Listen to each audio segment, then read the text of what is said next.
You're a tiny little boy. Posting on Twitter. It's the gayest soy thing you can do. Shut the fuck up, you little tater tot bitch. We are 2 minutes and 35 seconds into this video. I'm just as gay as the rest of us, motherfucker. Feels just the same. Another sunny day in LA. Everything is fine, so they say. Wonder what the news is today. 'Cause I know that every day I'm at this fucking job. Hasan is streaming. Watch him on the cloud.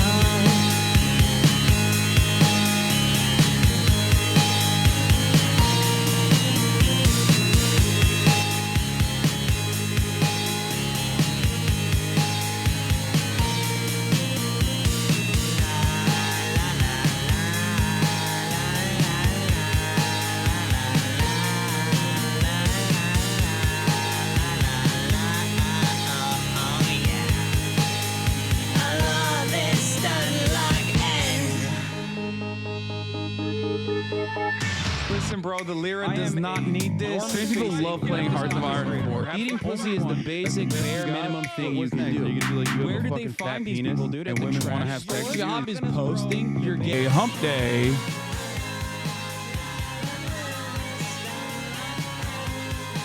Wednesday, hump day, ladies and gentlemen, boys, girls, and MBs.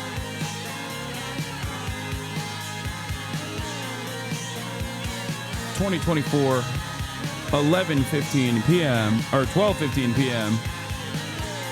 I'm live. I'm alive. Fuck it, I'm saying it. I'm also a new pod John. We fucking totally brought it on ourselves, dude. Holy shit. We did. That's right, We ladies and fucking gentlemen. did. In a video game, whatever. I am officially a pod John. We fucking did, man. We did. That was Hasan Streaming, theme song from my favorite socialist himbo official video for Theresa Sweetheart. And we're live, and this is the part of the broadcast where I tell you about my personal news. First and foremost, new glass alert, ladies and gentlemen. I purchased these Gentle Monster bad boys a while ago. These Gentle Monster bad boys, I got the optics put in them by a HasanAbi head's girlfriend who happens to be my optometrist. And I was able to go and pick these up this morning. I'm very excited. The lighter frames look good on you. Thank you. Where are you going? What the hell? What the hell? How bad is your eyesight? I don't know. I have the prescription somewhere, but I don't know what it is.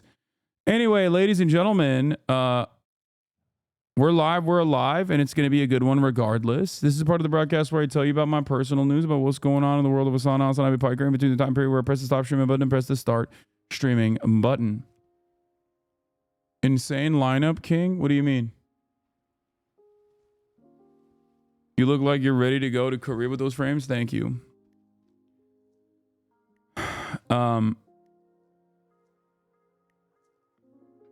Folks, oh, I forgot. There's some bad news.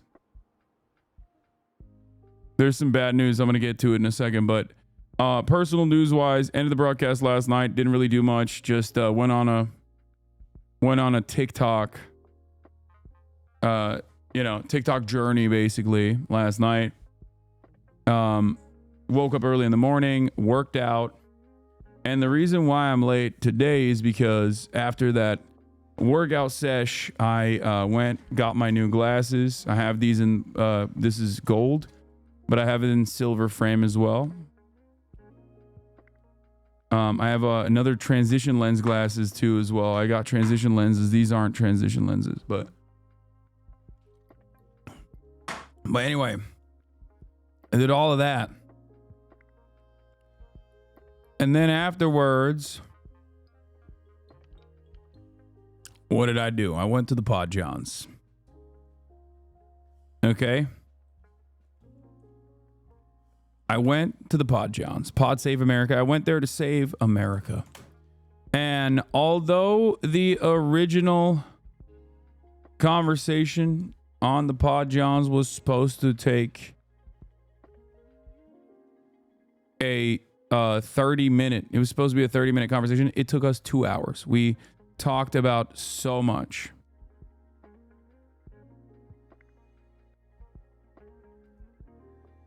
So much. What's the Ta-Nehisi post? Oh, also on my way to the Pod Johns, I got bad news. But unfortunately, Ta-Nehisi will not be able to make it today. He has a medical emergency. It's not super significant, but Ta-Nehisi is not going to be able to make it today. But he will be on hopefully next week before I leave for Europe, leave for the UK. Fucking hell. And there's a lot I need to figure out on that front too. Shit. But in any case, I will be going in a fucking UK for Oxford Union and Cambridge Union. But then also, I'm going to be back in America for Streamer Awards. Yeah. Fucking hell. I'm meeting Idris Elba. When's the Pod Save America episode coming out? I don't know. Hopefully they don't cut out too much of it. I see some crazy shit on there too. I talked about Hezbollah having optic fiber.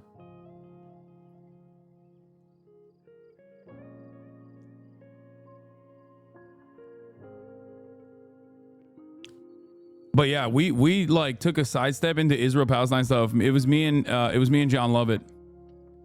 And we talked a lot So we'll see where it goes.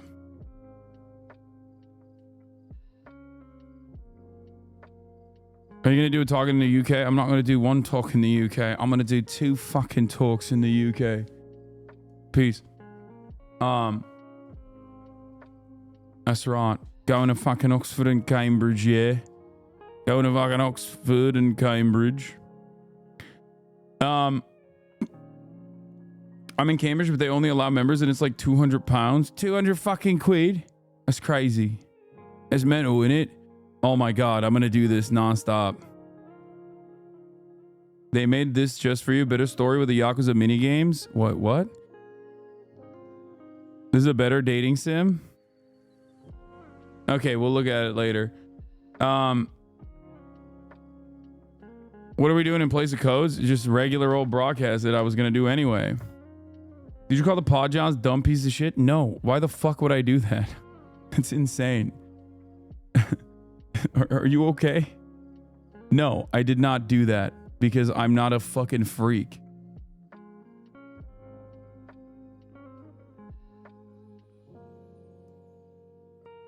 Did you show the Pod Johns your IG thirst pose? Come on, it was John Lovett. Of course he brought up the thirst pose. But yeah, that's it. That's all I got. I'm here now. We're ready to go. Ready to let it rip. Okay. There's some Kaisen ass stuff that popped off too while I was about to go to sleep last night. It was crazy.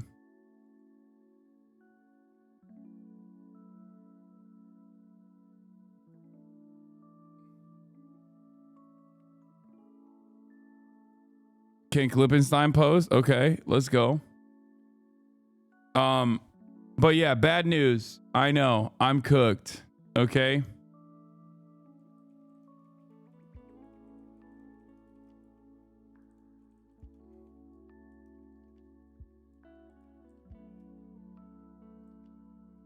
I'm cooked. No more Diet Cokes. I know. Coca-Cola is now officially on the BDS list. I am fucking devastated. Actually devastated.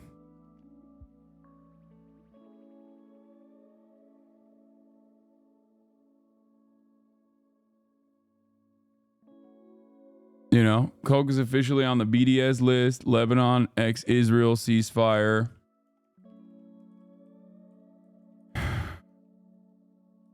What does this mean? Tina reacts to your IG pose. Oh my god. Uh-oh. No, Tina, shield your eyes. Hasan, how do you make your hair curly? Do you have perm? No, dude, this is just... You know what I do to make my hair? Nothing.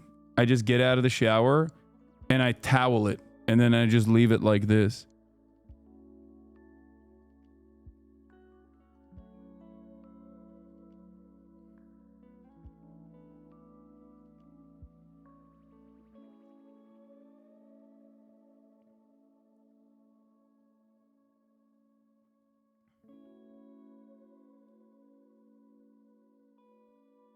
You should do a soda tier list to find Coca-Cola replacement. In the meantime, it's nothing will replace it.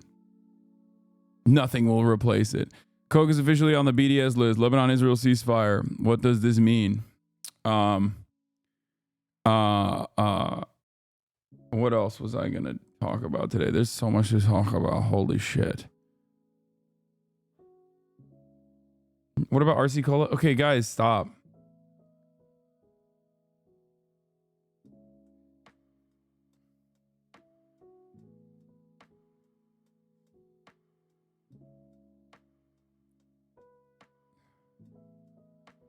No.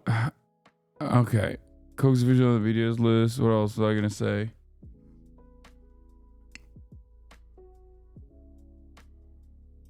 What does this mean? I was a Pod John for the day on Pod Save America. Jenks giving tomorrow. Get in now.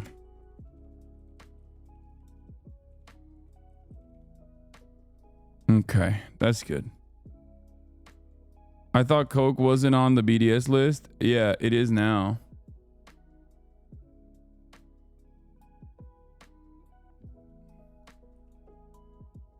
It is now.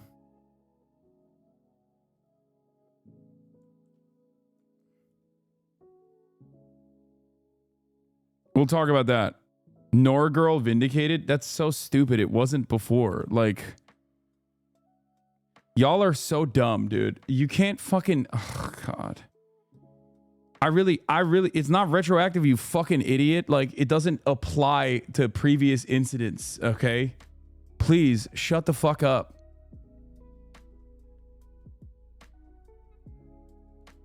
Anyway, Thanksgiving is tomorrow.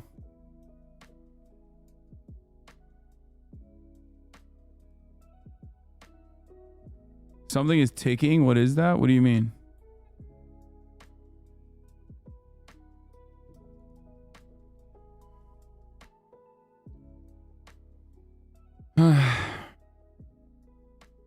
Wasn't Coke already on the BDS list? No, it wasn't.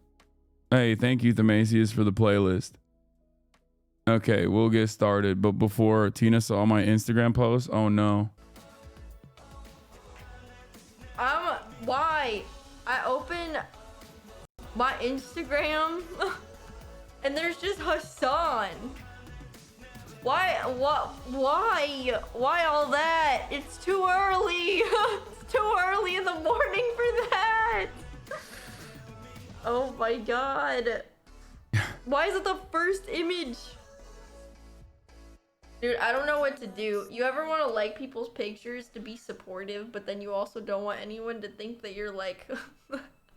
I don't know. Okay. No, it's okay. It doesn't mean horny. It means supportive. That's the expectation from my friends. Also, what do you mean? It's a progress pic. Why is everybody up my ass over this progress pic? It's crazy to me. It's a progress pic. People post progress pics all the time. Bro, my normie sister asked me about your cock. It's going places you never expected it to. I don't understand it. It is a progress pic, dude. People post progress pics all the time. This is crazy. Okay? We need to dial it back. The way that we are looking at this, the way that we are viewing this. This is literally a progress pic. There it is. This is like... I think it's crazy. I'm getting objectified. I'm getting objectified. And I like it. Look at this shit. This has 44,000 likes.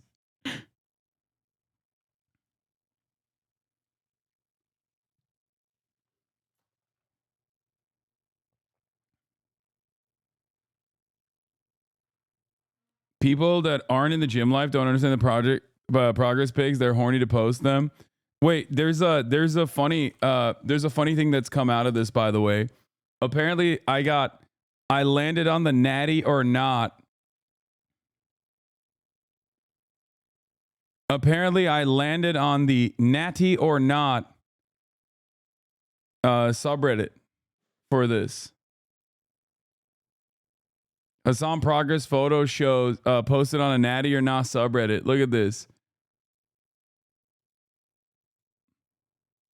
Wait, why can't I click on it? Oh, here it is. Yeah, before after. And most people are saying like natty, natty, natty. Which is, I mean, it's correct. I wish they thought I wasn't natty. But I guess like I wish people thought I wasn't natty because it's like very nice. But I guess like the fact that they even posted this it means that like people think I'm juicing.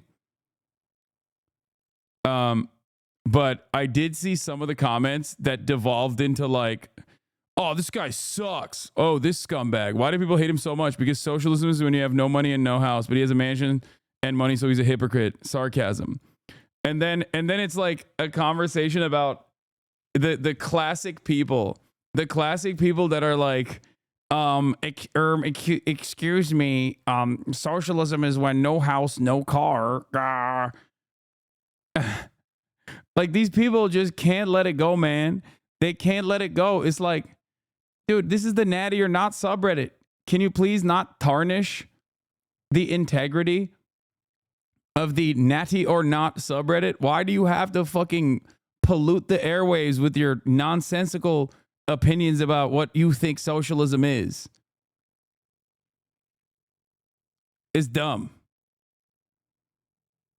Stop it.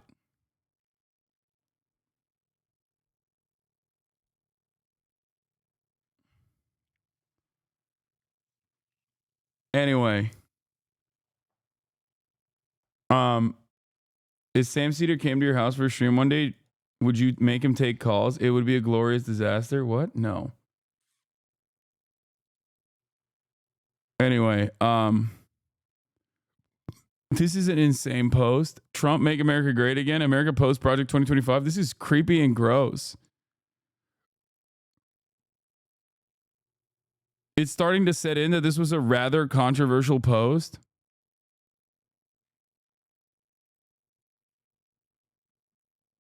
But isn't instilling a thirst in those who witness your cake and bakery part of the trust the plan strategy? It is, yeah.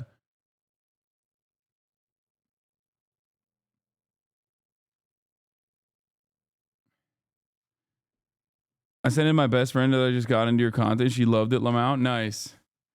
Yeah, we've melted key parts of the rainforest. We've melted parts of the rainforest, and we did that so we could post like a Hitler family, an Aryan ass family. Like, this image has the worst vibes, dude. First of all, no fucking American family looks like this. This looks like a German Aryan family. Okay, I don't even know why anyone would look like this in general. There's something very lifeless about this photo.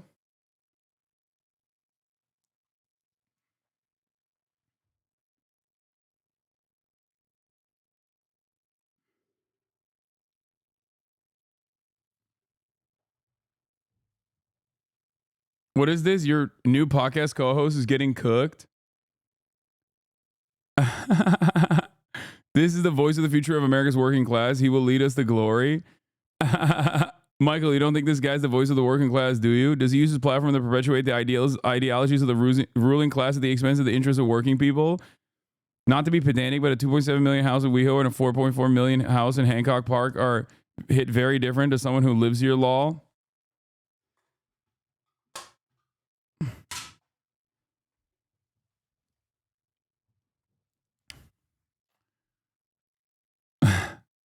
Dude, that's why I'm on the Podjohns tip, baby. House owners unite, okay? House owners unite. That's how it works.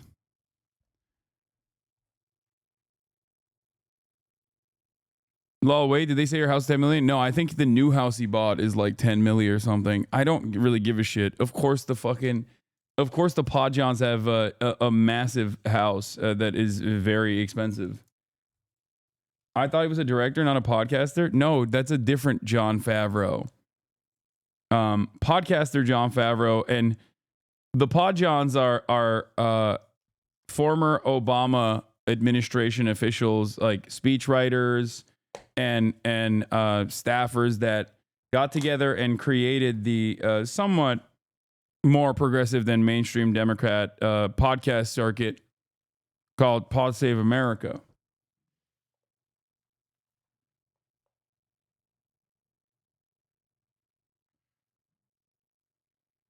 Mike from PA says, how is this dump $4.4 million, Lamau Blue State Governance?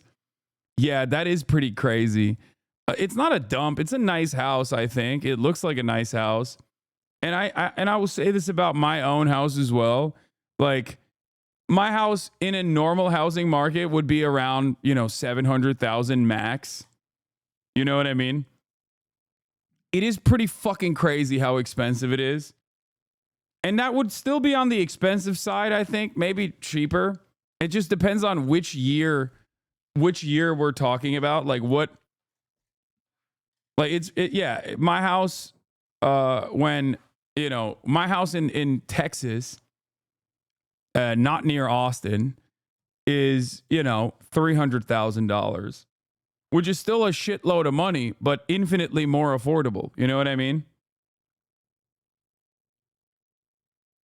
God damn, I fucking hate the California housing market so much. Do you think your house appreciated since you bought it? Yes, I live in Los Angeles. That is a byproduct of home ownership in Los Angeles. There is no, like, regardless of my efforts to desperately try to claw back and depreciate the housing market here and ensure that we have a just, honorable, equitable, reasonable housing market, which means depressing home values, including but not limited to mine. In most markets across the country, home ownership, housing values just go up only. It only goes in one fucking direction. And that's why everything is so goddamn expensive. When you were trying to downplay the house thing and Chatters would turn around and defend it, it's not even that nice of a house. It's actually a shitty house. And you were like, hey, what the fuck is a nice house? It'd be, yeah. Did you buy it outright or did you pay a mortgage? Of course I didn't buy it outright. Dog, in 2021, I did not. Like, that's crazy. People thought I had like 2.7 in cash. The fuck's wrong with you?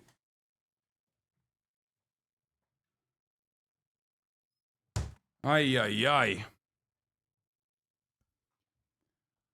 Anyway.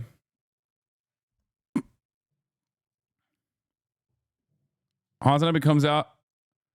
Oh, you were saving to buy that media company? Yeah, I'm buying MSNBC with the quintillions of dollars that I have.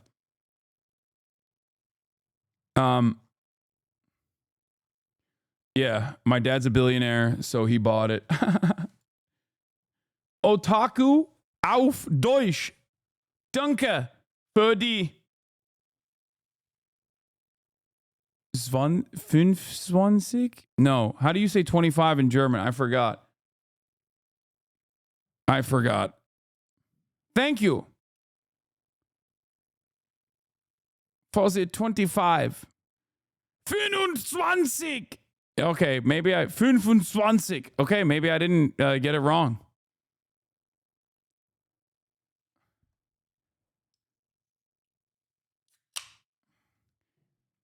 Gifted subscriptions. IRA glasses, also with a good loan rate, your money will appreciate more in high yield savings account than it will save in interest if you were paying in full. This clip channel that you helped the other day got their issue fixed because of you. Yeah, that's fantastic. I like that this is now the rallying cry. This photo is now being used by everyone. Good news, everyone. Thanks to Hasan and his community support, YouTube looked into the removed video and fixed it, allowing the channel to keep posting again. Shout out to our amazing himbo for wasting no time and stepping in to fix this. That's what happens when you have a streamer who practices what he preaches and looks out for his community. The text placement saves it a little bit. NMP posted this on his Insta story as well. That's crazy. What did you think would happen if you posted cock? I don't know. But yes. Ladies and gentlemen, as of today, the Palestinian BDS National Committee, the largest Palestinian coalition leading the global BDS movement, endorses the organic boycott campaign against Coca-Cola to pressure the company and to end its complicity in Israel's illegal occupation, apartheid, and genocide. I will no longer showcase Coca-Cola products on my stream. That means no more Diet Coke. Why boycott Coca-Cola? Because it's implicated in Israeli war crimes. According to research by Who Profits, the central beverage company known as Coca-Cola Israel, which is the exclusive franchisee of the Coca-Cola company in Israel, operates a regional distribution center and cooling houses in the Israeli Atarot settlement industrial zone. Furthermore, its subsidiary, Tabor Winery, produces wines from grapes sourced from vineyards located on occupied land in settlements in the West Bank and Syria and Golan. Why now? Human rights and health activists, among many others, have been campaigning against Coca-Cola and similarly complicit corporations for decades, including grassroots drives targeting the company for its complicity in Israel's gross violations of Palestinian human rights. During Israel's ongoing live stream genocide, Israeli soldiers have often been pictured with Coke cans donated to them by various genocide-enabling groups. This has provoked even more anger against the company, particularly given that Israel is starving 2.3 million Palestinians in occupied and besieged Gaza Strip, severely limiting their access to clean water, and as a result, inducing the mass spread of contagious diseases. Given this context, Palestinian activists in Gaza and many BDS activists in the Arab world and many Muslim-majority countries, and in some European countries as well, have called on the BDS movement to add Coke to its priority targets. Local alternatives are popping up worldwide to substitute Coca-Cola, an unnecessary and replaceable beverage. These alternatives have been gaining market share across the world, including in Palestine, China, Bangladesh, Sweden, Egypt, India, South Africa, Turkey, and Lebanon. Okay, I don't really believe that, but it's fine. You know?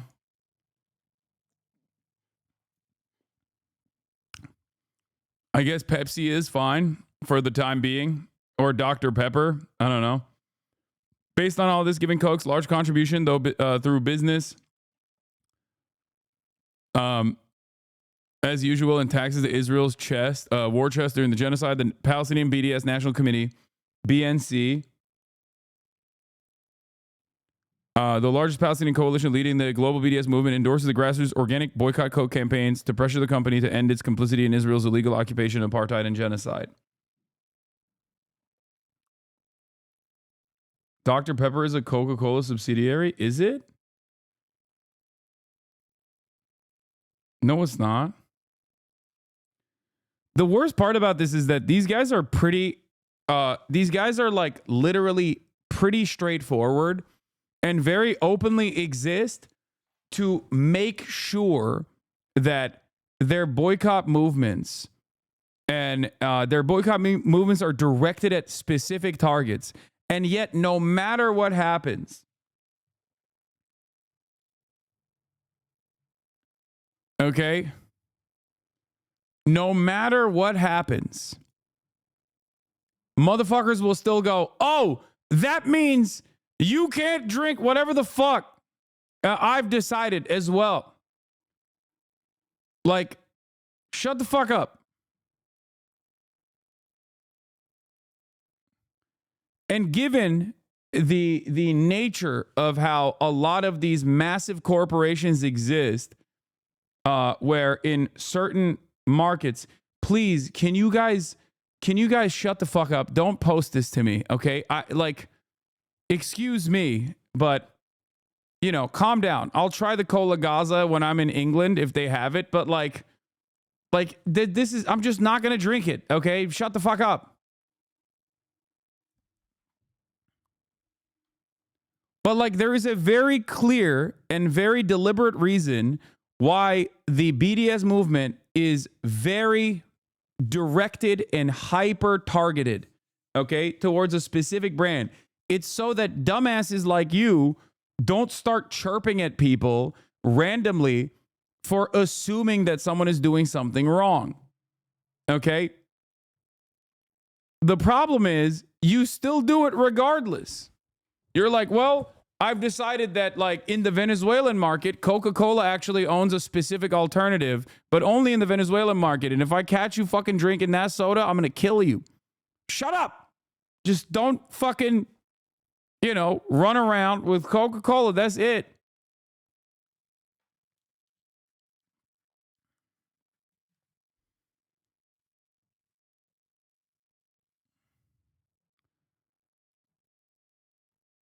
To be fair, it's very confusing. Dr. Pepper is co-owned by Coke in the UK, Japan, and in South Korea. In the US, is owned by Keurig. Canada, owned by PepsiCo. Yeah. Dr. Pepper is fine. Okay? It is not a Coke product. Please. Oh my God. Bro is yelling at 90% of Hosgard right now. I know. It's one of the most annoying aspects of being a fucking leftist and trying to do what's right all the time is that there are a lot of fucking people who are like, nope, I've made up my mind and you will never change it. Fuck you. Shut up.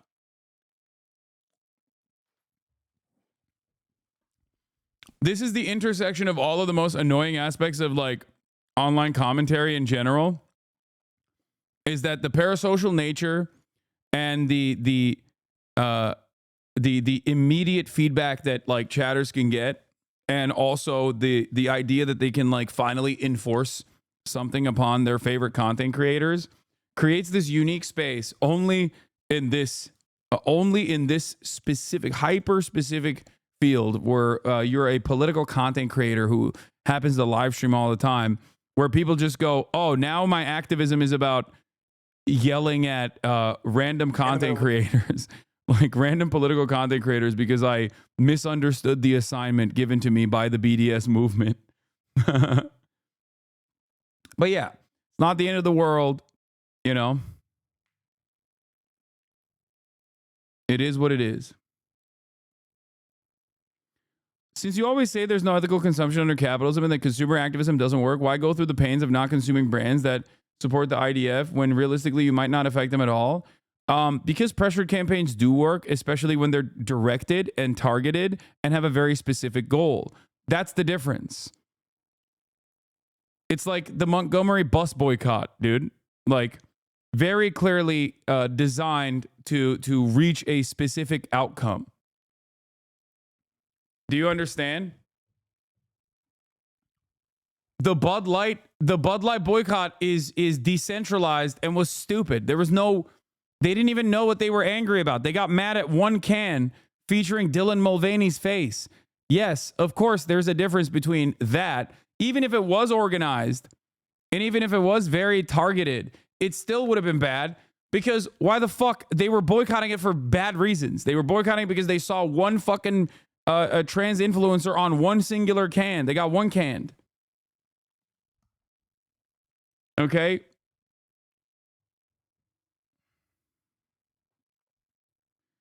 And also, the BDS movement has achieved some very noticeable victories. Specifically, some of these victories have been with Puma, with Intel refusing to open up a new facility, with Puma refusing to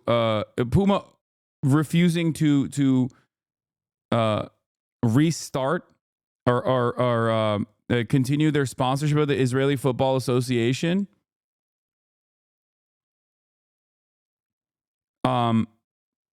Sabra Hummus is another one as well. You're no different from right-wing political commentators. Hasan equals Ben Shapiro. What? Please explain to me exactly what you mean by that. That would be amazing. I'll get back to that.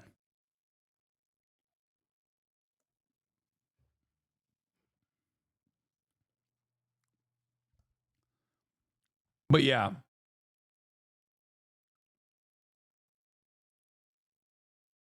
Ben Sharpino.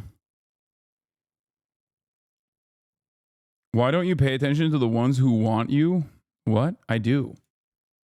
Yeah, there's been some pretty significant victories against Elbit Systems as well, the Israeli weapons manufacturer. There are a lot of BDS movement wins since October 7. From Canada to California, the movement to divest from Israel is slowly gaining ground. One, American cities have divested from Israel. Okay, City Council of Portland, Maine became the 4th U.S. city to vote to cut investments from companies doing business with Israel since October 7. While Portland Mayor Mark Dion said he understood Israel's desire for retribution, he added that our role collectively is to grab their shoulder and say, it's enough, it's simply enough, and then pull them away. Other U.S. cities such as Portland, Oregon, Berkeley, California, St. Louis, Missouri have passed BDS measures focused on specific companies. But this marks the first time a U.S. city council fully endorsed a pro-BDS measure against Israel, Middle Eastern Monitor reports. Scotiabank cuts shares in Elbit Systems by half. The asset manager for Scotiabank, a major bank based in Canada and the Americas, has halved his investments in Israeli arms manufacturers following the protests. This chatter immediately stopped after saying, you're no different than right-wing political content creators, by the way, and said, I'm Ben Shapiro. I asked them, what do you mean by this? No answer. Are they Googling talking points, or have they died? Did they perish? Still waiting on the answer. How much you want to bet it's going to devolve into vibes? Elbit-owned company in Massachusetts shut shut its doors. KMC Systems, an engineering company owned by top Israeli weapon maker Elbit Systems, has quietly left its office in Cambridge, Massachusetts after months of weekly pro-Palestinian protests, according to the Boston Globe. North American Trade Union divests from Israel. The president of the International Union of Painters and Allied Trades announced the group's international pension fund will divest from companies supporting the destruction of Gaza.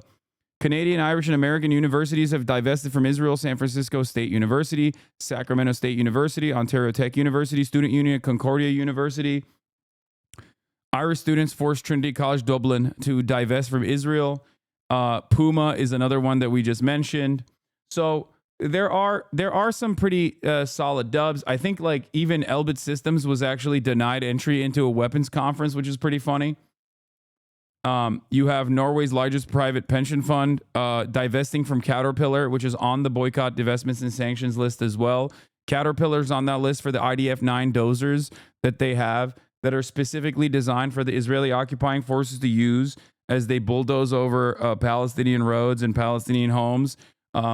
Famously, I believe they were placed on the BDS list after the murder of Rachel Corrie, an American activist from Washington that was ran over by an Israeli war dozer. So yeah, Caterpillar's D9 series bulldozer imported to Israel by Israeli tractors and equipment, part of Zoko Enterprises. In partnership with the Israeli military's technology and maintenance corps, Zoko Enterprises rebuilt these machines with vehicle-mounted weapons and armored drivers' cabins to use in the occupied Palestinian territory. The widely used Caterpillar D9R bulldozers weigh around 62 tons, are 4 meters tall and wide, and 8 meters long. So Barclays divest from Israel weapons company, activists say. That was another one. So, all of this stuff might seem insignificant, inconsequential in the grand scheme of things. You might say, why the fuck am I doing this? Palestinians are still getting slaughtered. But ultimately, it works. Slowly but surely, this pressure campaign that worked against apartheid South Africa as well, in a very meaningful way, is working against Israel as well.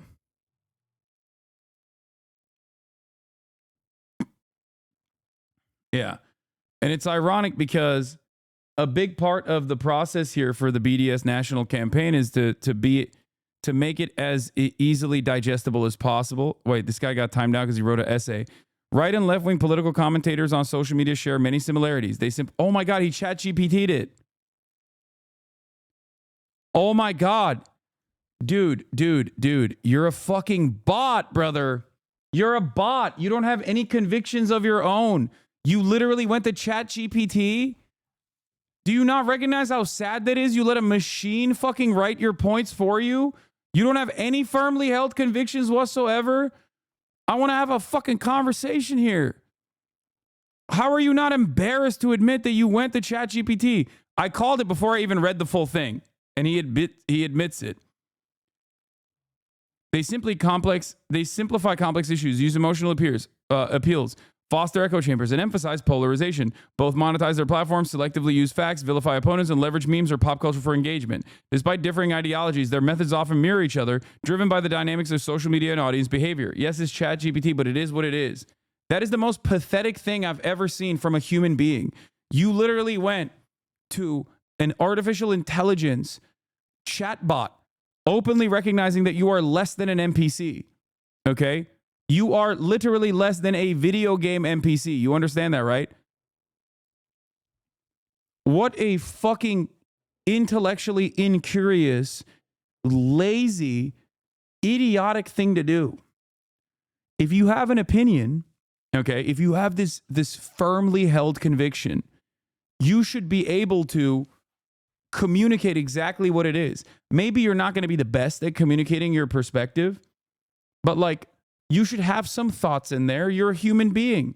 Why the fuck would you go to ChatGPT to try to seek out answers? Like, that's insane. That blows my mind. That is incredibly disappointing.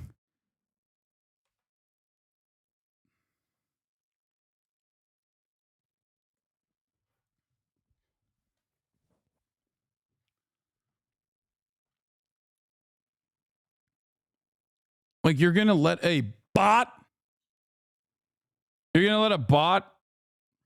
speak on your perspective?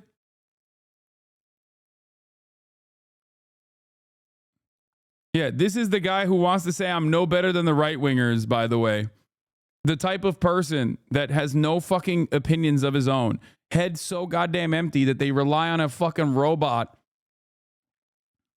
Rely on a robot to churn out a response for them. That is sad, brother. That's sad. You have lost your humanity. Holy moly. ChatGPT is right, though.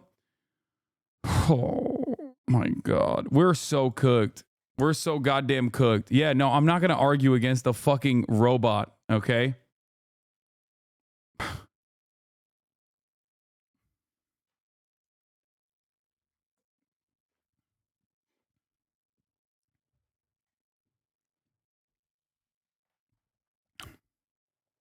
It's basically letting someone order and eat your shit at the restaurant for you. Yeah, I can't believe I would. I hope for the day where you know, I have people with like actual perspectives that don't just go, I have an opinion. It's mostly vibes based, and because I have no actual convictions of my own, I'm gonna resort to, when you have the brain of a dog. Holiday pro tip: rely on ChatGPT AI at the Thanksgiving table to ease polarizing arguments and achieve a peaceful celebration. Guy who sucks at being a person sees huge potential in AI. We are losing sight of what makes us human when we rely on chatbots. What? Same chatter? Holy bulge looking. Is he hard? Oh my God. Ask ChatGPT to comment on this. It's a pretty tired move, honestly. Relying on someone else to back you up in a debate, especially against a figure like Hasan, who thrives on informed and dynamic arguments, screams insecurity in your own stance. Originality comes from standing on your own intellectual ground, not outsourcing the heavy lifting. If you're going to engage, do your homework, know your values, and be ready to articulate them. There you go. Bot on bot violence, dude. You do realize that the AI is just a chatbot, not like a unique sentient being. It's just a chatbot, which means it will give you whatever you want, whatever your desire is. You prompt it, and it churns out whatever it thinks you want to hear.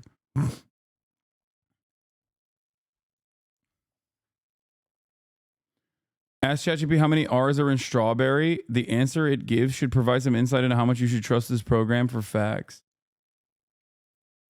It's kind of crazy though. Like it actually is crazy that it's like this is a thing that people are doing.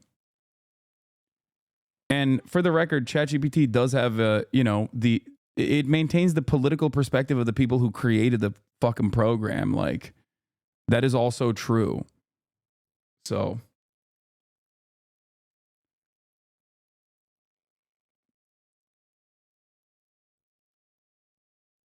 it pumps out what it was trained on.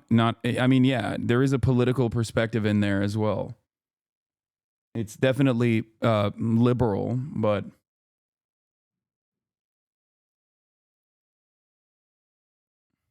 anyway. But you can still script it in a way where it like agrees with you at the end of the day. Anyway, it doesn't matter. Matt Faustini, let me be clear. John Favs. Oh, he's a dual Canadian citizen. If you want to push people like me away from the party I joined in 2018 as a former middle-class, white, college-educated Republicans turned Democrats keep platforming people like Hasan the Hun. That wouldn't even endorse Kamala. We are going to platform people you don't like, and that's okay. We're going to push back or just listen sometimes, and that's okay. But criticism's welcome.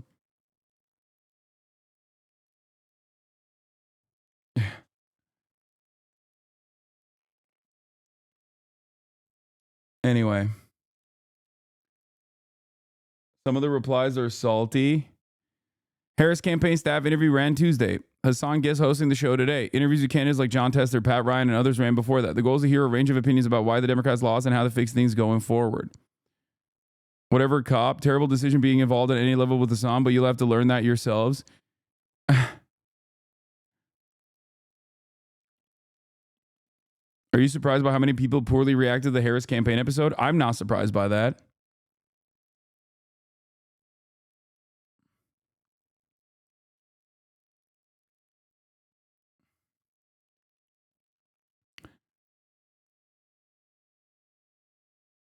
I'm sorry to be the one that shares this, but bottom jail, I'd suck generations out of this man, put them in little ice cube trays and eat them like little Turkish delights. That is insane.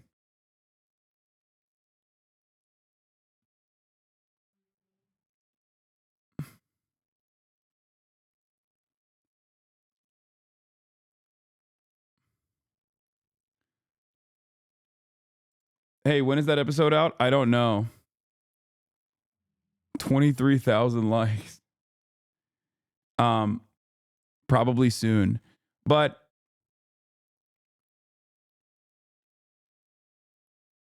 people replying are the same ones who are soy facing at the Bush Cheney endorsements. Yeah. So many libs on Blue Sky were so mad at you for the CNN thing. They can't take criticism at all. Yeah, that's why people are like, Hasan, you got to get on Blue Sky. Yeah, no thanks, man. I'm good. I'm good, I think.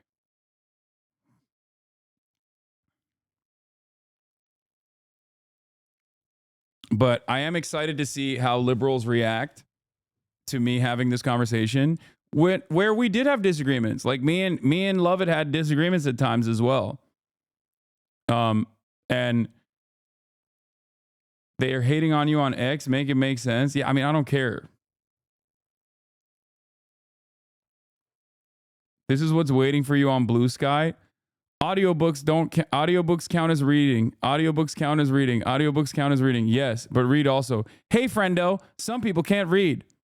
I don't think you meant to be ableist, but that's how the statement comes off. No, it's good, man. It's Tumblr over there. I love it. I mean, I'm a fan of radical liberalism. I'm a fan of radical liberalism. I'm a fan of all politics in general. As you guys know, I am a savant who is fascinated with the ways in which people operate, the ways in which people work, and how they arrive at certain conclusions. So, you know, I like it. I like the Tumblr containment space that Blue Sky is becoming. So it's cool. It's still better than Twitter, you know, if that's your thing. But as long as I have a direct line of communication with journalists all around the planet, including in Gaza on Twitter, I am going to have to remain on Twitter.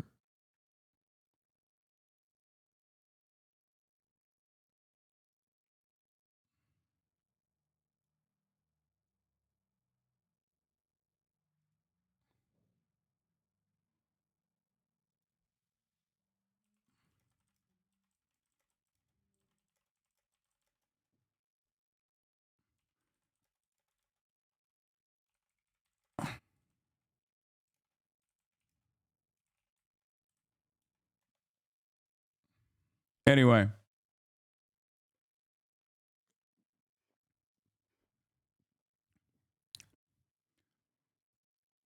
Will I remain on Twitter? I missed it. Why remain on Twitter? I just explained it. I said, as long as I can talk to a global consortium of journalists, including those who are still trapped in Gaza, as long as that is my direct line of communication to many people, I will still remain on Twitter. That's it. I think people forget that there is an international audience of people that use this stupid ass fucking website. Americans are using it less and less. Having said that, however, why are we having this conversation? Man, shut the fuck up, okay? That's it. How about that? Jesus Christ. Why am I always finding myself having to address like the smarmiest, most annoying fucking silly ass comments. Like, what are we doing? How unproductive this is. I just, because I like it. How about that? Is that good? Because I like the Nazis on the platform, on the Nazi platform. Is that good? Is that a good enough, solution to your questions? I hope that it's, I'm just like eating the bait, and it only makes it worse. So yeah, I posted. I said hosting Pod Save America this morning on stream. I have Ta-Nehisi Coates 3 p.m. Pacific. Unfortunately, Ta-Nehisi is not gonna make it today. Like I said, he had a medical emergency. Also, tomorrow's Thanksgiving. That is still out. Also, another thing I posted this morning was this was an insane thing that pro-Israel groups did, and we never really addressed why it was allowed or even remotely normal.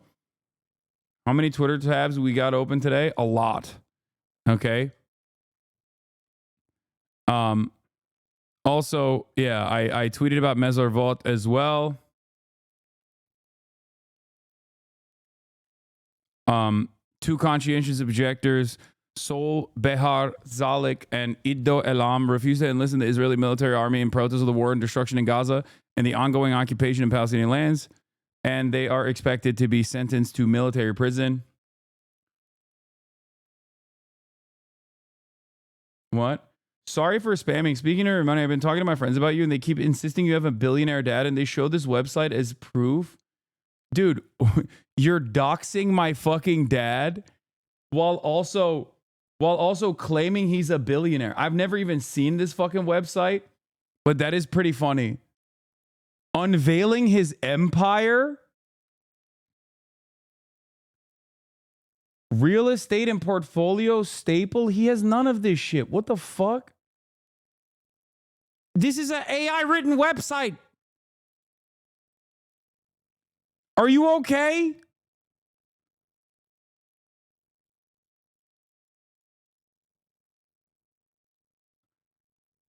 What?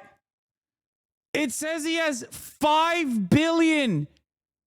Net worth is $5 billion.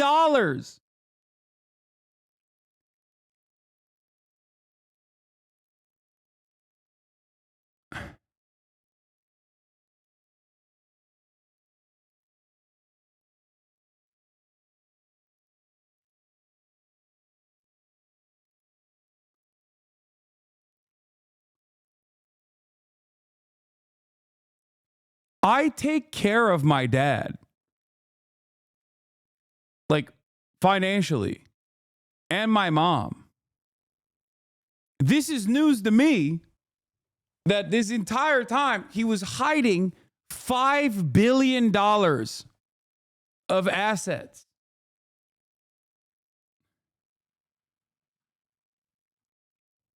If only I had known that there are AI bot written websites out there who are claiming that his net worth is $5 billion.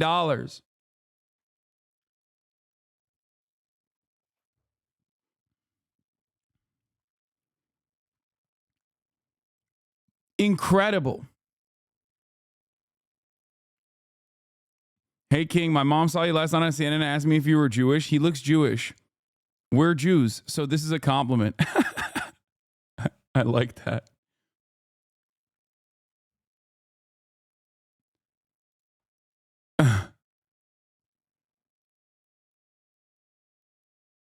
That site was an IP grabber. You need a new IP address? Wait, is it? Nice. Great.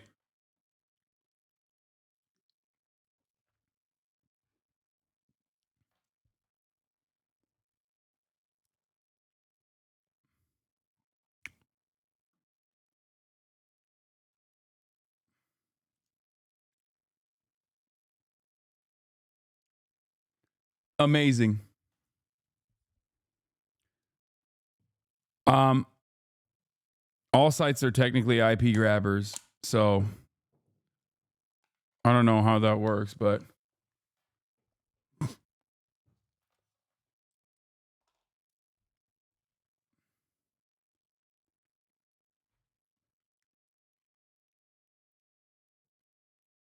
I hope people understand that If you believe shit like that, I'm sorry, you're an absolute fucking dumbass, okay? That's it. If you believe in shit like that, you're just an absolute fucking dumbass. That's it. I don't know what else to say. It's literally true, though. Yeah, well, it's fucking news to me.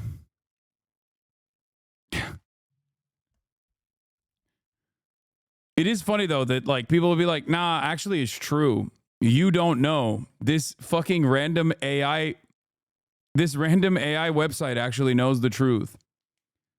There's no explanation for how this occurs, and yet he's not on any like Forbes list. You know?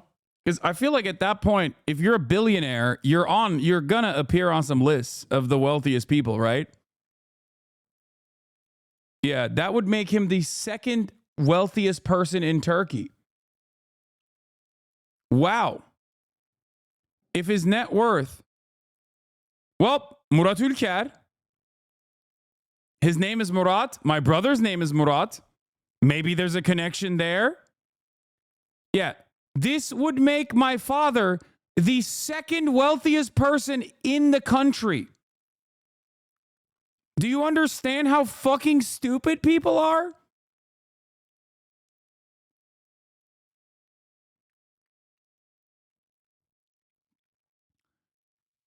Why would I have gone to fucking University of Miami and then Rutgers? It doesn't make sense. Why would I have gone to a fucking state school and graduated from a state school if my father is a multi-billionaire? What makes you think that I would not have gone to fucking Harvard if that was the case? Brother, you say that like they're poor schools? Rutgers?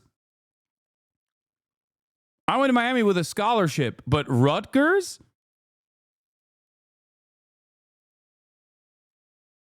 What are we doing now? Like, are we acting like Rutgers is not a state school? What the fuck? I mean, I'm in the South, different perspective. I'm sorry. Being from the South does not change this concept at all. Okay? As far as schools go, and by the way, I literally also still, while paying in-state tuition, still had to take out student loans, for the record. But again, didn't realize that that was also something I didn't have to do because my father happened to be the second wealthiest person in Turkey, just not showing up on this list for some secret reason. Had to pay my own student loan debt, my brother's student loan debt, my mom's student loan debt, which, you know, I was very privileged and very fortunate enough to be able to do.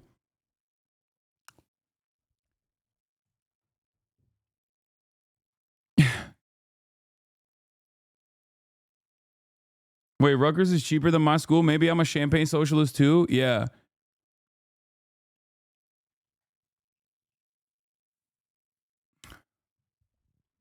Yeah, it's called quiet old money. Yeah.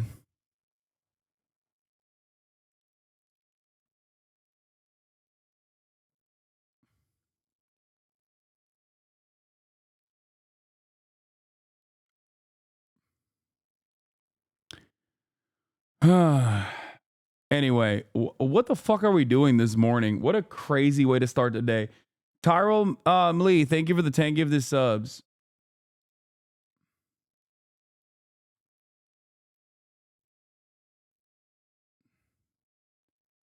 If you ask ChatGPT, it says $1 billion. What approximately Mehmet Becik as of his net worth is estimated to be approximately $5 billion. His wealth comes from a combination of real estate investments, business ventures, his role in Sabancı Holding.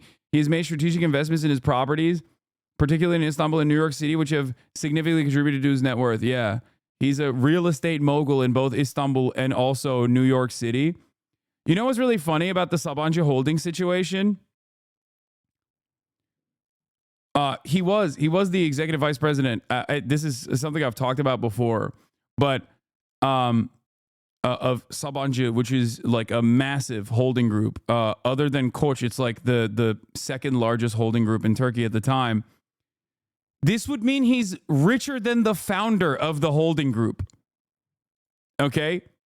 As in, he's wealthier than the person who is the founder and like the CEO of the holding group by massive numbers, too, by billions of dollars. Make this make sense. Make this make sense. You can tell who's heard of the Piker curse. Yeah, I've talked about my family's finances before. Like every generation of my family has made a shit ton of money and then lost it all by the time that their like next of kin, next up, gets to college. It has happened in both sides of my family as well. Not that it fucking matters, because I use that to explain to you all the time that the Republican concept around wealth is actually built on a faulty premise. Ben Shapiro will always say, actually, you know, what, like only 10%.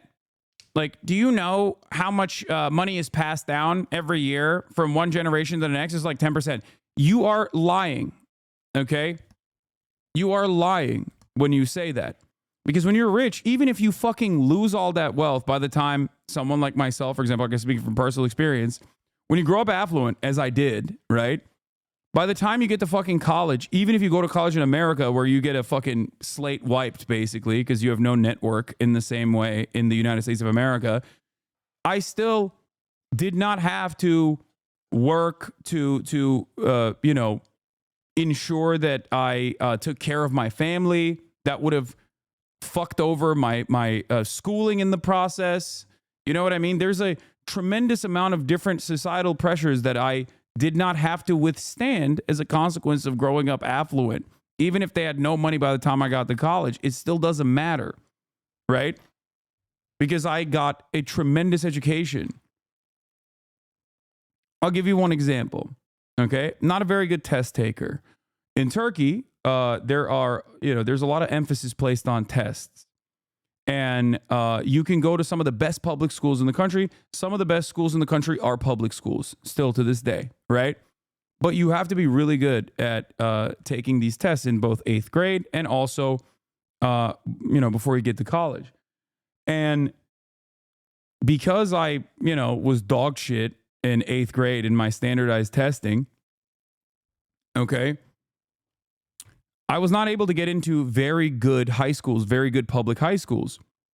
But because of the affluent position of my family at the time, I still went to a really good private school. Okay? That is a massive leg up. That is a massive, massive leg up. So money helps in very unique ways that are not immediately visible, okay? A lot of people discount this and they don't understand it and they don't recognize it. And that's why people like Ben Shapiro will be able to falsely paint this narrative that like wealthy people only give their next of kin a leg up by leaving them money when they pass away. That's nothing. That's marginal. If your dad had all this money, why did you have to pay off Murad's tuition? Yeah. Hasan just admitted he comes from money. Wait, what? I have never not recognized that, chatter. The problem with a lot of people is that they don't understand. That like these are things that I have very openly talked about. I've always talked about this. I've talked about it in the same exact framework that I just described about like how Ben Shapiro lies when he says that wealth is only passed down at the point of like someone passing away. That's incorrect. There are invisible ways in which affluent individuals can ensure that their next of kin is set up to basically maintain the same social mobility. Okay. And people still fuck that up sometimes. But having said that,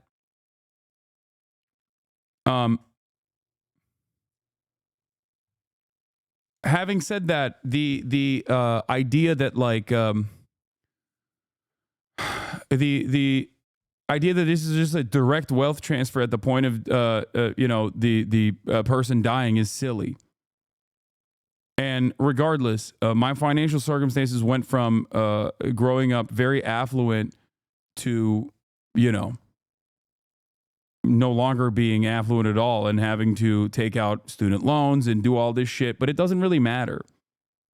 You're going to have to clarify now that the money you came from isn't. Yeah, and it was at never the point of a fucking billionaire. What do you mean? That is also completely false. There's a complete fabrication.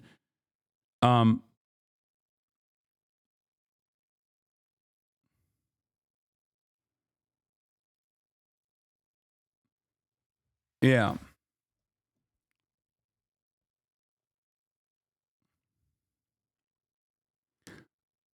Also, oh yeah, the $10,000 a month gym in New York. I would love to watch that. I saw a clip of it on TikTok.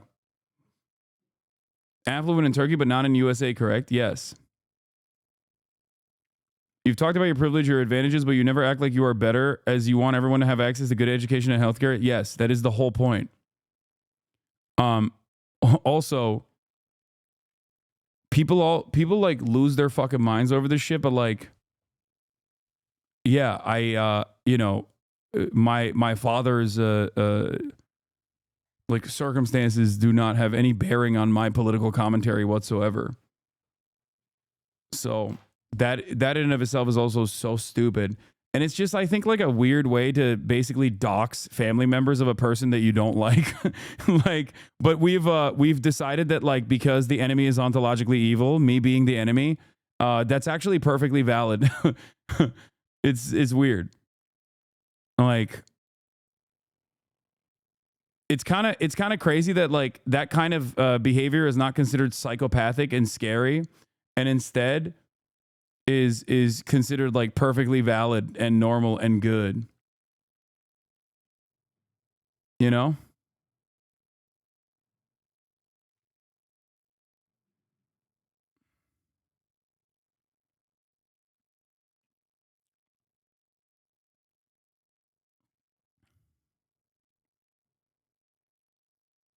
Video of you talking about it from a while ago? Any number of different people who have not benefited from that intergenerational wealth. My father is probably not going to leave me any money by the time he dies. My grandfather, who I'm named after, he died and left virtually no money. He had tremendous wealth and almost had none left at the end of his life. But it doesn't matter because he gave my father an incredible education, incredible opportunities, just like my father before me gave me those very same opportunities. Because Hasan, I can't believe you admitted that.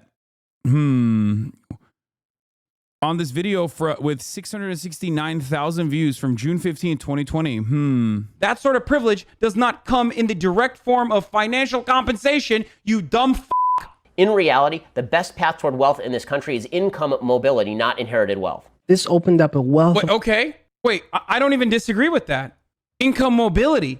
Would Ben Shapiro perhaps admit that income mobility is significantly affected by centuries of slavery and also segregation for another century after slavery was abolished? Maybe has something to do with the fact that black people don't have that same kind of income mobility in this country that white people do, which is the entire purpose of this fucking video. As a result, today, for every $100 of wealth held by a white family, black families have $5.04. A 2017 study confirms that redlining is still affecting home values in major cities like Chicago. There you go. This explains how Kevin and Jamal inherited vastly different circumstances. As it turns out, there are some complicating factors that don't get cited in this video with regard to this data. The Federal Reserve... The Twitter freak out this morning about you is amazing. Wait, why are people freaking out?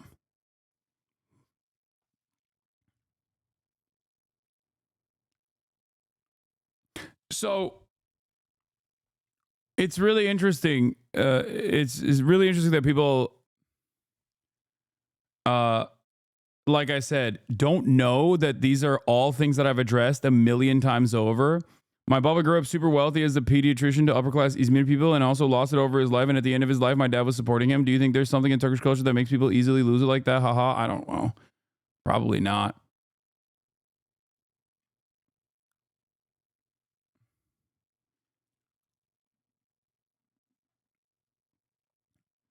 I think what a lot of people don't understand is that, like, I have made more money than my dad ever has in his entire life. Okay. And not only that, but I also take care of him now. And I'm very fortunate to be able to do so. And that still has not changed my analysis. That still has not changed the things I fucking advocate for. So I don't understand. Like, yeah, no, you can yell at me all day, every day, be like, you're rich and also socialist. What the fuck? Blah, blah, blah, blah, all this shit. But that's it. Yeah, $6 billion. My net worth is actually $6 billion. You guys joke about this shit, but like, honestly, people do believe it. So it's like a very weird situation. And I don't even want to talk. I don't even want to talk about my fucking family. It's like odd that people do this kind of shit. Especially when I don't like, bring them on stream deliberately and make them the centerpiece or the focus of my commentary in general. But once again, it always goes back to the same like false first principle, which is that like, are you losing viewership? No. Will there be a 2028 U.S. election under Trump administrator? Will there be a fair election in the USA? I don't know why you're.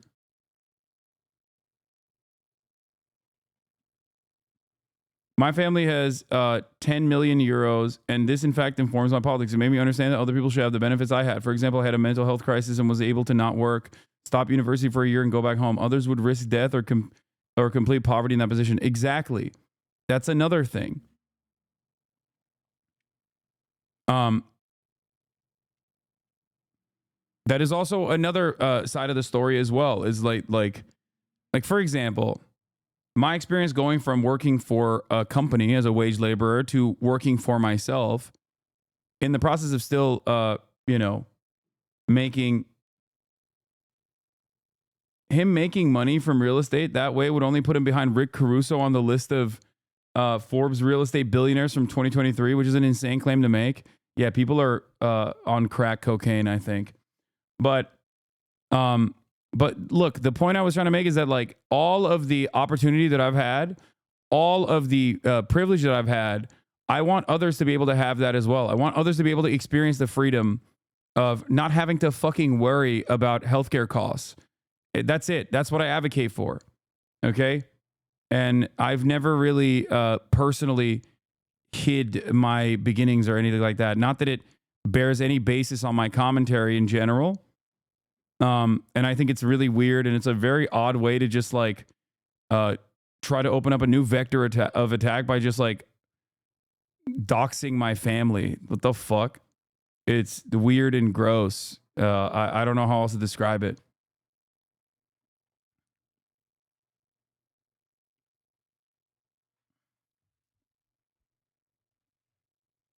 Yes, Little Bear. I'm aware that Coke is officially on the BDS list. I know.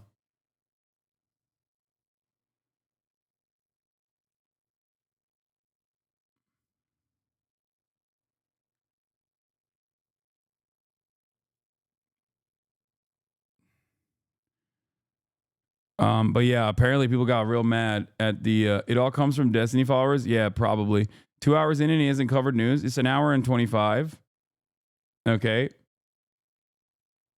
But yeah, one of the weirdest aspects of this is literally when I start talking about this stuff, it's the same principle. It's the same like it's the same reasons as to why people will start talking about like, well, Coke is on the BDS list, which means that, you know, I'm going to decide all these other things are also on the BDS list and make sure that you don't consume them or something. It's that parasocial, it's that little parasocial puppeteering interest that a lot of people have that basically start changing the dynamic of the chat. And it's really interesting because like I saw people in the chat being like, what's your net worth and how do you plan on spending it? It's like, dude, what the fuck are you saying?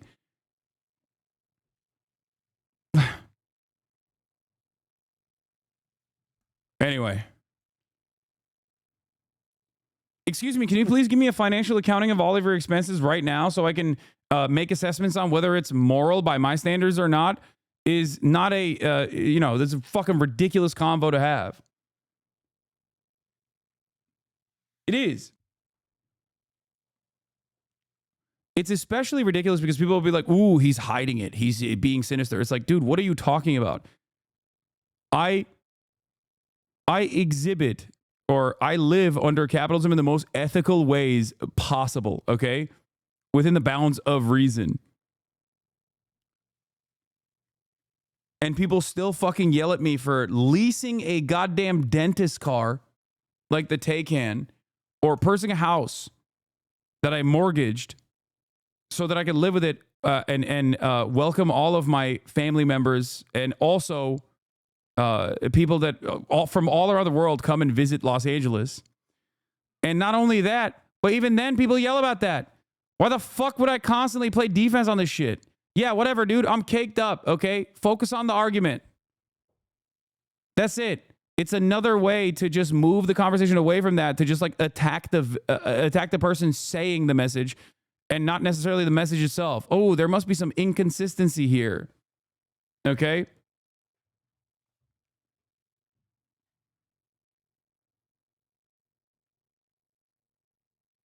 Anyway. Yes, I will be streaming tomorrow. And Thanksgiving is tomorrow.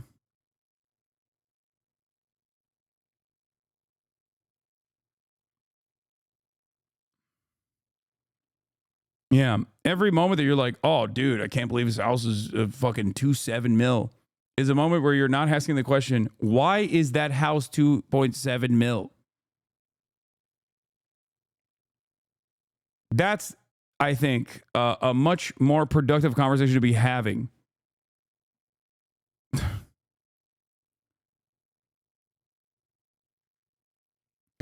Now, let's get back to the real news of the world. Okay?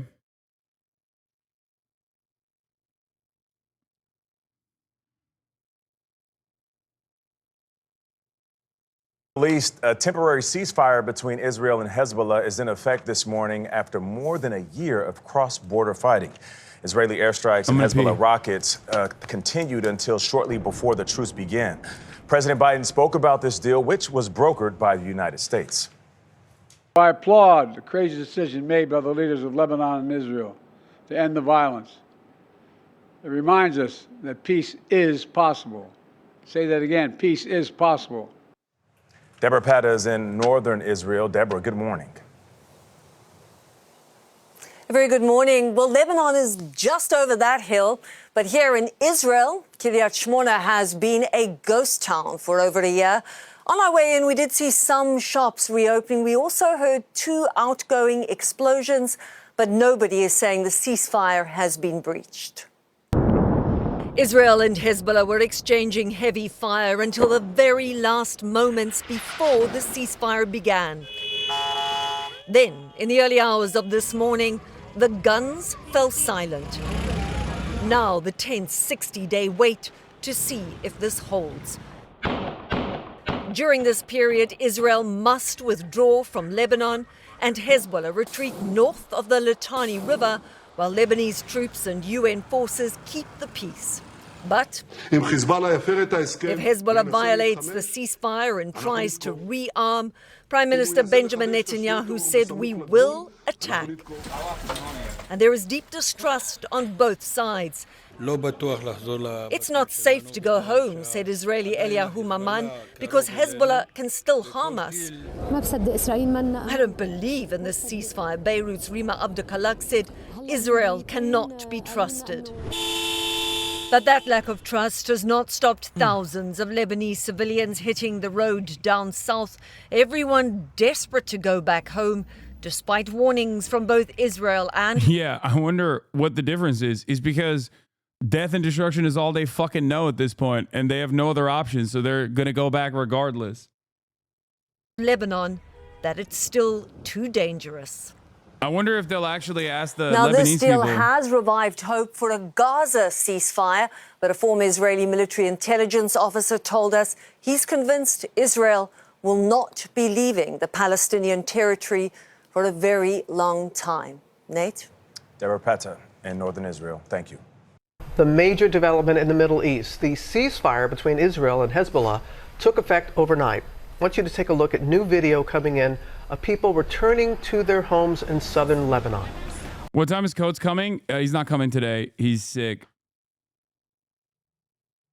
I learned right before the Pod John's interview. Unfortunately, we're gonna try to reschedule. Like, I'm gonna try to reschedule it hopefully before I leave for the UK.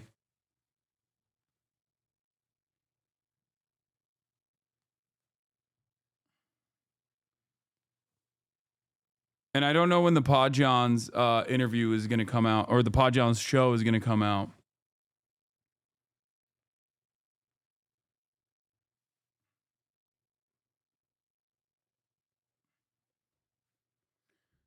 Lena Khan, we're gonna have to schedule after I come back from the UK. Yeah, Channel 4 did a Lebanese people celebrate returning home in the ceasefire. Came way past their bedtime. But this was a time to celebrate. Lebanese families displaced by war danced with joy. Come morning, many were already on the road heading home. More than 1 million Lebanese people have been displaced and lived in terror for months. Guess which road is heading south? Seamus says, compare and contrast the videos of the southern Lebanese rushing to their home villages, even if they are rubble, reaching all the way to the border wall. All these interviews, American accent, the residents of Israel's north. So my feeling, and that of many in Sfat that I'm hearing, is a lot of caution, a lot of hesitation. You know, there's a saying that ceasefire means we cease, they fire. And we saw already this morning, you know, armed terrorists at the border making trouble the very first day, the very first morning, within hours of the ceasefire going into effect. And of course, there's, you know, warning shots fired, but it's a very fragile ceasefire, and there's not a lot of hope and faith that it's going to remain. Right. Many residents are saying that they didn't leave their homes for over a year just to have Hezbollah stay as neighbors. Do you have faith at all that this deal could set the basis for something more stable and long-standing, and that you would be able to return to some sort of normality anytime soon? We're not seeing really a lot of hope for that, honestly. I mean, at this point, you know, the schools have been reopened, well, but only some of them, only ones that have a protected space accessible within 30 seconds from their classroom. And so even the Homefront Command is taking the precautions necessary and keeping in mind that at any moment there could still be rockets fired our way. What would it take for you to feel safe and for you to return to a life that you knew for so many years and suddenly was taken away from you? Knowing that Hezbollah was completely abolished, disarmed, disbanded, destroyed, and that there was no longer an active threat on our border, only 12 kilometers away from us. That's It's like, look at all this glass that was broken in northern Israel. And then you look at fucking southern Lebanon and it's just wiped out. Just entirely fucking wiped out. You look at Beirut and parts of Beirut are wiped out. Entire buildings reduced to rubble.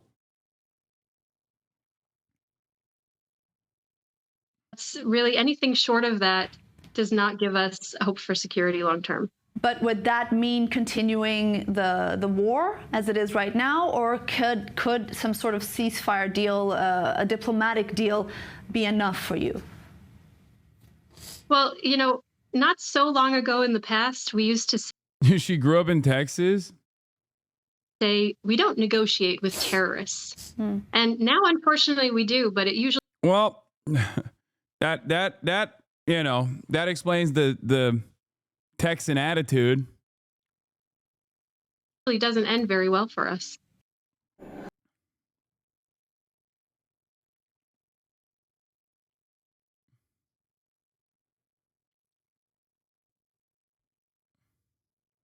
As well as northern Lebanon, we sacrifice the villages in their entirety with little or no resources. I'm sure you know how class the country is towards our people, the people of our Bekwa. Yeah. France has gone back on their position on Netanyahu. I'm going to talk about that in a little bit as well. Aren't Dahia and Hannibal orders inherently crimes against humanity? Yes, they are. Contrast that to the way that the Lebanese people are taking the ceasefire. Contrast that. Contrast the death and destruction in northern Israel to what the death and destruction has looked like in southern Lebanon, all the way up to Beirut. Nicest feeling. We're returning with our heads held high. We're returning with dignity. Thank God. It feels great.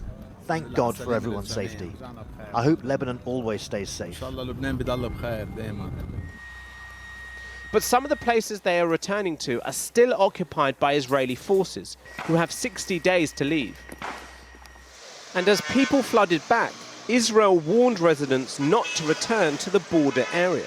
The Israeli army implemented a curfew for those moving south of the Litani River, with the IDF saying they had arrested 4 Hezbollah militants. Like, look at this. A pause in fighting, but a fragile peace. The Lebanese army also began deploying to the area today in accordance with the ceasefire agreement. Their role with UN peacekeepers is to monitor the territory and ensure Hezbollah does not return. Both sides are portraying this as a victory. Supporters of Hezbollah chanted the name of their former leader, Hasan Nasrallah, killed by Israel in September, and many waved the yellow and green flag of the militant group. It is that support and the continued presence of Hezbollah in Lebanon which worries Israelis displaced by the fighting.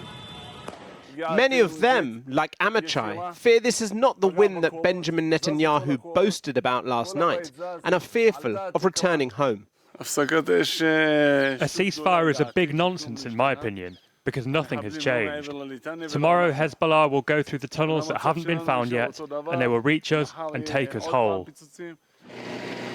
To attempt to ease their fear and limit their anger, the Israeli government has emphasized that if Hezbollah violates the new agreement, they will not hesitate in striking back inside Lebanese territory. So could we see history repeat itself? The last ceasefire occurred in 2006, following a month-long conflict during which 150 Israelis and 1,000 Lebanese were killed. The terms of that deal, UN Resolution 1701, are the basis of the present ceasefire. But back then, both sides accused the other of violating the agreement. Lebanon said Israeli jets continued to enter their airspace, while Israel said Hezbollah had rearmed and moved military infrastructure south of the Litani River. And so many today, both north and south of the border, wonder how long this present calm will last. In Lebanon, the rebuild begins. This is a nation that was already in economic freefall and beset with corruption, now ravaged by a conflict that has left cities pockmarked with rubble and the south leveled by Israeli airstrikes. From 2006 to 2024, every 10, 15... Would you gamble away everything you've built on Twitch? Why do you hate people who are right years before you? Are you fearing being wrong, or will you leave it all to chance? Roll the dice, brother. But let us have a wager per chance. Would you gamble away everything you've built on Twitch for the chance that you're wrong? What are you, the fucking Riddler? What is going on today, man? Everybody needs to fucking dial it back a million steps, okay? 15 years, there's a war. There are people who built homes and made investments in the south. This is the second time we suffer such damage. Lebanon's prime minister said, enough wars, tragedies, and disasters. Many will echo that wish across this region. I post fucking meat on Maine. All of a sudden, it brought out all the weirdos, dude. I feel like every time we get closer to December, we see a lot of mental illness in the chat. Yeah, I think holiday season brings out some of the craziest people.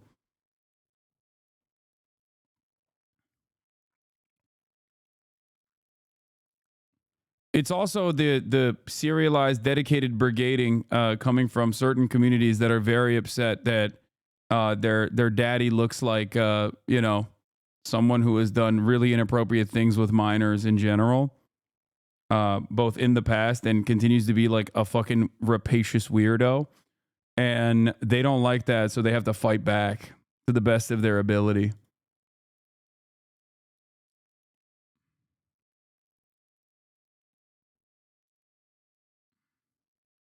Region, but fear that for far too long now, such devastation. Oh, also, they do this. It does escalate every time I get like positive coverage from mainstream media.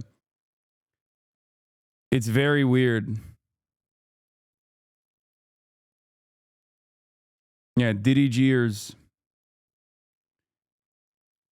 It's a very odd phenomenon. I think it's like it's almost outside of like the control of a singular force at this point. It's like become a cult in and of itself. Yeah, a lot of it revolves around the personal envy of a singular human, and people that wish to fulfill his desires. You're getting CNN hits and PSA segments, and they can't handle it, and they don't understand why it's not him instead. Yeah, I know.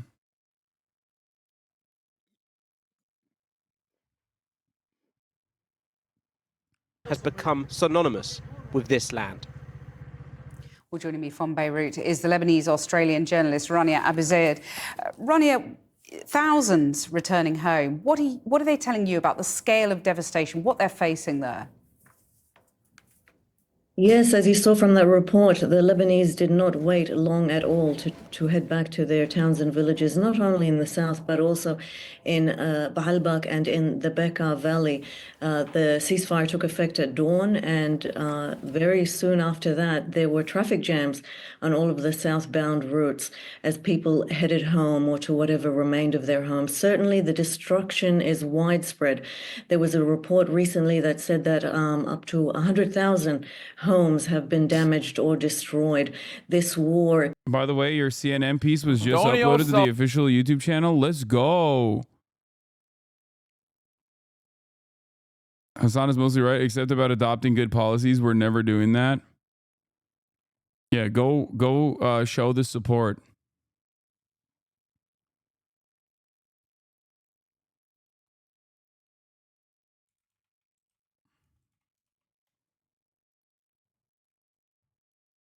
Here. Before the fucking weirdos swarm it.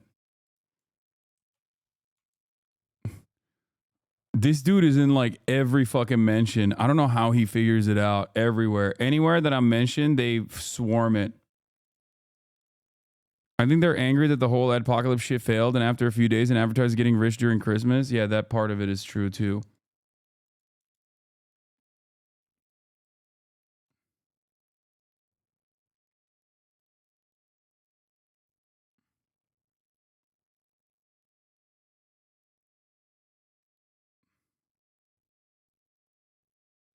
He's currently claiming a Twitter guy wishing AB and Lena's death is radicalized by you. That's the most insane thing that someone could claim. I love Lena and AB. It's gross. Like wanting to win an argument so bad that, you know, you just look at random people posting schizophrenic, psychotic shit on Twitter and then saying it's my fault. It's crazy.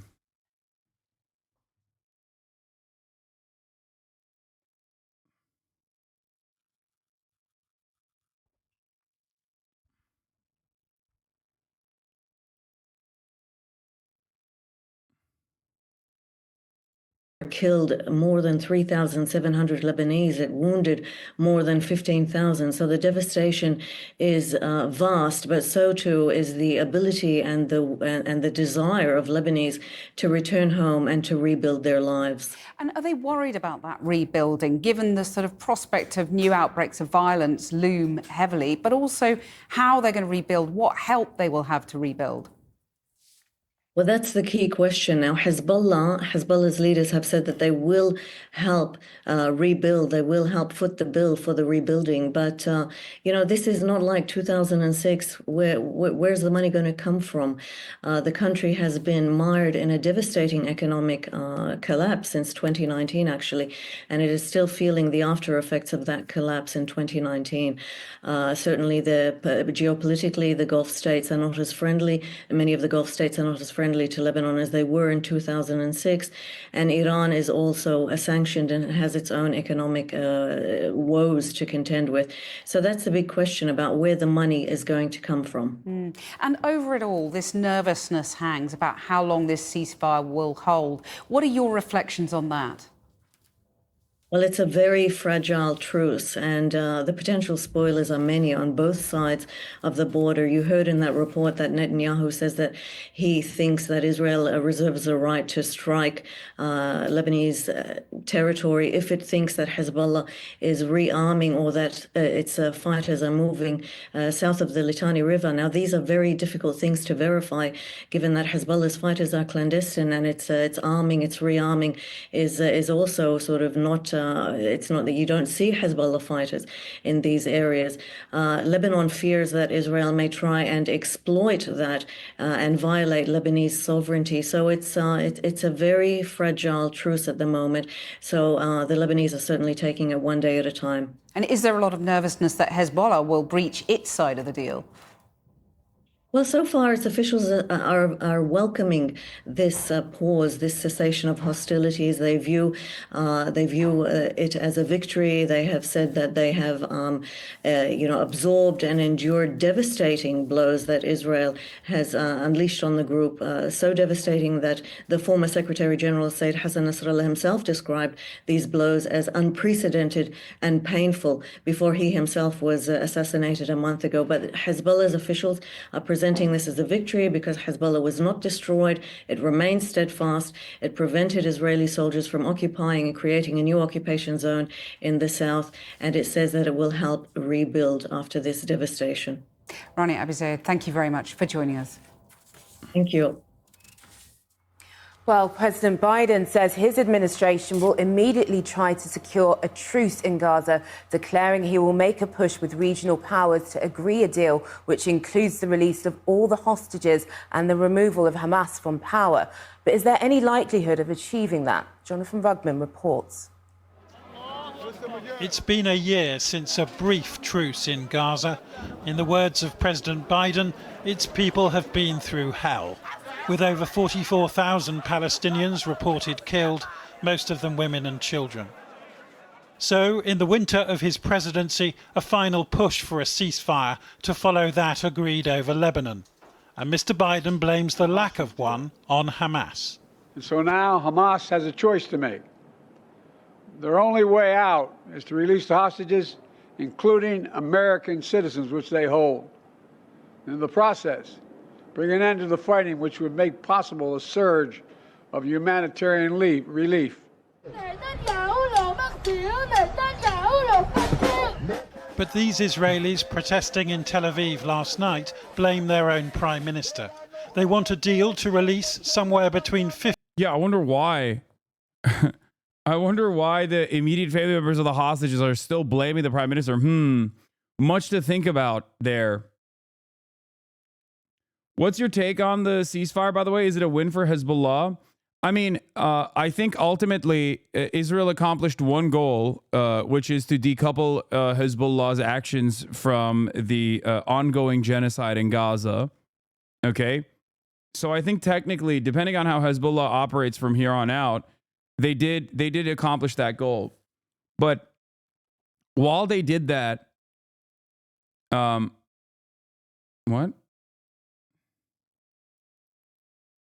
My ex-husband spends Taylor's net worth daily on fucking what? He throws your network in the garbage dealer. I still love you, just disappointed. What is happening? Anyway. So here's the thing. I'm going to stop reading chat, I think. Israel's goals of decapitating the leadership of Hezbollah was successful. Israel's goals of decoupling Hezbollah, if there is no more momentum from Hezbollah in terms of like applying any sort of pressure to Israel as the Gaza genocide continues, then they were able to successfully achieve those two goals. But I think their overarching goals were to create a permanent safety barrier in southern Lebanon and destroy Hezbollah's military capabilities. However, those goals were obviously massive failures. They killed a shit ton of Lebanese civilians in the process. They destroyed major parts of southern Lebanon. They wiped out entire city blocks in Beirut. And yet, when the ground forces moved into southern Lebanon, they incurred tremendous penalties. They went in and they left in coffins. They lost a shit ton of Merkava tanks. They lost they incurred a significant amount of deaths and wounded the casualties in general. And the reality of the matter is, it was not something that they could keep up regardless of how much support they're getting from the American government. What I mean by that is, they invaded a foreign nation, and the standing military, the de facto standing military of said foreign nation, was able to, in a direct combat, boots on the ground military invasion situation, despite having air support, Israel having air support, was able to push them back significantly. They thought that, Israel at least thought that they would be able to overtake Hezbollah militarily in the process. But instead, what they got was some significant pushback. And if we have learned one thing from previous incursions into Lebanon, your dream coming true.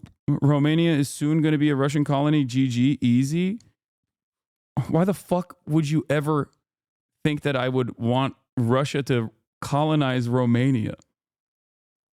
Why are people fantasizing about a position that I do not hold at all? And then, what is going on, dude? I covered the Romanian situation.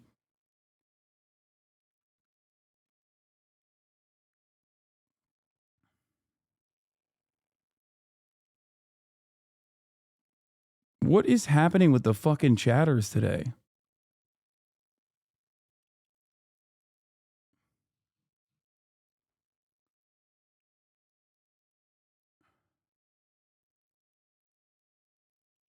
Anyway, the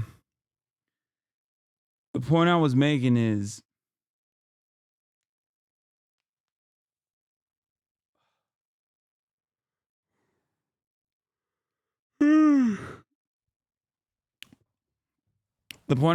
that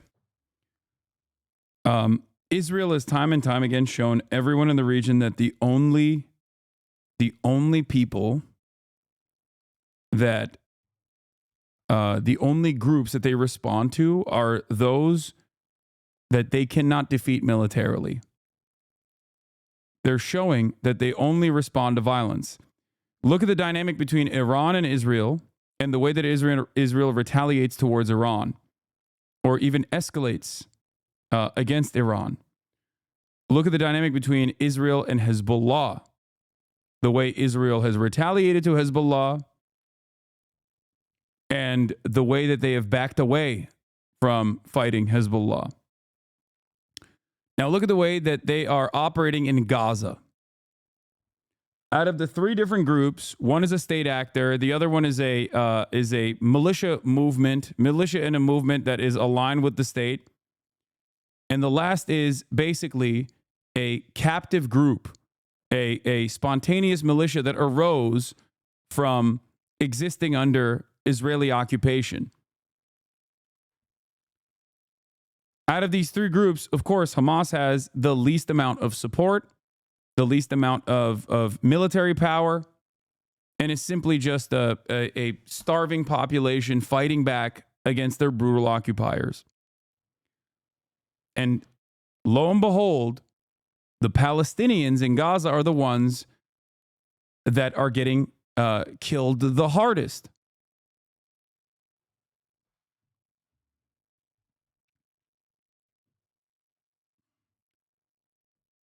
That's the modus operandi of Israel's warfare.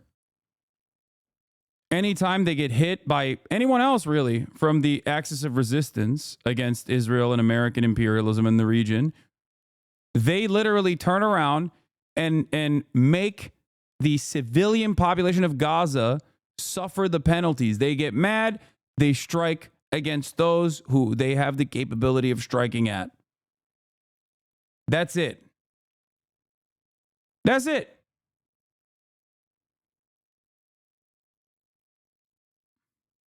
And that is where we're at.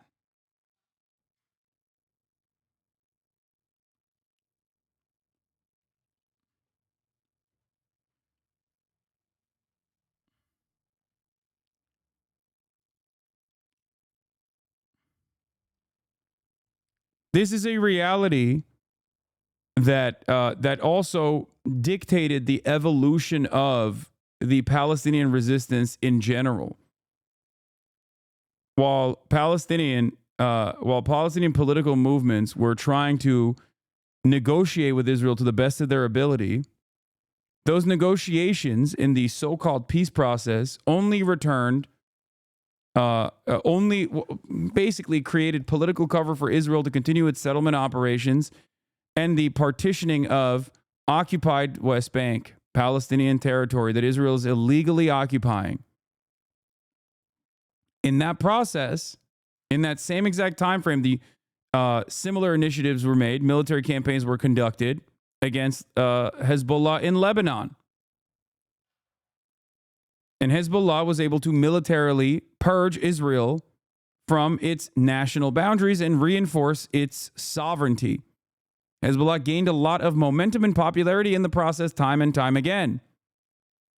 This taught everyone only one lesson. If you don't fight back and if you don't make Israel's military escalations costly, they just won't stand down.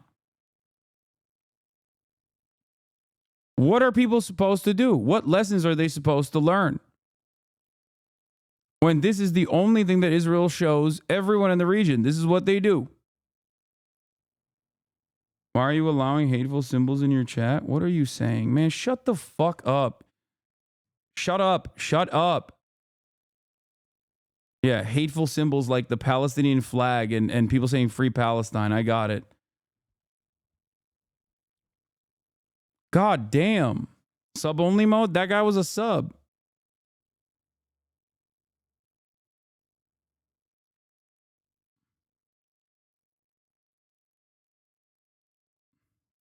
I'm hearing from Israeli sources we have diminished Hezbollah greatly, and I'm curious to know. I think it's mostly propaganda because the number of like armed combatants that did not diminish. Like they thought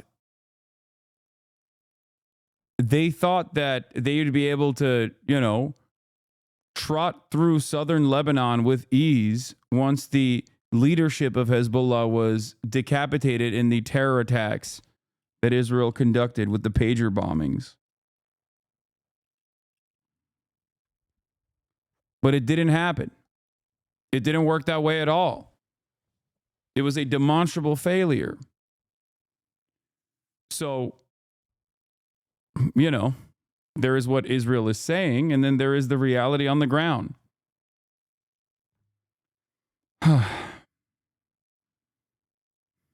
So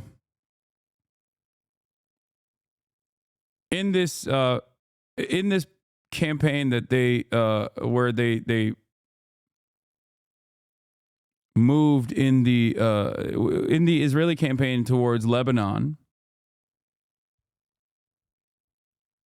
Hezbollah literally drone striked Benjamin Netanyahu's house, blew up a military base,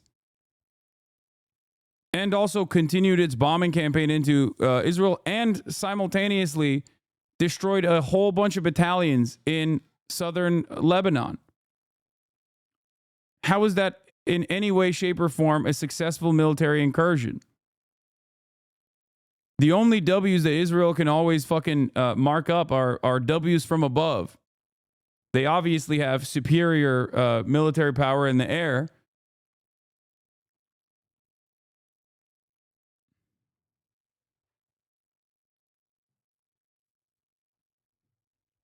But ultimately, I don't place a lot of emphasis on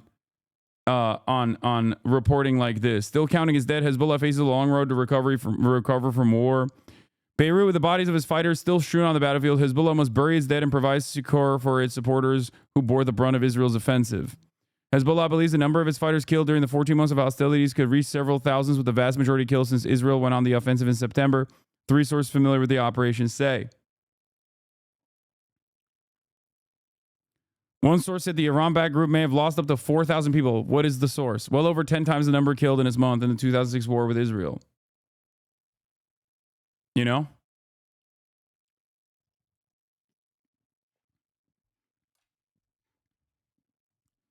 So far, Lebanese authorities have said some 3,800 people were killed in the current hostilities without distinguishing fighters from civilians. Yeah. Lebanese authorities have said 3,800 people were killed in the current hostilities. Do you think that they were Hezbollah fighters?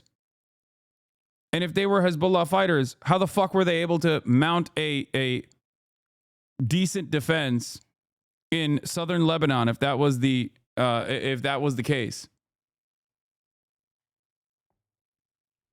Now, right now it's 1,700 Hezbollah fighters confirmed killed based on funeral notices.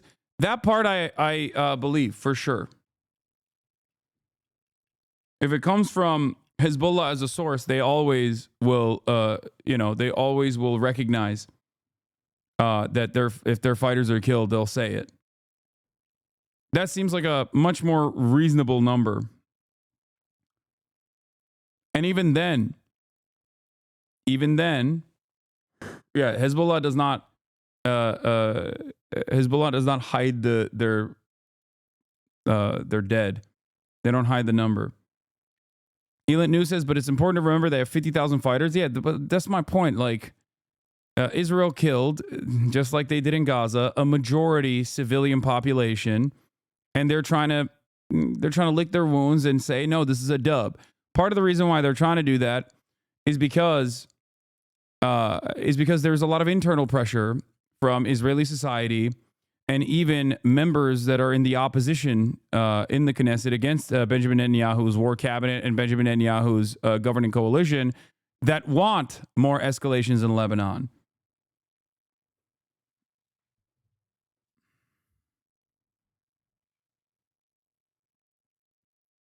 That's the problem here.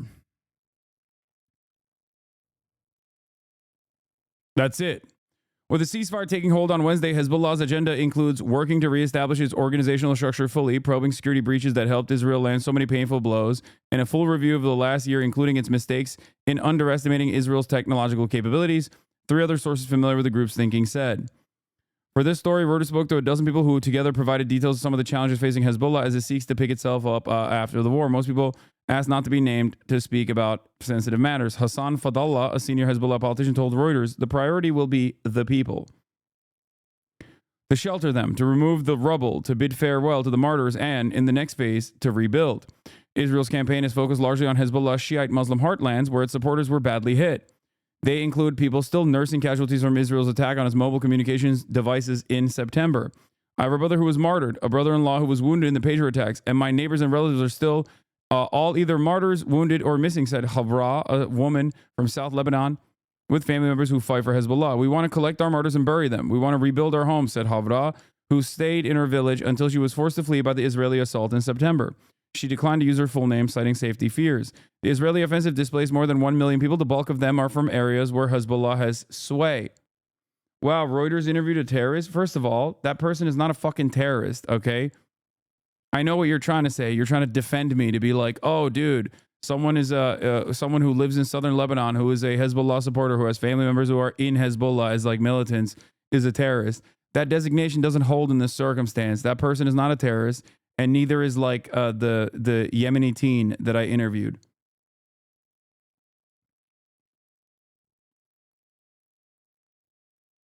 Don't say shit like that. It's just racist.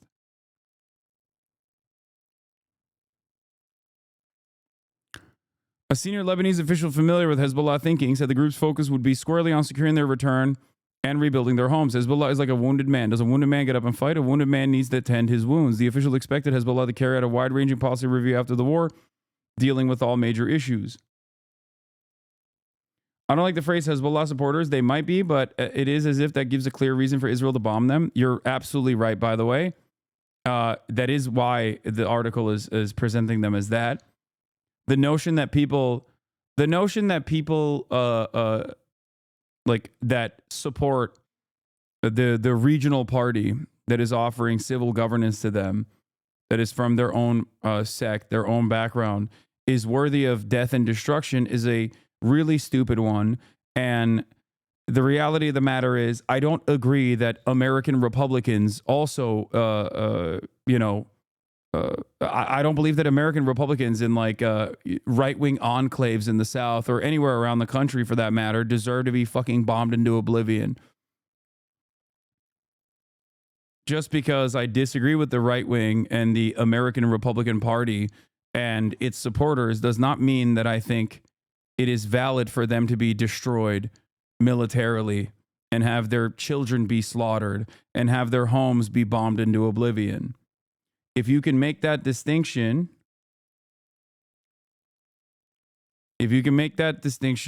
then you can understand that there is no difference here with Hezbollah and support for Hezbollah as well. The problem is people don't see that. No matter how much you communicate, no matter how much I communicate this reality, most people will never actually look at it in the same way. You know, they will never see it in the same way. These are brown people far away that Americans have only seen on television screens as, either some avoidable consequences, collateral damage, or, evil villains that deserve to be militarily defeated.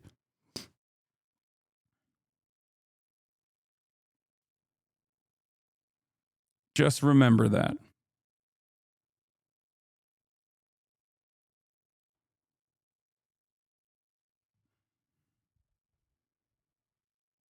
Thoughts on Sinah's analysis? Some reflections on the Hezbollah-Israel war from Sinah Tusi, senior fellow at CI Policy, Center for International Policy, tweets mostly on Iran. He writes for Foreign Affairs, Foreign Policy Magazine, and The Guardian. Israel entered the conflict with a clear and ambitious objective to advance the Litani River through the relentless aerial and ground assaults, seize control from Hezbollah, and secure the area to facilitate the return of displaced Israelis. Yeah, they wanted to create a security barrier like they did in the Gaza envelope past the point of the Gaza barrier inside of the Gaza Strip. I think that's what they wanted to do, at least like a mile in or so, to ensure that there was some semblance of like permanent military occupation there. So that Hezbollah would not have, missile systems aimed directly in northern Israel, for example. This move was intended not only to reclaim territory, but to establish a long-term security against Hezbollah threat. However, the strategy faltered. Instead of achieving its goals, intensified missile strikes by Hezbollah forced the evacuation of even more Israeli areas. Escalating Hezbollah attacks since October also severely disrupted Haifa, a strategic economic hub. The escalation reached its peak last Sunday, just 3 days before the ceasefire was announced, with Hezbollah setting a new record for daily attacks. The volume of missiles and rockets fired, many targeting Tel Aviv and striking deep into Israel, surpassed all previous levels. Israel's acceptance of the ceasefire despite unachieved objectives in part highlights Netanyahu's constrained position. Had Netanyahu believed continued fighting would yield better outcomes, he likely would have not agreed to the truce, just like he is not agreeing to any sort of ceasefire proposal in Gaza, because he believes that he can continue dominating and genociding and ethnically cleansing at least northern Gaza. Hezbollah, meanwhile, may have been pressured into accepting the ceasefire due to internal and international dynamics, raising questions about its satisfaction with the agreement. Hezbollah Secretary General Naim Qassem is expected to address these issues soon, but the ceasefire's implications will take some time to become clear.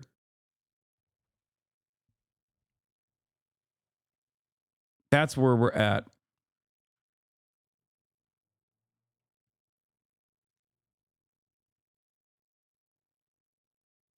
Yes, this map by the IDF shows this Gaza-style security zone where they're telling locals not to enter currently. Yeah, see? So they did this exact same thing in Gaza as well, where they just like blew up every building. They blew up every building that was, I forget what the exact distance is, but I suspect it's a similar distance. And completely wiped it clean. IDF spokesman, Rear Admiral, this is from Emmanuel Manny Fabian, Times of Israel's military correspondent. Just so you know, I'm not like looking at some random people on Twitter. IDF, he writes for the Times of Israel. IDF spokesman Rear Admiral Daniel Hagari in a press conference says any Hezbollah violation of the ceasefire agreement will be answered with fire. The IDF's mission is to enforce the agreement. The IDF is determined, and any violation will be answered with fire, he says. 1 kilometer from the border. Thank you, Elent News. Hagari says IDF troops are still positioned in southern Lebanon in the villages and areas from which there will be gradual withdrawal in accordance with the agreement. I believe it's going to take 60 days, they said. Air Force planes continue to fly over Lebanon skies, collecting intelligence, and are prepared to operate whenever necessary. Hagari says that in the coming weeks, the IDF will shape its defenses on the northern border and implement lessons from the past. Today, he says IDF troops work to enforce the agreement. The soldiers identified suspects who approached no-go zones, detained them, and fired warning shots. We also killed terrorists today, Hagari says. Hagari also shows a map of areas in southern Lebanon that are currently off limits for Lebanese civilians amid the gradual handover to the Lebanese armed forces. We are stationed and operating in this area. Armed operatives in the area marked on the map is a violation of the ceasefire, and any armed operative will be eliminated or detained, he says. Addressing Lebanese civilians, Hagari says, as you saw throughout the war, we are doing what we say. For your safety, we call on you to not approach the area where our forces are. The ceasefire agreement is built in a gradual way, and we will update you when you can return. It's pretty fucking crazy that they're like, yeah, even if you're trying to get back to your homes that we blew up, we will kill you. Israel gets to do that sort of thing, and America will defend it every step of the way. Biden administration is advancing $680 million of arms sales to Israel. This is by my Turkish goat, Hümeyra Pamuk, over at Reuters. That's the way that the Biden administration is brokering peace for Israel. Channel 12, quoting an Israeli minister who reviewed the documents, we have effectively brought Washington into Lebanon as a senior official, and this is a great achievement.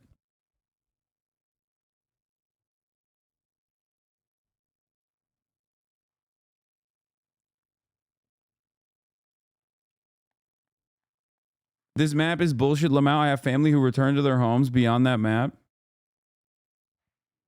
He says that during the entire conflict, over 12,500 Hezbollah sites in Lebanon were struck, including 360 in Beirut's southern suburbs. Hezbollah is a strategic Iranian asset, which the Iranian leadership invested many resources in, money, weapons, and personnel over the years. Iran's leadership has lost a strategic asset adjacent to our border, Hagari adds. And for the record, they carpet bombed until the very last moment.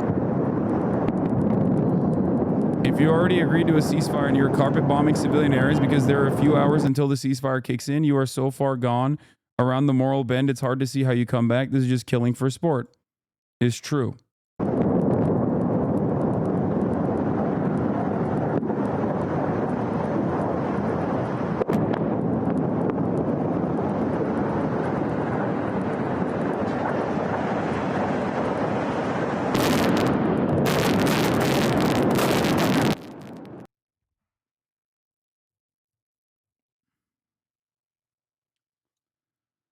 Moral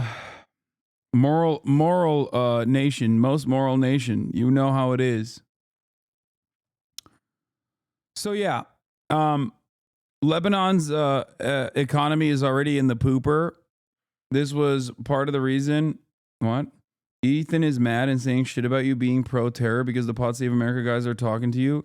Yeah, dude, I don't care, okay? And you shouldn't either.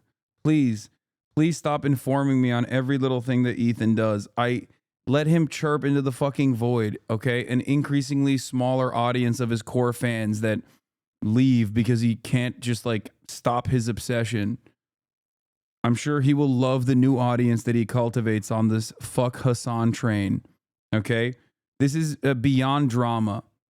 He is trying to like actively make me into a toxic person in the eyes of many of the people that I know.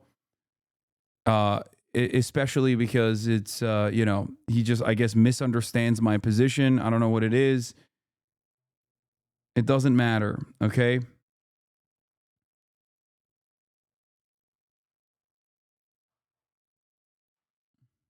He will always do this going forward.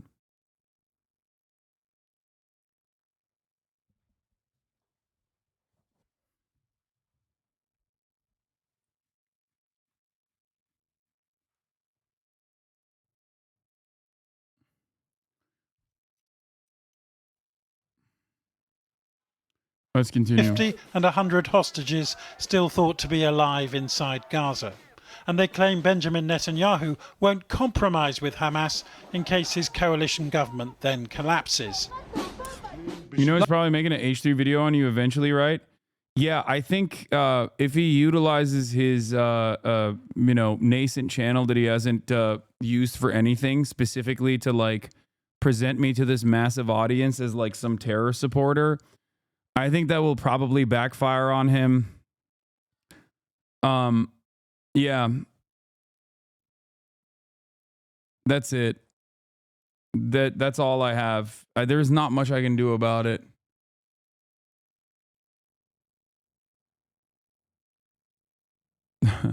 Destiny will never not defend white people saying the N-word. People who say they don't hate watch are like white people who pretend they don't say the N-word. Not trustworthy people.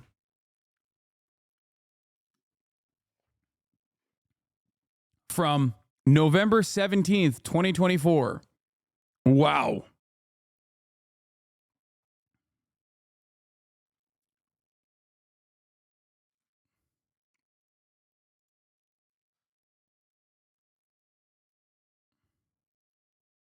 Last night, Israel's Prime Minister talked about releasing the hostages, but not about a possible ceasefire.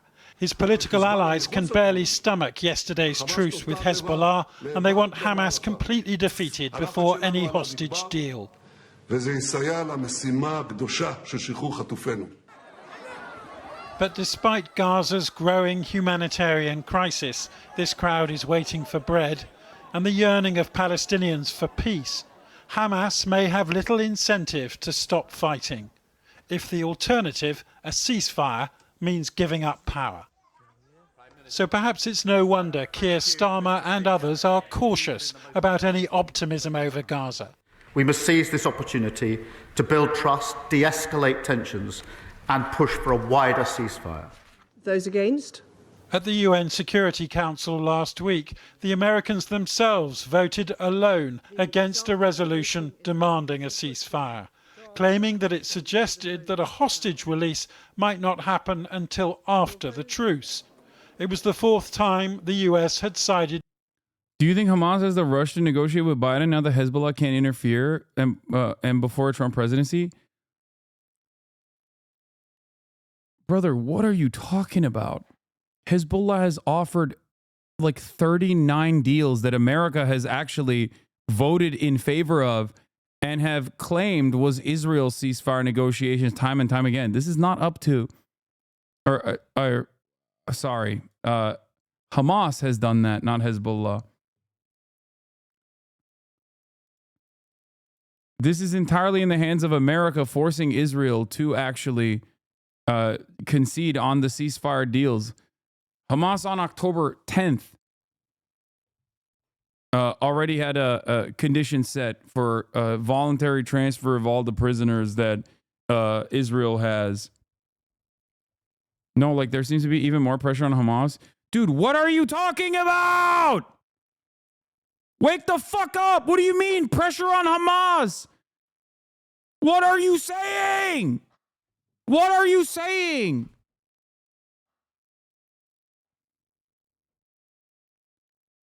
What more pressure can exist? It's a fucking genocide. What are you saying? Stop, I'm banning you. I'm done. I can't do this. No, I'm not. I'm done. He's perma. It's over. No, his stupidity reached a new boundary that I cannot fucking allow. Oh my God. It's like, that's it. No, the troll is finally gone. It's taken me a fucking year, but I finally had it. It's a bit. There's no way he's a 15-year-old. Yeah, I don't think so.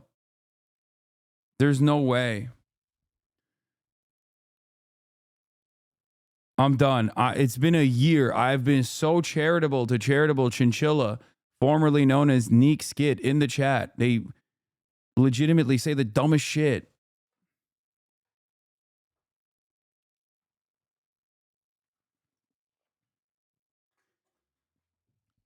What more pressure can you fucking put? You're making it seem like this is like a you're making it, one, seem like Israel actually genuinely is interested in a fucking ceasefire when they've shown that they're not.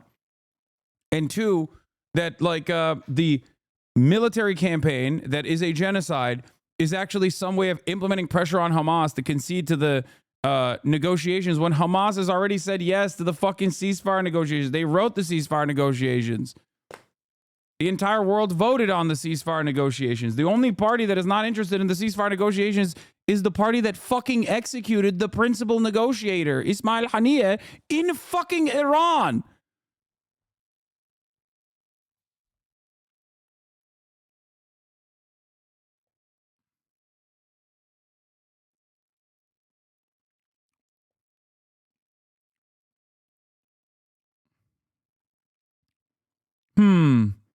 Yeah, I wonder why they drew Claudia Scheinbaum like this.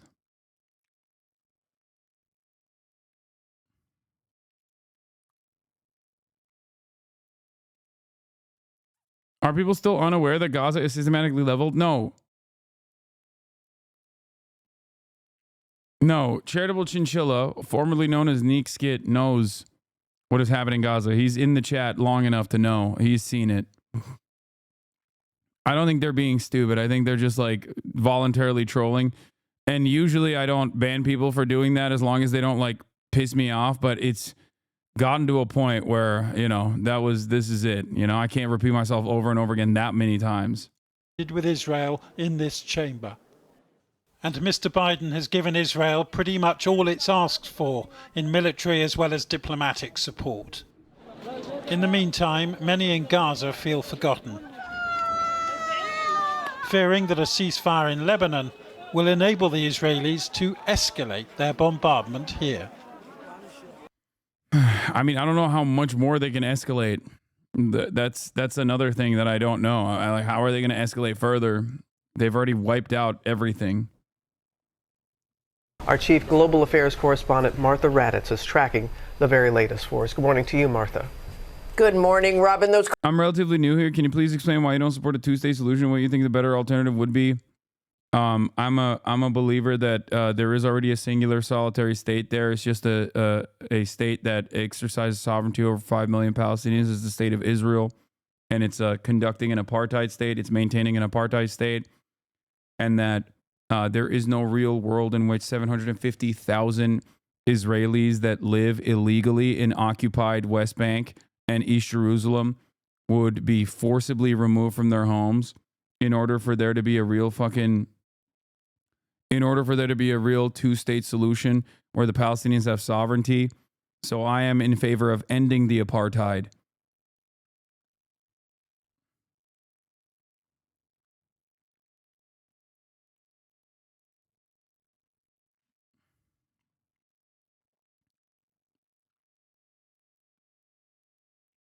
What you are looking at is what the two-state solution is. Cars returning home, certainly a welcome sign. In fact, this morning across Lebanon and Israel's northern border, the fighting is paused. Just hours ago, that U.S. brokered ceasefire taking effect with... Chomsky disagrees. It's okay. We can have reasonable discussions on this conversation, but I doubt that Noam Chomsky's current calculation is that no two-state solution will exist. Many people who are long committed anti-Zionists, myself included, believed in a two-state commitment, and that calculation changed. I would urge you to listen to Israeli historian Avi Shlaim and his analysis that also speaks to the impossible reality of 750,000 people who are currently sitting illegally on stolen land that is illegally occupied by the Israeli government. This has made it impossible to have a real two-state. What are you going to do? You're going to fucking forcibly remove militarily 800,000 people from occupied West Bank and occupied East Jerusalem? You're not. No one is going to do that. That's just never going to happen. And I don't think Noam Chomsky is a two-stater anyway. Avi Shlaim is the name of the Israeli historian, the famous Israeli historian. The reason why I bring him up is because him and Ilan Pappé, I believe, were originally two-staters, myself included. And throughout time, they have changed their perspective into recognizing that there is currently a one state.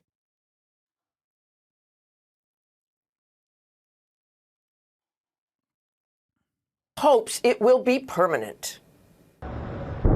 The West Bank settlers are living in someone else's home, not their homes. They should be returned to living Palestinians who were displaced.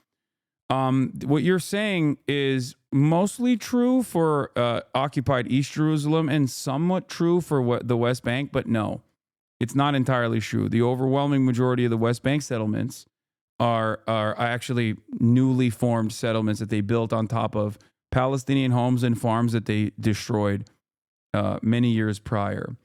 And while that is the morally correct way to implement a two-state solution, that would never happen in a million years, and it is infinitely more likely for there to be a one-state solution where the apartheid is dissolved forcibly and abolished, and the 5 million Palestinians are able to participate in the democracy of a singular, solitary, secular state that no longer has an ethno-statist project.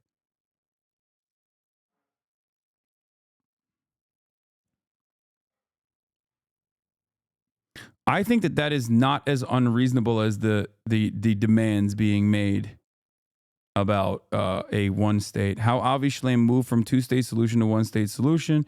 Yeah, you can read about this. There are many articles written on this as well. But Chomsky has addressed the UN calling for a one-state solution. That address to the UN is also published on Palestine, Chomsky and Pappé. Yeah.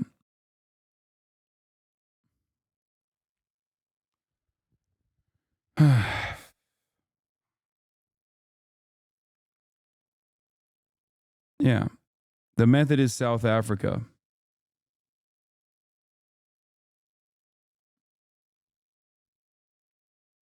This is morally true in general, but as you say, the settlers in the West Bank are unhinged and would likely fight and kill IDF soldiers to try to evict them. Oh, for sure. I never say that this will be without conflict. It will be akin to the Reconstruction era in the South. It will be exactly like that. For sure. It has happened before with much smaller numbers in Gaza as the settlers refuse to leave, but the overwhelming majority of the violence will come from the settlers that want to restore the ethnic and sectarian pecking order, and not actually from the Palestinians who want bloody vengeance and revenge. That's usually not how it works throughout history.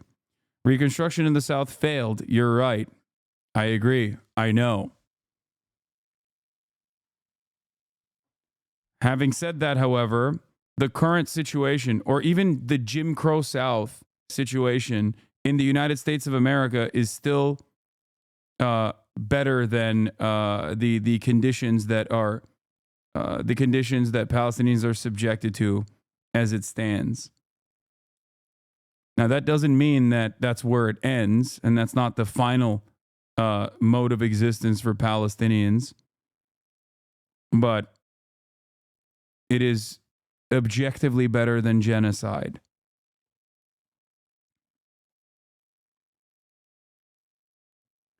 There's also a good bit of people that will just simply leave. That's the other thing. There will be a lot of people who say, I don't want to fucking live around Palestinians. They're gross. They're disgusting. So there will be a good bit of voluntary immigration into other enclaves, I suspect, or, somewhere else. This happened in apartheid South Africa as well.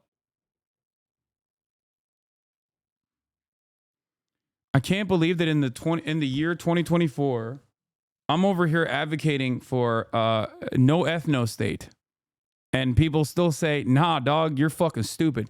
Hey, can we not have a religious ethno supremacist ethno state?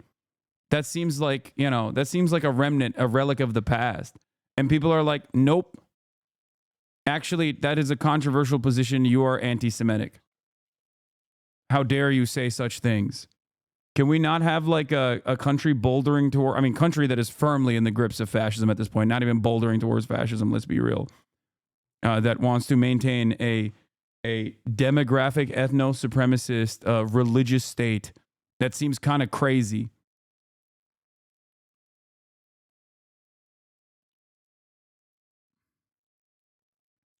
Brother, why do we always get compared to South Africa instead of the Algerian model? Our situation is way more similar to Algeria and not South Africa. Because you're wrong. Because your situation is not similar to Algeria. It is similar to South Africa. That's why you're wrong. What do you think? The fucking South Africans are, the white South Africans are indigenous? Are you stupid?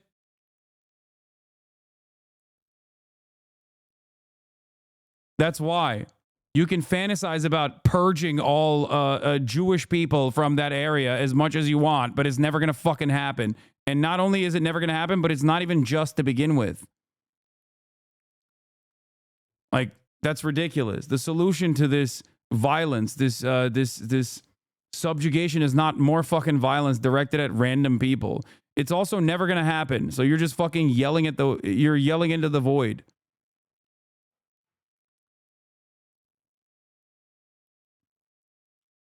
The reality of the matter is, the French colonialists could just, hop on a ship and escape. There are plenty of people who just have lived there, and that's the only thing that they've known their whole lives.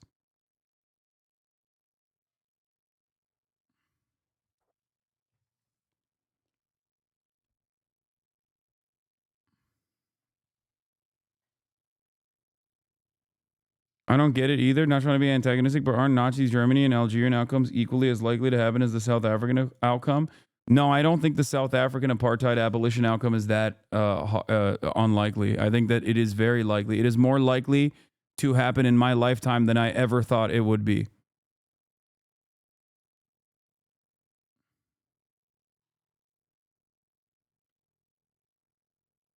The FLN tried everything to keep the French from leaving after the war. The Algeria state in 1962 did everything in its power to avoid the Pied Noir fleeing. They were necessary to the economy. Yeah.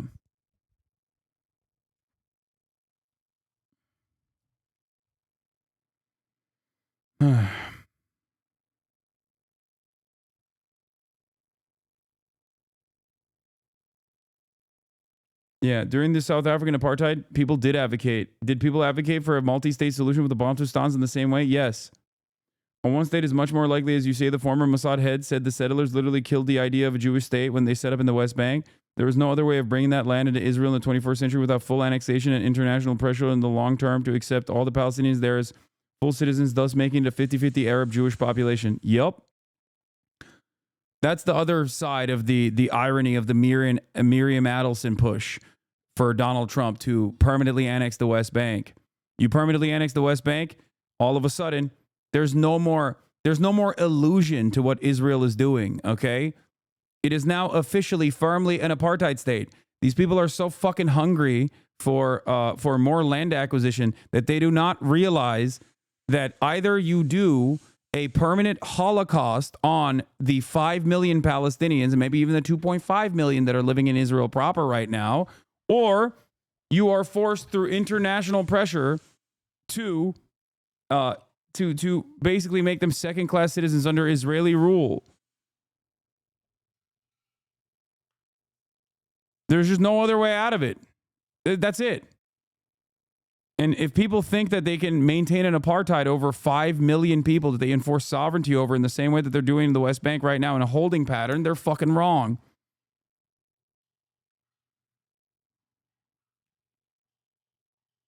The deal was struck after a day of withering Israeli airstrikes in and around. A singular state in Israel destroys the ethno-state project. That is the thing that Israel fears the most. Okay? Because all of a sudden now you have 7.5 million Palestinians that can vote, technically should be able to vote. What do? I see a lot of people say Hamas is unpopular in Gaza. They want them gone. Is that true or propaganda? I'm sure that there are plenty of people who don't like Hamas in Gaza.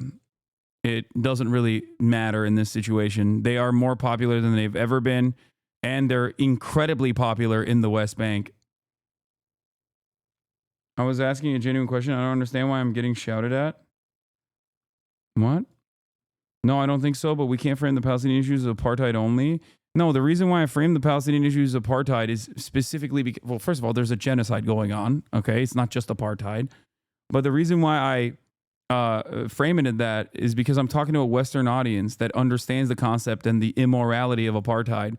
Let me do my thing, okay? Can I just do my thing without people chiming in? It is exactly what it is. And it's also a word that is illegal. And I mean, it's a word that people understand is illegal and inhumane and unjust. Beirut, flattening this apartment building, causing panic in residential streets. But hours later, President Biden confirming that after weeks of intensive negotiations, a deal had been struck between Israel and Hezbollah to end the fighting. This is designed to be a... I have a question about counterpoints. I've heard and love your thoughts. I would know that ANC and Hamas are compared often, but the ANC only killed 71 civilians when it was around. Obviously, a number much lower than Hamas. Obviously, both causes are just, but is there a more apt comparison? October 7 can be compared to the Nat Turner rebellion. And the reason for why the ANC killed less civilians, is because the apartheid structure and the violence is set. The standard of violence is set by the occupying entity, the colonizing force, and Israel's violence has only increased throughout time. That is why the Intifada has evolved as well. The first Intifada was fought with stones. The second Intifada was fought with bus bombings and shit. That's the reason for why that's the reason why we're not even talking about the PLO right now. You know what I mean? Like throughout this process, as the occupation has become more and more violent, so has the retaliation. That's why the numbers are far larger, especially because the numbers of the dead on the Palestinian side are far greater as well. Does that make sense? Like, if you look at the asymmetry of cruelty that the Israeli government is subjecting Palestinians to, you will understand exactly what I mean. Like, the numbers are almost proportional.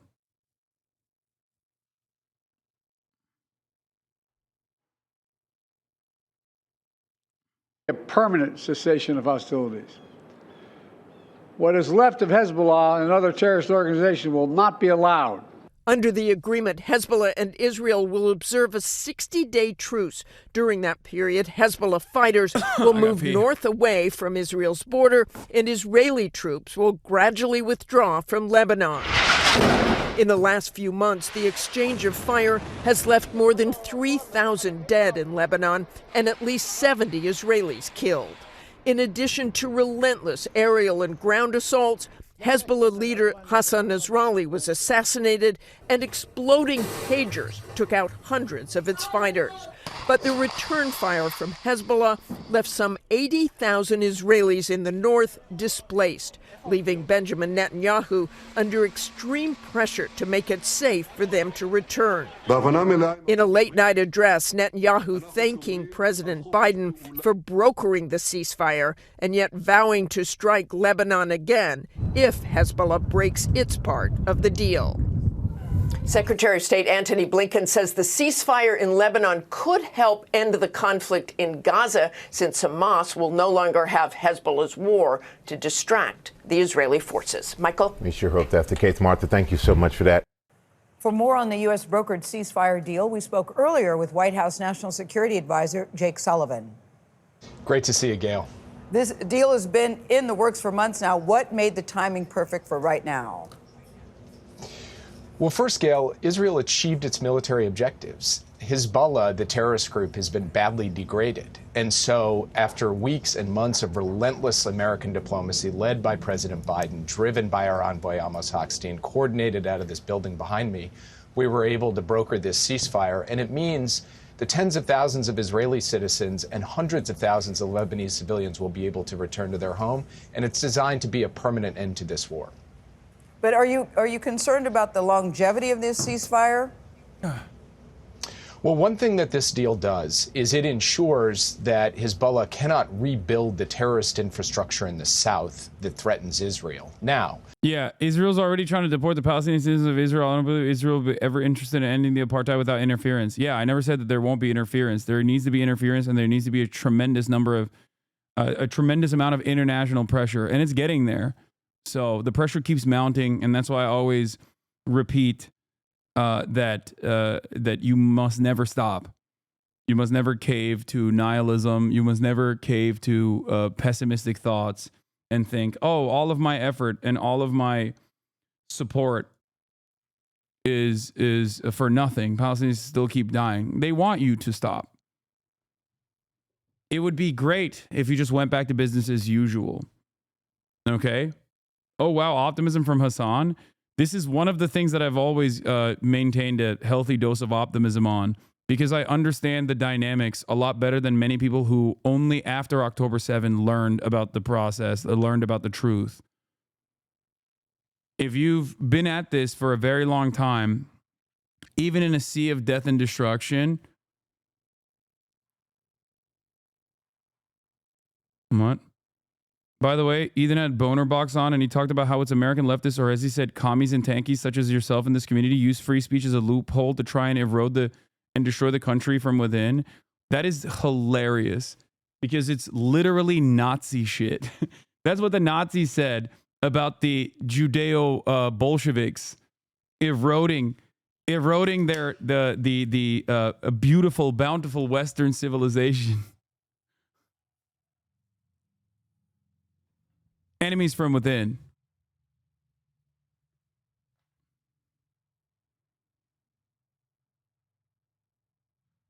That's great.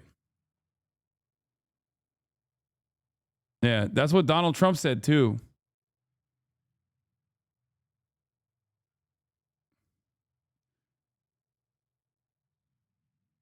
Anyway, let's continue. of course, we're going to have to monitor it and implement it day by day, and the United States and France, along with our other allies, are committed to help doing that. And of course, at the end of the day, as the deal states, Israel retains the right to self-defense if Hezbollah or any other terrorist group violates the deal. Jake, I'd like to talk for a bit about the relationship between the Biden administration and the incoming Trump. One of my favorite, one of my favorite subs was, did the mods run from the grid? Unlock it, you bums. Mods when it comes to banning jerk on the jerk sub. What is this? APAC gave the two mods two tendies. Half these motherfuckers ain't even anti-Semites.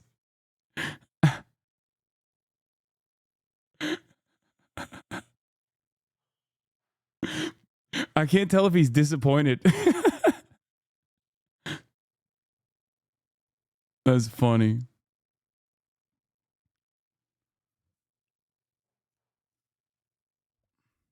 Some Hasbara jerkers flew too close to the sun and burnt their little peepees. Mod has had to go bum mode and run from the grid. Danny Avdija stands modding out here while simping for Zionism is a tough juggle.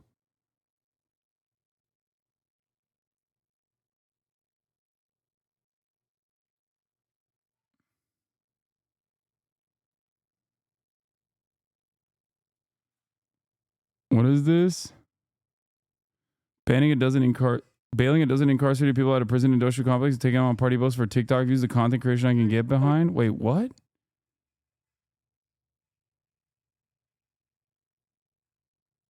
All right, let's continue. Administration, fans of incoming. Bassem Youssef? No, they didn't say Bassem Youssef is an anti-Semite. They said Bassem Youssef is literally a Semite, a Semitic person. Because he's Arab. President-elect Donald Trump would say that the only reason this is happening is because he is the incoming president. His national security advisor, incoming, your replacement, Mike Walls, said exactly that, in fact. So what is the coordination like behind the scenes? And is He is not beating the paid Hasbara's allegations? Trust the Israeli government's claims so much. Why are you a Zionist? I don't even get it. You are a mark. Like, how are you believing this stuff from them? If a foreign entity has identified you as being easy to use for their own propaganda, you should stop and think that, like, Matt, what, you know, maybe I'm the bad guy. Well, you see, it's different when I go to Israel and do this because Israel is our ally.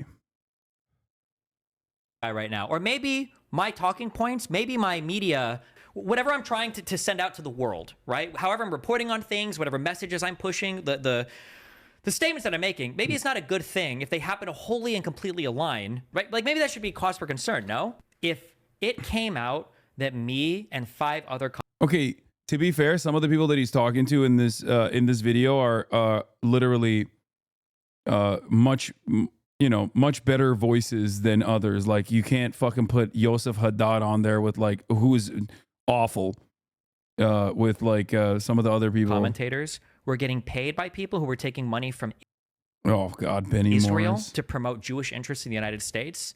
You know, there would be like a mass extermination. Wait, what? Getting paid by people who were taking money from Israel to promote Jewish interests in the United States. You know, there would be like a mass extermination event for Jews in this country.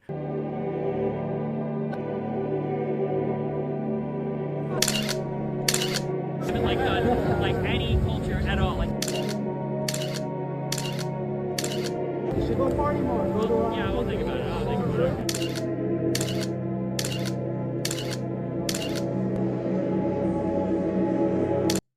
Bro, this dude literally went to...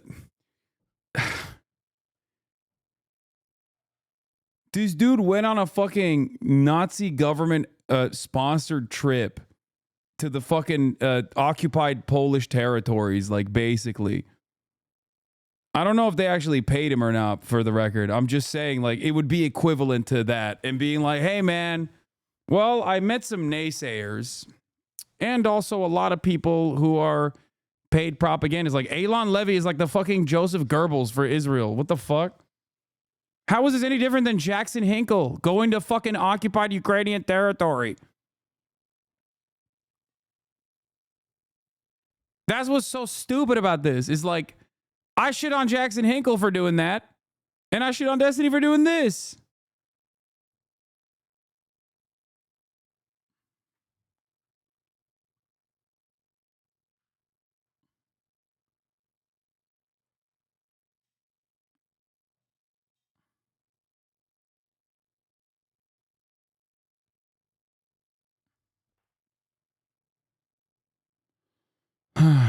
Kind of explains why his audience is so rabid about you. I mean, I think these are newcomers to the cause. They probably saw him as like a guy who is unconditionally defending Israel. And I mean, he's like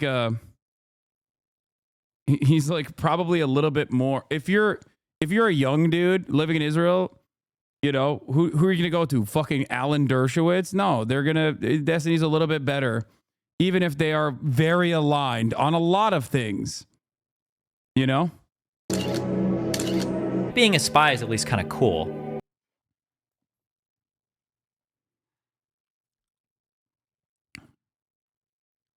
You say this like you're not sponsored by the Qatari oil barons? Hell yeah, baby. Yeah.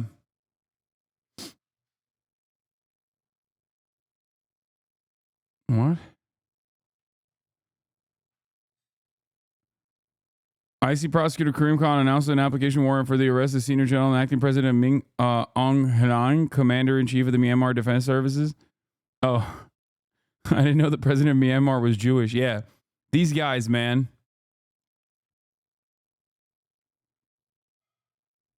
What? Finish the D clip? Being a useful idiot is like the most embarrassing. Why do you try? Yeah.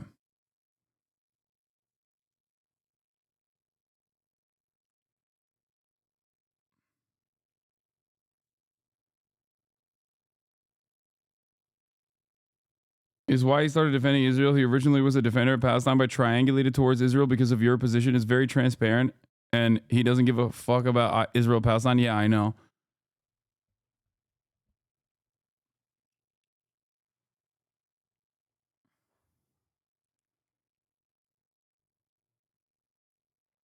Damn.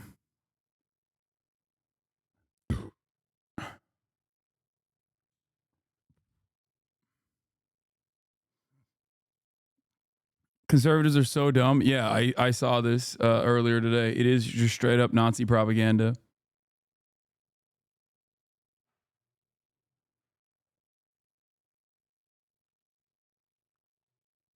All right, where the fuck were we? Let's get back to this. Is there any truth to the fact that these deals are happening because of our election results here? Well, first, we've had good communication with the incoming Trump team, including my own communication with incoming National Security Advisor Mike Waltz, and we've kept them apprised of the negotiations as they've unfolded, and I'm glad to see that they've come out to support it.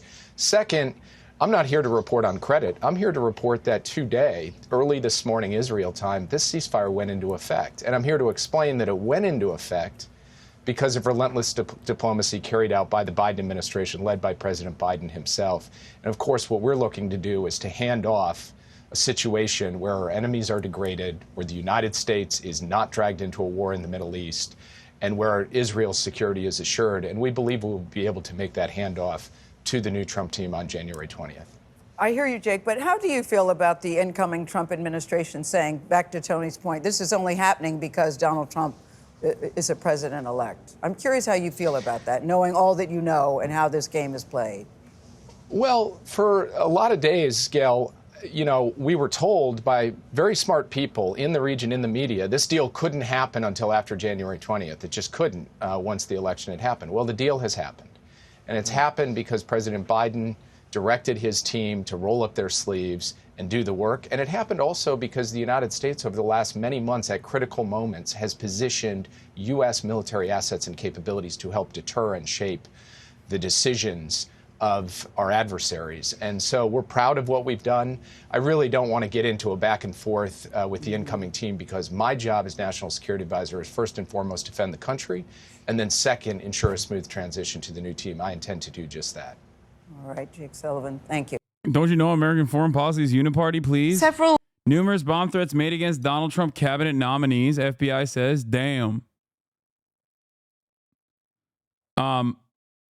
Anyway, like I said, the top line approach to this is that like Israel didn't accomplish any political goals. They didn't accomplish most of their military goals. They did, however, it seems, for the time being, successfully decouple Hezbollah from the bombing campaigns that were tied to Israel's consistent genocide in Gaza. Did you see the Haaretz articles of the Prime Minister's office saying that they were for they were forced into the Lebanon ceasefire by the Biden admin, claiming they threatened them with an arms embargo if they don't. I did not see that, but shocking.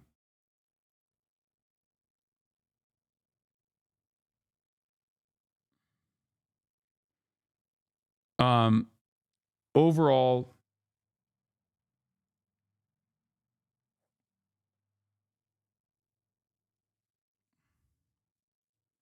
Lee Zeldin, a pipe bomb targeting me and my family at our home today was sent in a pro-Palestinian themed message. Oh, God. Oh, here we go. Oh, dude, they're going to 9/11ify this shit. Or not even 9/11. They're going to do the fucking... Oh, brother. It's the anthrax attacks. Oh, God. Oh, here we go.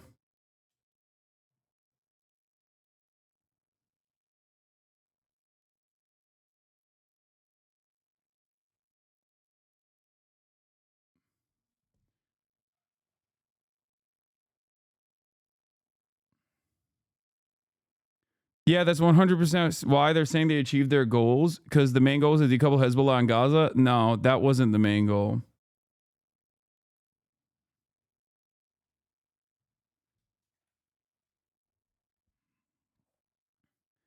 Oh, brother.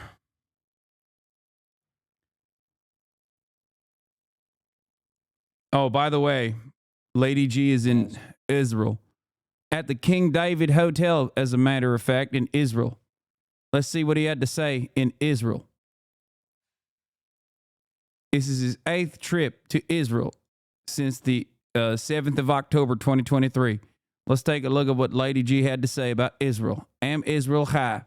Somebody has to take over Gaza. Somebody has to rebuild it. It's not going to be the United States.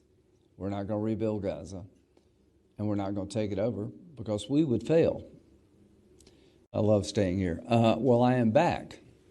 I was here like 10 days ago. Since I was last here, some good things have happened.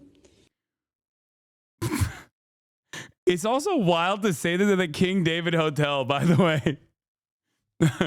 Oh, the historical significance of talking about Israel in the King David Hotel is not lost on me. You know.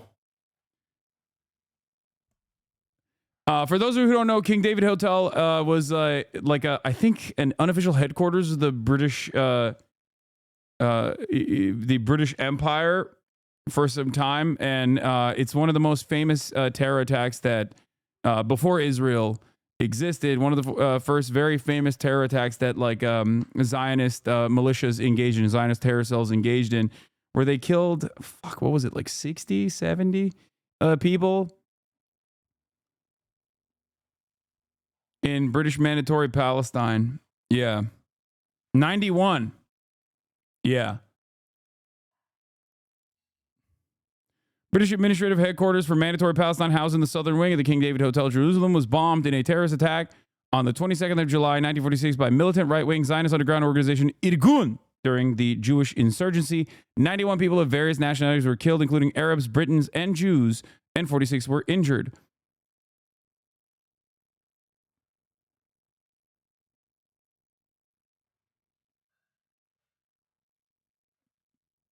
Yeah.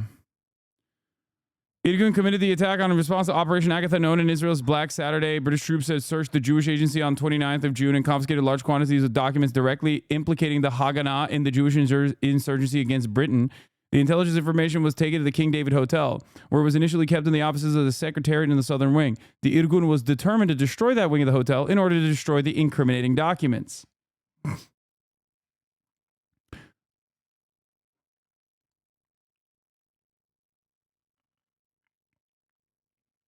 That's why Bain was not allowed into the UK in the 50s. They saw him as a terrorist.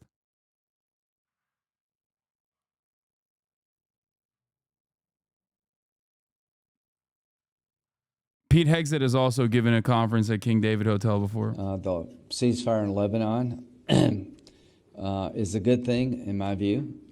It will give the people in Lebanon some breathing room, and it will ensure that there will be no October 7th generated from that border against Israel, Compromise is always difficult, but I think the ceasefire was the right decision. And for this region to move forward, we have to find a way to end the fighting and start the peace. So I was just in Saudi Arabia. This is my 8th trip since October the 7th. I am hopeful, but I'm not naive.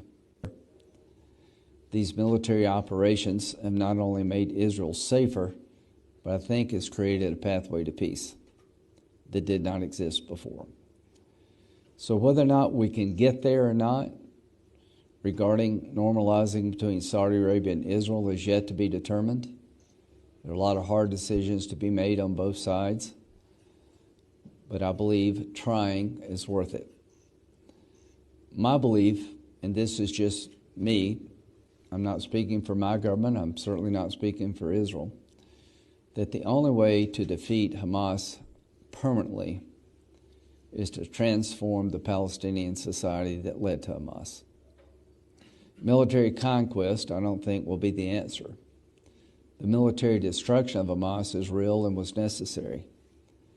But what happens in the future is going to be determined what we do, the region and the United States, what we do in the short term. Somebody has to take over Gaza. Somebody has to rebuild it. It's not going to be the United States.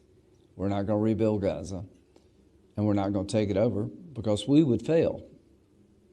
I think the idea of a long-term military solution for Israel is going to be difficult. Eventually, somebody is going to have to come and rebuild Gaza and create an entity in the Palestinian world that would live in peace with Israel. The only group that I think has a chance of doing that is the Arab world, led by the Crown Prince and the UAE. Good stuff, man. Yeah, definitely. Yeah, this seems like a great idea, man. Good job. Hey, God forbid it's the Palestinians that have any sort of sovereignty or autonomy, by the way.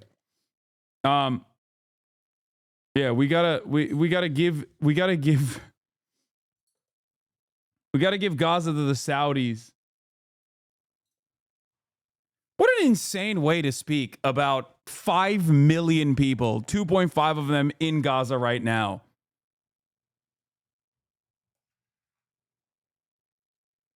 Like, can you imagine talking about anyone else like this? No, that's how white supremacy works. There are no punishments for this. There are no consequences for this. As a matter of fact, this is American foreign policy, and Lindsey Graham will be celebrated for elevating it, for having the courage to say it out loud. In a just world, he'd be locked away in prison, okay?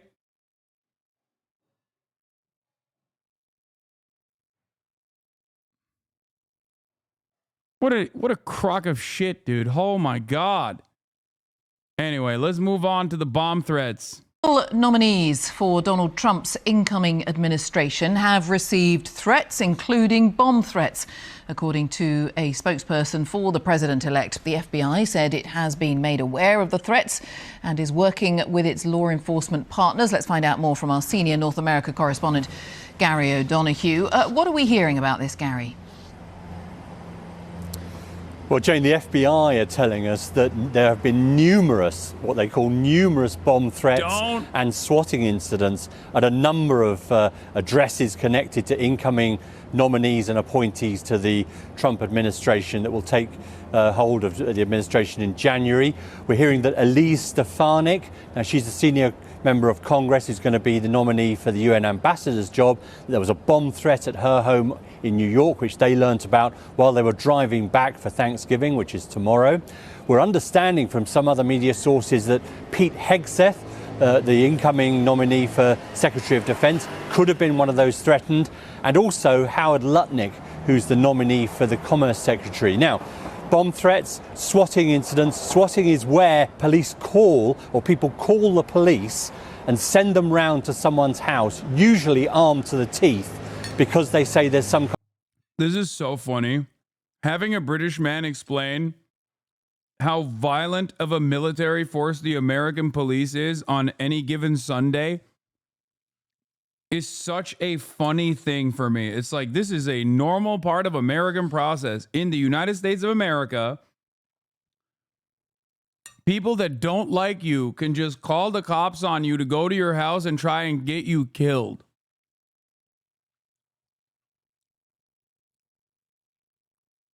Like, how do you explain that to the fucking Brits, dude?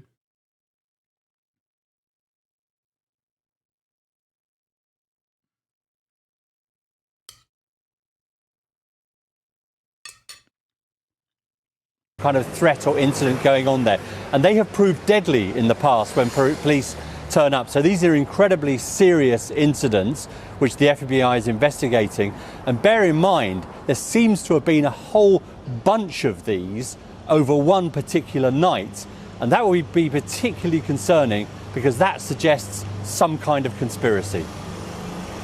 Gary, thank you. Gary O'Donoghue with the latest there in Washington. Kamala Harris and Tim Walz urging their supporters to keep up the fight on a call with grassroots organizers yesterday.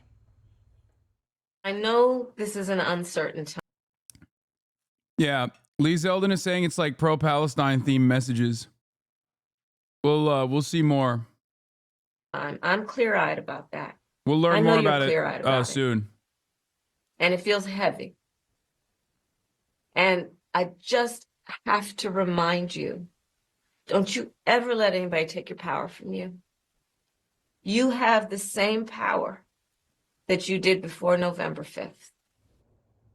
3 weeks after losing the election, Harris's team is speaking out for the first time. In a wide-ranging interview with Pod Save America's Dan Pfeiffer, former senior advisor to Barack Obama, 4 senior members of the Harris campaign discussed what they think went wrong.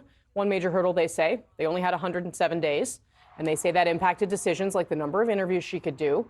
Trump, on the other hand, of course, made it part of his campaign to appear across several popular podcasts. One of the things I like about doing a show like this, can you imagine Kamala doing this show? I could imagine her doing this show. She'd be laying on the floor. She was supposed to do it, and she might still do it, and I hope she does. She's not going to do it. I will talk to her like a human being. I will try to have a conversation with her. If she did this kind of an interview with you, I hope she does, because it would be a mess. She'd be laying on the floor comatose. You'd be saying, call in the medics. Harris's team addressed whether she should have gone on Joe Rogan's podcast and tried to explain why it never happened. Yeah, there's a lot of intrigue around this, a lot of theory. I'm sorry. While I do think it would have improved their chances, I don't think that it would have fucking changed the outcome. Having said that, however, this level of emphasis on a singular fucking podcast is yet another resounding example that we have devolved as a society. Okay, we have devolved spectacularly. It's pretty simple. We wanted to do it. We had discussions with Joe Rogan's team. They were great. They wanted us to come on. We wanted to come on. We tried to get a date to make it work, and ultimately we just weren't able to find a date. But it didn't ultimately impact the outcome one way or the other. They say they just couldn't find a date there, and that they don't think it would have impacted the outcome one way or the other. James Carville weighed in on this question in recent days. Let's watch what he had to say. The vice president was thinking about going on Joe Rogan's show, and a lot of the younger progressive staffers pitched a hissy fit. If I were running a 2028 campaign... Dude, this argument is so dumb. Oh, really? Oh, so you listened to your younger staffers about Joe Rogan, but you didn't listen to your younger staffers about Israel-Palestine? I wonder what was more consequential for the election. I don't believe this even for a second, okay? Fuck this lizard. That's a From Software common enemy? Yes, that is James Carville, a From Software common enemy. You are right. Yeah, get the fuck out of here, dude. Oh, they didn't. They listen to their staffers. They're so scared of their staffers. No, the fuck they're not. You're just lying. I hate this nonsense. Campaign, and I had some little snot-nosed 23-year-old saying, I'm going to resign if you don't do this. Not only would I fire that on the spot, I would find out who hired them and fire that person on the spot. I'm really not interested in your uninformed, stupid opinion as to whether you go on Joe Rogan or not. Okay, so Jaime, you have the unfortunate. This is the classic Reddit conundrum of just like operating on a false premise and then, you know, fantasizing about what you would do under that false premise. Like, just, that's it. Like, it's not real. This is not a real thing, okay? The idea that like the Kamala Harris campaign was too scared of a bunch of the fucking low-level staffers who were like, no, don't do it. Joe Rogan is not woke. It's just trying to reframe a very similar narrative that it's the young wokes that are ruining the party.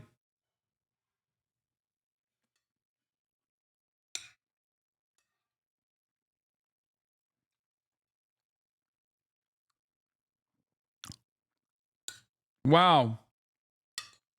The Kamala Harris staffers were only focused on Joe Rogan. They had to listen to their youthful staffers on whether or not they should go on the Joe Rogan podcast, but had no problems not listening to them on any number of different things, like fucking, you know, changing trajectory on the ongoing genocide in Gaza.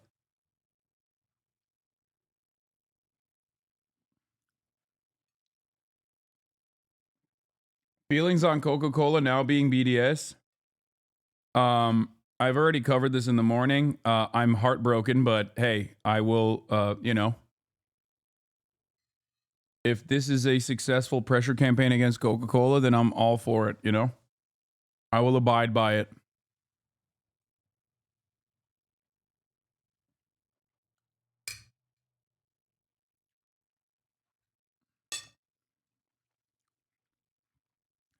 I have talked about my opinions on boycotting and consumer-based activism, and the Palestinian National Council boycott, divestment, and sanctions is like a perfect example of a hyper-targeted, very specific, very deliberate pressure campaign. It's exactly what is good.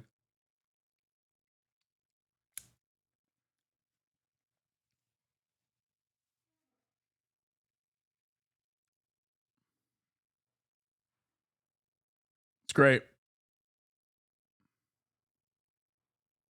Position as being for the person who has to explain and answer for all of this for us today. What did go wrong? Yeah. Look, I hate these postmortems, and Mike and I have been talking about this, and this is going to go on for weeks and weeks and weeks. There were myriad of things that happened over the course of the last 4 years, and even 8 years that led to what happened on November 5th. Look, two things that stand out to me. I think my friends on the Kamala campaign are correct. 107 days is not enough time to run for president. That's just a fact. And on the other side, Donald Trump has now run 3 times. This is the 3rd Democratic nominee that he's run against. And so Donald Trump has run for president 3 times. And so he's been able to seed his messaging a lot more strongly than any of our candidates have been, because we've switched over each of the 3 times. And so I do believe that Vice President Harris ran a tremendous campaign, and I think she was as good of a candidate as she could have been. Now, granted, let's pull back to the layers a little bit. Should she have done Joe Rogan? Yes, she should have. Would it have changed the election? Probably not. And so I think, and look, I'm going to steal something that Mike and I were talking about in Mario during the green room. I think here's the overarching thing. You've got to meet voters where they are. You can't try to lead them to where you want them to go. And I think time and time again, Democrats, and particularly this past campaign, we were trying to lead a high-minded campaign and talk about issues that we thought were important to people, but come to find out, that's not what people wanted to talk about. People wanted to talk about immigration. They wanted to feel safe. They wanted to talk about inflation. And look, all these numbers that, these indicators that we're talking about today seem to be doing better right now. And I think if we had a couple more days or weeks, I do believe Kamala Harris and Joe Biden could have got that message out a little bit more saliently. And then, of course, Governor Walz did a great job, too. And just to Haima's point, I mean, there's a couple of things, right? We talked about immigration earlier. Dude, everyone is so bad at their jobs. It's In this crazy. segment, we saw Governor Abbott. He was arguably the unsung hero of this political campaign, right, by bringing immigration to the fore. When you look at Donald Trump's, what he's arguing is a mandate for a second term based off of the margin of victory that he had over Vice President Harris. I mean, you look at some of those blue states, that's what's emboldening him. And that's also the warning sign, I think, for the Democrats, right, because it is immigration, it is inflation. She was quite defensive, as was Biden. When Haima mentioned some of the indicators, right, President Biden, before Harris assumed the mantle, would just come out and talk about all of these statistics from the Economic Council, excuse me, et cetera. And Americans aren't feeling that when they go to the grocery store and pay for eggs and bread and all of those other things. And Vice President Harris, I think the campaign fell a little bit short of understanding and being able to articulate Americans' pain. Yeah, so let's dig in a little bit more on Stephen in particular there. Of course, we've spent a lot of time on, and it was an ad that was framed around trans issues, right? That the Trump campaign put a lot of money behind, and it was, Kamala Harris is for they, them, Trump is for you. Here was how... They love that ad. I swear to Christ, the media, especially the liberal side of media, likes that ad more than anyone else. They love pointing to that ad to be like, it was brilliant, it was amazing. And I think it's because it just goes back to the same thing that I always talk about, which is that everyone is like a little transphobic to a lot transphobic. And so for that reason, especially when paired with the fearful nature of liberals, especially when paired with the fearful nature of liberals, they like, it creates a sense of panic where they're like, no, the ad was so good. It was so good. They got us. They got us. We're so pro-trans. They got us. No, when you're not someone who is well-defined, then people can make a mockery out of you. When you have no fucking genuinely held convictions, and no universal programs that you're advocating for, people can just like so easily turn around and be like, yeah, you only care about giving trans prisoners bottom surgery.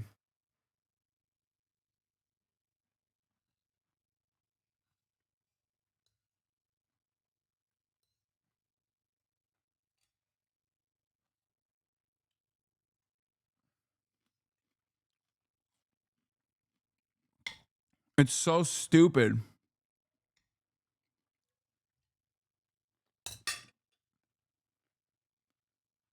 Quentin Folks, who was on the campaign, as well as David Plouffe, explained that in this postmortem. Let's watch.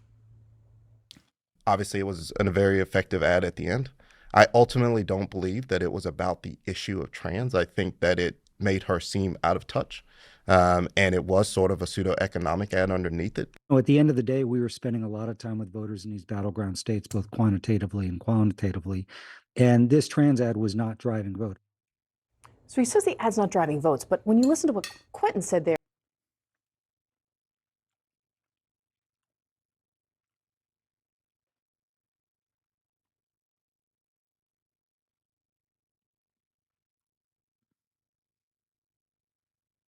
I'm sure that they were testing the trans issue in a straightforward way, but if the ad's about way more than that, it doesn't necessarily line up. Right, and it's amazing how after an election, it's like one or two things that, oh, we lost because of that. But go back to the Virginia governor's race in 2021.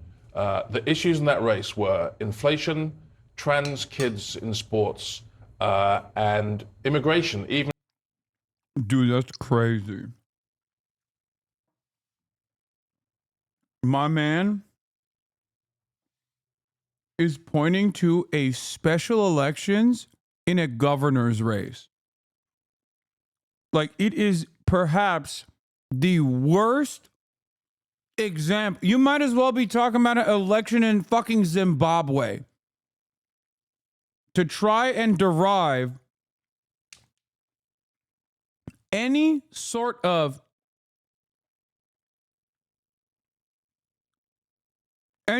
data that you can extrapolate from this conversation as like prescient is so childish. Brother, what happened after 2021? There was a fucking midterm election. You went back to 2021 to a gubernatorial special race? Are you fucking stupid? How are you a paid commentator?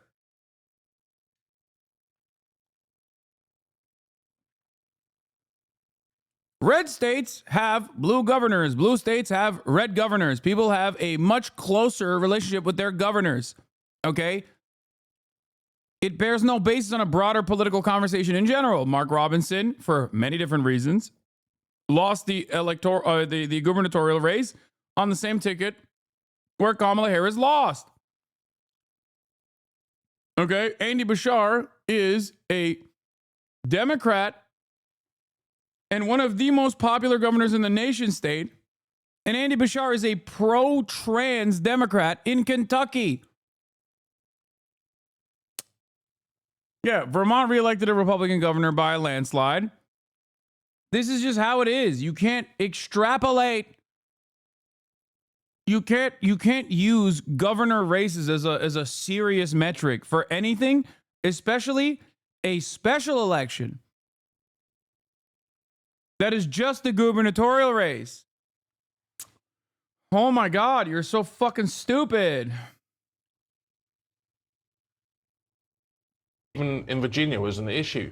That completely prefigured this election. I think because the Democrats did better than everyone thought they would in the midterm elections, that people kind of forgot that. But I think and that's why we ended up with a 170-day campaign, by the way. Right, but I think the election was probably lost 3 years ago when the White House was saying inflation was transitory when everyone knew it wasn't, and they were saying there wasn't a border crisis when there was. Do you agree? I mean, oh yeah, I agree. I also think there were parental issues in that gubernatorial race in 2021. I mean, it was a.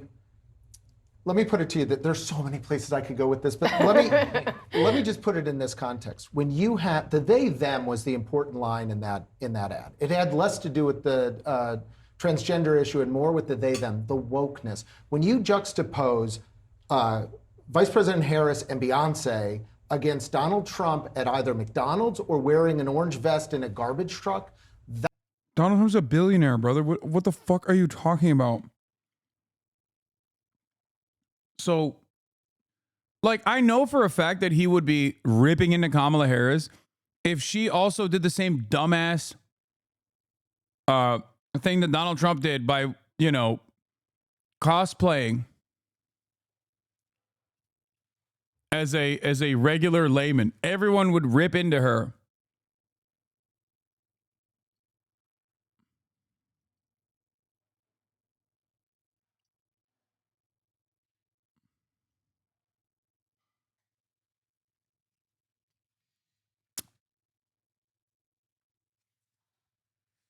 It's so dumb. That was the difference in the election. It had everything to do with the economy, but it also had to do with who is speaking directly to the voters. And you had Donald Trump doing what Democrats have done for decades, speaking directly to working class voters. And the Harris campaign either ignored them, didn't think they needed them. I don't know what their idea was there, but they made a vibe election bet. He made a base election, unvoted, low propensity voter bet, and he won. For sure. All right. Stephen Collinson, Mario Parker, Jaime Moore, Mike Dubke, thank you all very much for joining me this morning. I appreciate it. Happy Thanksgiving.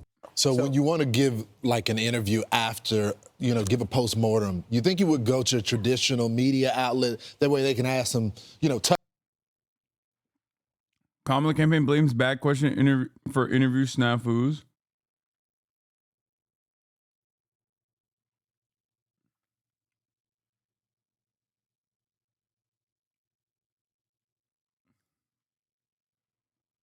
Okay. Dude, it's crazy how hard the Republicans are just cooking. They are absolutely fucking dominating the Democratic media, the Democratic Party apparatus, they've just been nonstop. It's been an endless faucet of fucking ownage. God damn, it must feel good to be a Republican right around now. You're like, we want everything, brother.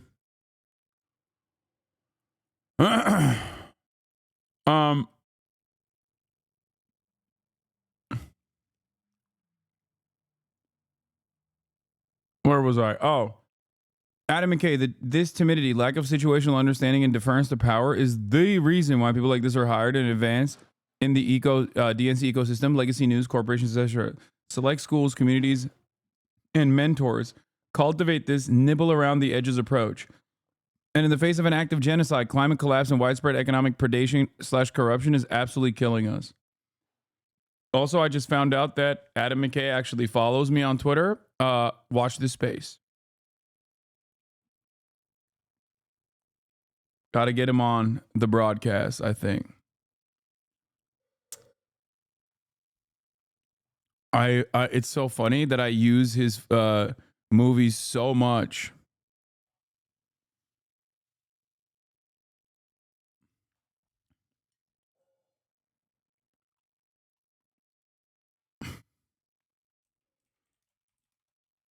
Hold on.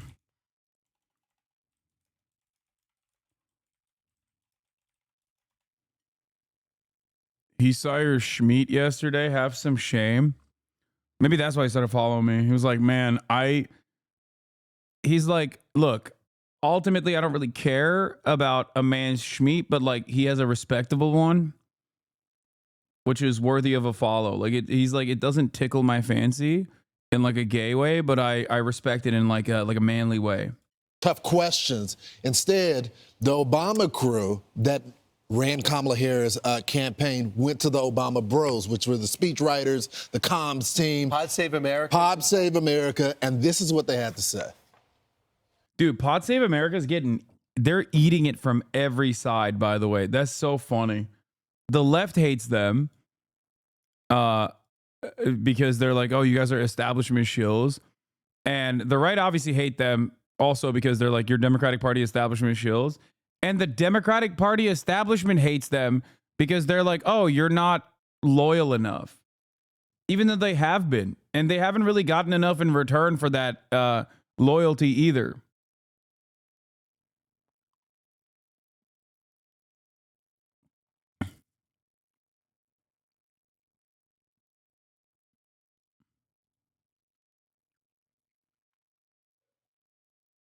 That's what's hilarious about it is that, like, it's not like the fucking, fuck you mean them, you're a Podjon? Okay, that's true. I am a Podjon.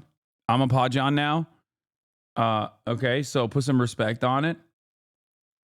Yes. The CNN video's out Hasan now. Piker. The CNN video's out and Kaya's on it.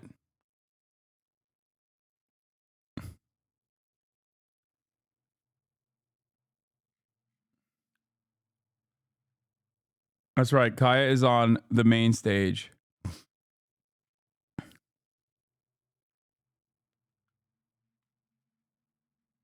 Oh, by the way, you know who was really mad at them? The fucking Kennedy guy, Jack Schlossberg, who he's like somewhat unwell, I think. And he's always like popping off on TikTok. He sometimes shows up on my For You page too. But he said podcast was a comedy, not a tragedy. Absolutely no grace or humility, no accountability, no clue. Truly insulting. But there's a happy ending. Never have to listen to the person below again, and neither do any of you.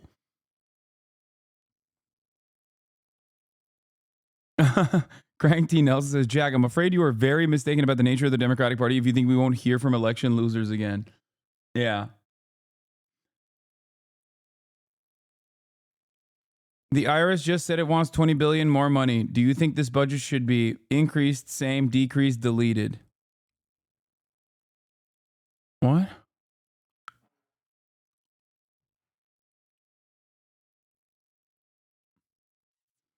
Flat tax for all, no loopholes. I suspect when they say flat tax, they don't mean like, you know, a flat percentage. They mean like a finite amount.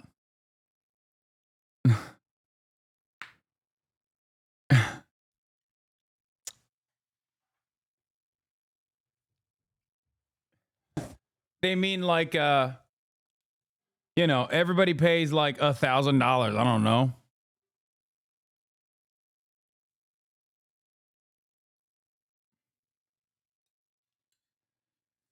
We are so cooked. America as a nation is so cooked. I will always keep repeating this.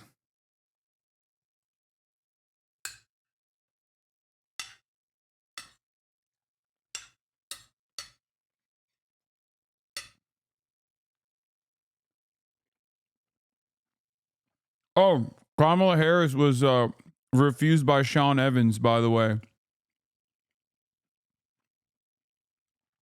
which I thought was pretty funny.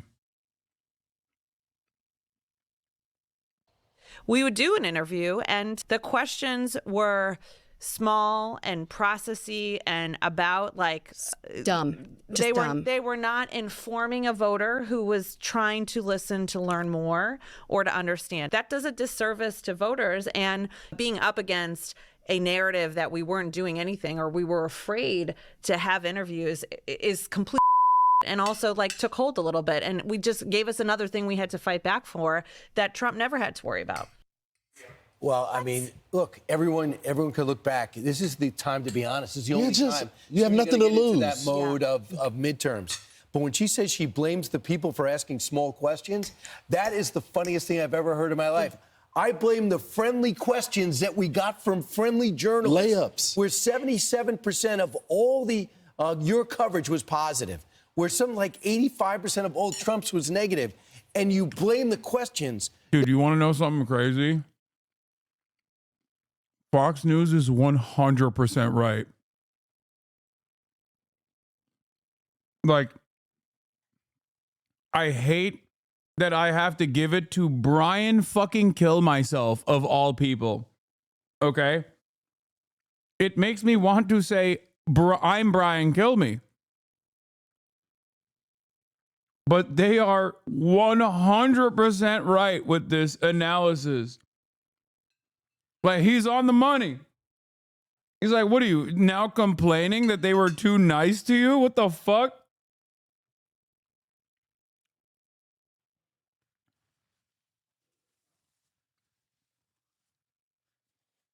The media very rarely actually asks like adversarial questions. And I think it's partially because, they paid the piper. They were fucking so unimaginably pro-corporate donors and pro-Israel that, like, I think that's part of the process. The media was like, all right, you're playing ball. We got you. The problem is mainstream news, especially on the left, no longer has the same motion that it once did. The online content sphere is far too diversified and far too vast and far too successful. The audiences that are watching mainstream television are so fucking old. They're dying.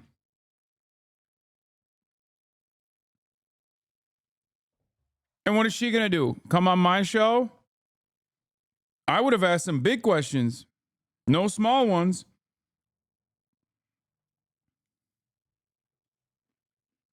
You know?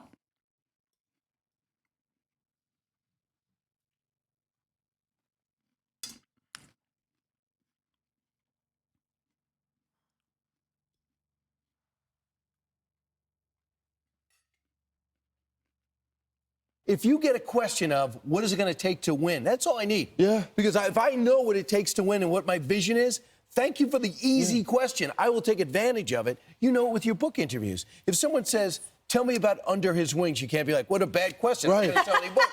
You say, okay, I'm going to tell you about the content of it. It is an opportunity. Oh my God. He's actually cooking. What the fuck is going on? I mean, he's literally right. He's like, you're complaining about the fucking stupid questions? No. Wait, what the fuck? Peter Griffin bears it all while eating spicy wings. Popular YouTube show host Hot Ones turned down Kamala Harris pre-election interview request. I wonder if any of them, the team guesting on PSA, made the call to have you removed from the DNC. No, Kamala's campaign was actually in favor of me being at the DNC to begin with. It was the actual DNC that did not like it. It was Jamie Harrison's side that was very agitated about it. And as far as I understand from the people that I talked to and the people that I heard from, it was the straw that broke the camel's back was my anger towards not having a Palestinian speaker.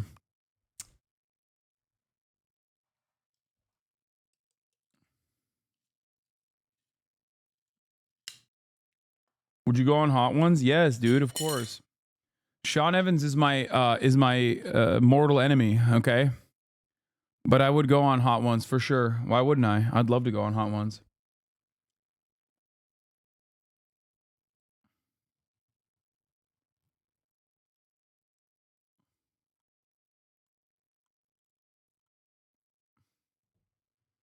Yeah, I said it was some real Israel behavior by the DNC.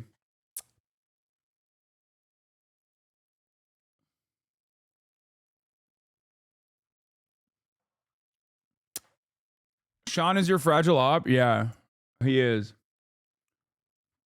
Although I'm a bald chaser, Sean Evans, who doesn't know I exist, is my op.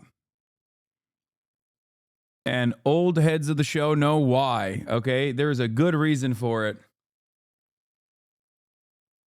He beat me many years ago. He bested me in the battle in an award show that doesn't even fucking exist anymore, and I will never live it down.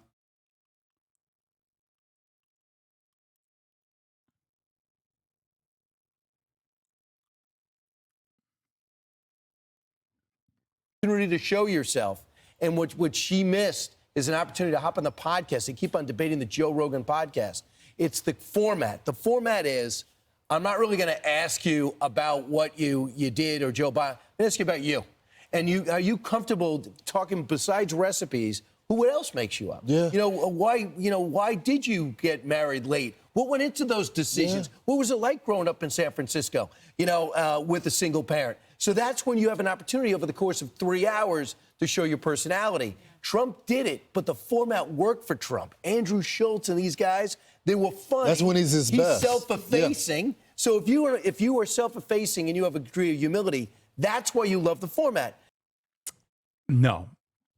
Donald Trump is not self-effacing at all. He is funny. He's telegenic. But no, he's not self-effacing. What are you talking about, dude? I feel like these guys genuinely, like, saying Trump experiences or exhibits humility is so mind-boggling to me. Like, we are living on an alternative plane of existence, dude.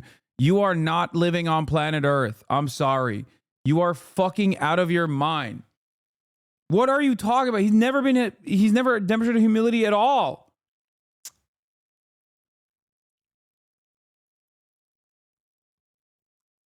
The only difference is Trump is honestly dishonest, okay?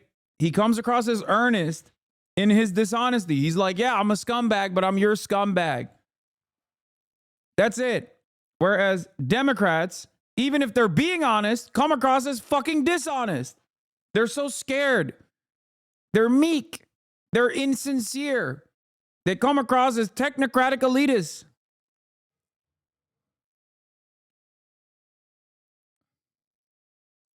And then you hop in with 60 Minutes, you answer some questions circuitously, and they make you seem smart. Yeah. They edit your answers, and you're still complaining, and then you were scared to do an interview. Don't lie about it. You didn't put her in front of the cameras till after the DNC. Yeah. So true. Emily, they blamed Trump, actually, when it came to that. They said, look, they were actually trying to do the interview that same day that Trump did it in Houston, but they just really couldn't make it work. It's to Brian's point, though, they really didn't want to do the interview. There were people within the campaign staff that didn't think that she would shine, A. And number two, as James Carville made it very clear, the young people on the campaign, the crazy, blue hair, purple hair. Don't do Rogan. They said, don't do Rogan. That's right. And the thing is, the handshake coming from the fucking liberal mainstream media outlets and the stupid ass Fox News and the rest of the right-wing circuit is so frustrating. They're all in unison saying the same shit. Every single one of your parents, you're going to see them. If you haven't seen them already, you're going to see them in the upcoming days.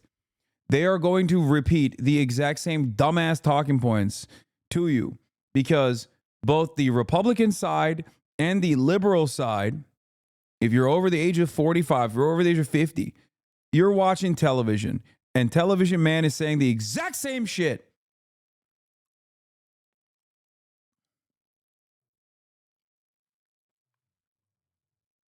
I like that the liberals, instead of licking their wounds and doing an autopsy, have decided, you know what?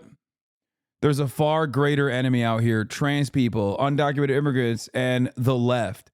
Okay, how are you any different than the Republican right then?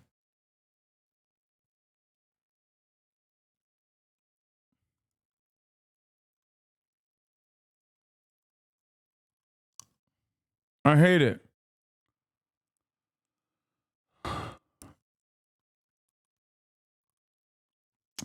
For someone that effectively attempted to have us believe in her as a leader, and by the way, she was the current vice president this entire time, and yet remains unchallenged. To your point about all of these interviews, everything she said was never challenged. She never had a follow-up question. Contrast that with President Trump during a debate where everyone said it was 3-on-1. Everything he said was challenged, twisted, manipulated, and pushed back. She had every softball, every option, every opportunity, every time. And yet she wants us to believe that she's the victim, that the scheduling didn't work out, that she can't make something work. And yet you want me to put my faith in you as a commander-in-chief? You think I can trust you with the nuclear codes, with diplomacy, with representing me on the national and global stage, and you can't even articulate the answer to a softball question as to economic policy or why you flip-flop? She should have never did the rally in Houston. There was no shot in winning Texas. There was absolutely no shot. It would have been more beneficial to the campaign to do the interview than do that rally in Texas. They had this, just like the poll that was released days before Iowa. There was no shot in winning Iowa. Everyone knew it. It was an outlier. Instead, they wanted the voters. They said the same thing about Florida. There's a shot. We're seeing some movement. Ron DeSantis has dominated in Florida for the last election cycle, okay? Midterms and his governor's race. So there was no data to suggest. What about who the Dems put in charge versus who the Republicans put in charge? Like, Trump picks are insane. No Dem president's ever had picks like that. Yeah, no. Democrats put more competent pieces of shit in positions of power, whereas the Republicans put direct monsters in positions of power. But I don't know why you're even bringing that up. I mean, there's no argument here. Yes, Democrats will bring about a more moderate, a managed fascism, as opposed to the Republican Party that wants this volatility of full tilt fascism. Democrats are there to always there to either normalize Republican positions or restructure the government, maybe pick up some of the pieces that the Republicans destroyed, but never fully actually clawing back all of the gross power transfers that the Republicans engaged in, or the exchange of resources or deregulation that the Republican Party put in place. But here's the thing.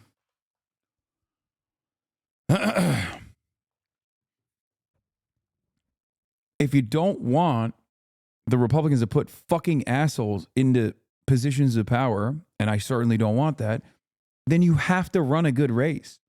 You have to be a competent, a competent politician, even before the race. This is what is frustrating about this process. Okay? I don't want Donald Trump to win. I didn't want Donald Trump to win. I made that very clear. But the reality is, I was frustrated with the Democrats because they were going to lose to Donald Trump. They were making a very dangerous gamble. And it turns out I was right. Even though towards the end, I was like, maybe there's an opportunity here, slight opportunity, even though I favor Trump winning the popular vote.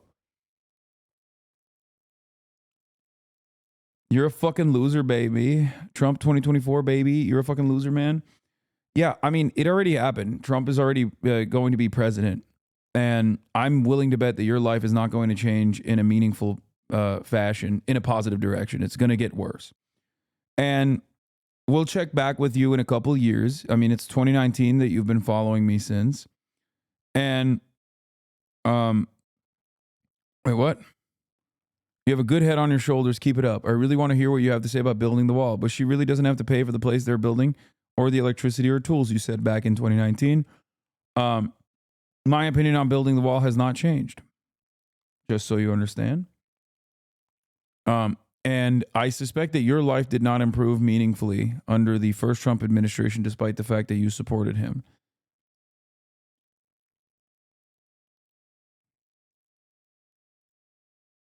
Yeah, my man went dead silent for the 4 years of Biden, the Biden dub, only to come back. A glorious return.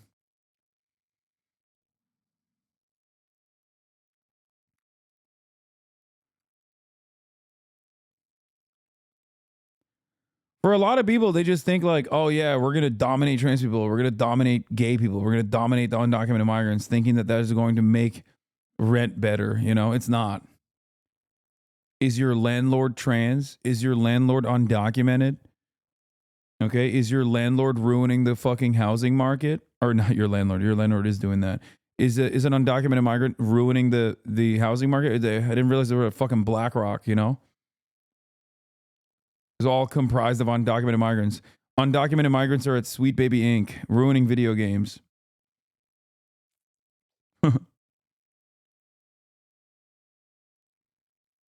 My dad is currently watching you for the first time on CNN. He doesn't know that I watch you. Oh, shit. Tell me what he thinks about...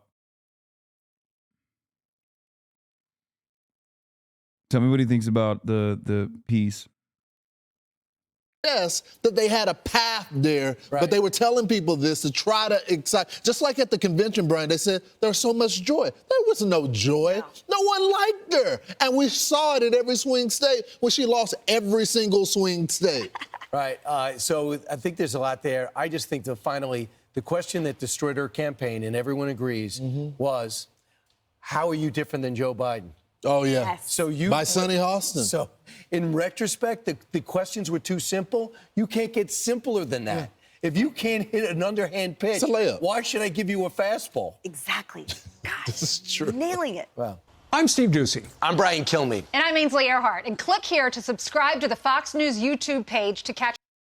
Wow, here we go. The president-elect isn't letting the shortened holiday week slow him down, announcing a flurry of new picks for his incoming administration. The new appointments made last night give us a better idea of what Trump's second presidency will look like. Doug Glazader has a story on that in Washington. Hey, Doug. Hey, good morning, guys. It was one after another last night. The organizational chart is really beginning to fill in now for the incoming Trump administration, and many of these picks are consistent with... What are your predictions? What? For what?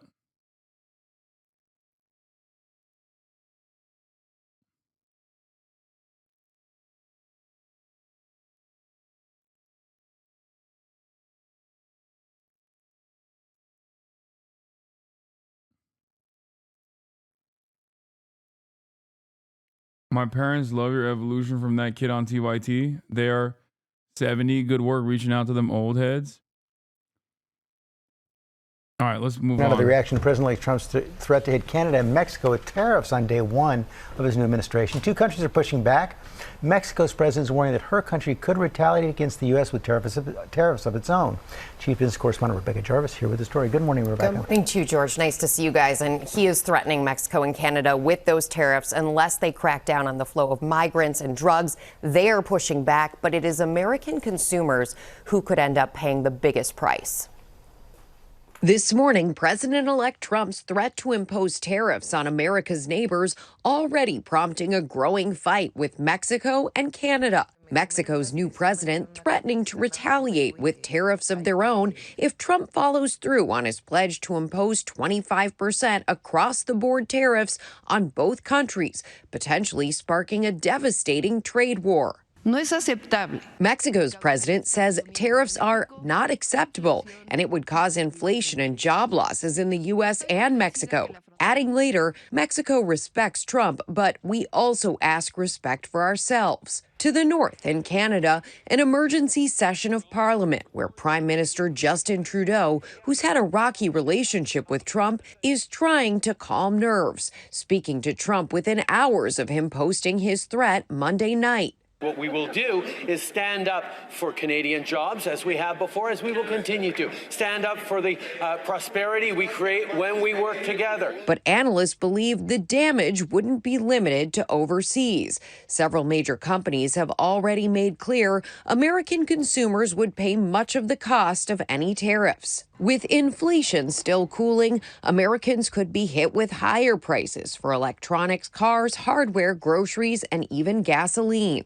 Best Buy CEO, for example, telling investors during an earnings call Tuesday, the vast majority of that tariff will probably be passed on to the consumer as a price increase. Trump has long favored tariffs to achieve his goals, this time accusing America's two largest trading partners of letting drugs and migrants cross the border, promising pain if something doesn't change. And the question now is how much of that tough talk actually becomes action when you look at President-elect Trump's cabinet, his economic cabinet. Many of them are seen by Wall Street as more moderate on tariffs. The perception is, George, that this is a negotiating tactic at this point. And that's one of the reasons that the stock market keeps rising. Yeah, absolutely. Taking all of this in stride. Yeah. When is Ta-Nehisi Coates' interview now? We're going to reschedule the next week when he's feeling better. Right at this point, Wall Street was up 20% going into the election. The S&P 500 now up 27% for the year, and that's what's reflected in most 401ks and retirement accounts. And I can tell you, while you're hearing from a lot of world leaders on this topic, behind the scenes, it's the CEOs talking to the president-elect about what this would do to their business and their consumer. Okay, Rebecca, thanks very much. Let's start off with some what the hell news. It was the most requested story on the text line for the past 12 hours. Let's talk about this Kai Cenat situation. Dude, this is an insane situation, by the way. It's like not even a meme. If you guys are unfamiliar or unaware with what happened, it is a totally insane situation. And I'm going to issue a trigger warning because, no, it's not Sexy Red. Sexy Red is not like the craziest thing that occurred. Kai Cenat, he'll get to it, but there's a trigger warning for like hanging, suicide. For those who don't know, Kai Cenat it's not is real, arguably of course. Like it didn't actually happen, but it's like a wild thing that occurred, like a simulated version of it. One of the biggest streamers in the world right now. And he's in the middle of this marathon stream subathon where he became the most subscribed streamer in the world. But now we're seeing people yell, what the hell, that was messed up, or ban Kai Cenat. And the reason they're saying that right now is because there was a stunt aired on his stream where it appeared that Kai pulled a rope that then hung someone. Because like I said, Kai's been doing this subathon, and last night he was joined by a magician by the name of Max Major, who seemingly had a surprise trick for it. Because when Kai walked outside to find Max, Max was already on a platform accompanied by 3 nooses, which resulted in this reaction. Yo, what? Bro, what is wrong? Max, what the are you doing up there, Max? And then, as they got closer to Max, he explained the stunt, noting that there were 3 nooses up there with him and 3 cords with handles down by Kai. And in this setup, the way it's shown is that even though Kai couldn't see what cord belonged to which noose, he was going to pull. This is disgusting, and Kai deserves accountability for continuing to stream it.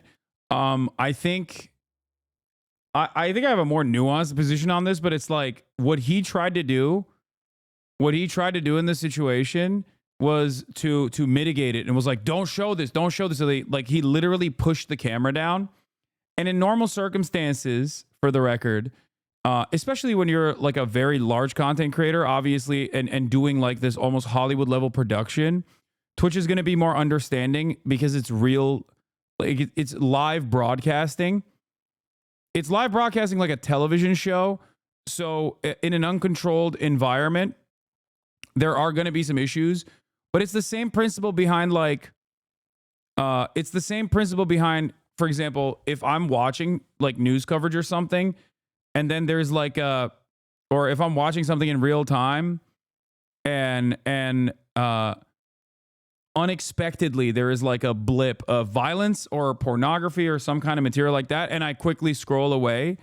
Twitch is inconsistent in issuing bans on that, but usually they're very charitable and will let you slide. Because while this was a pre-planned event, I think the entire nature of the pre-planned event was him not knowing what the fuck was going to happen. You know what I mean? Yeah, it's the same as a sniper shouting slurs. Exactly. If a stream sniper runs up to you while you're live streaming and this has happened many times over, and they shout slurs, then it's not entirely your fault. Or if you're live streaming and then there's a car crash that occurs, it's not entirely your fault. And I suspect that he knew 100% in my opinion. I watched the video and it didn't seem like he knew what was going to happen. He didn't think that the dude was going to be hanged. Do you know what I mean? Because very clearly, you can see the way he behaves after the dude is simulated as hanging. Pull one when Max told him to. Notably, Max attached to one of the nooses, but first, he also warned the audience. I have to say that I'm a professional. This is my decision to do this.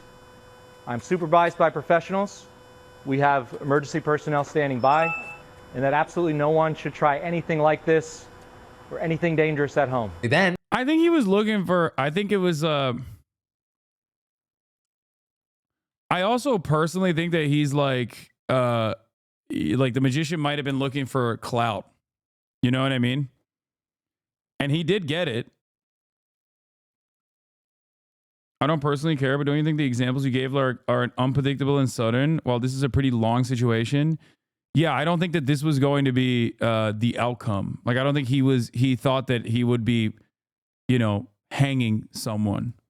Do a pull test where Kai pulled one of the cords to see what would happen, and sure enough, one of the nooses goes up. But then after that test, Max putting his head through one of the nooses, and with only 2 cords left to pull, it seemingly meant there was a 50-50 shot that Kai was going to pull the one that Max was attached to. And initially with this, you have Kai seemingly getting worried. If I kill you, I go to jail, right? Bro, what the No! Everyone in Kai's group also appears to start getting uneasy with the whole thing, but Kai did as Max instructed and pulled one of the handles. And as it turned out, he pulled the one that Max had put his head in. So Max goes up into the air for a few seconds, but his crew then quickly dropped him down and got him out. Now with that, the reason I'm describing it rather than showing you is I do not think I can or would want to show you someone getting hung by a noose. But in the aftermath, what we saw and what I can show you is Kai's reaction. What the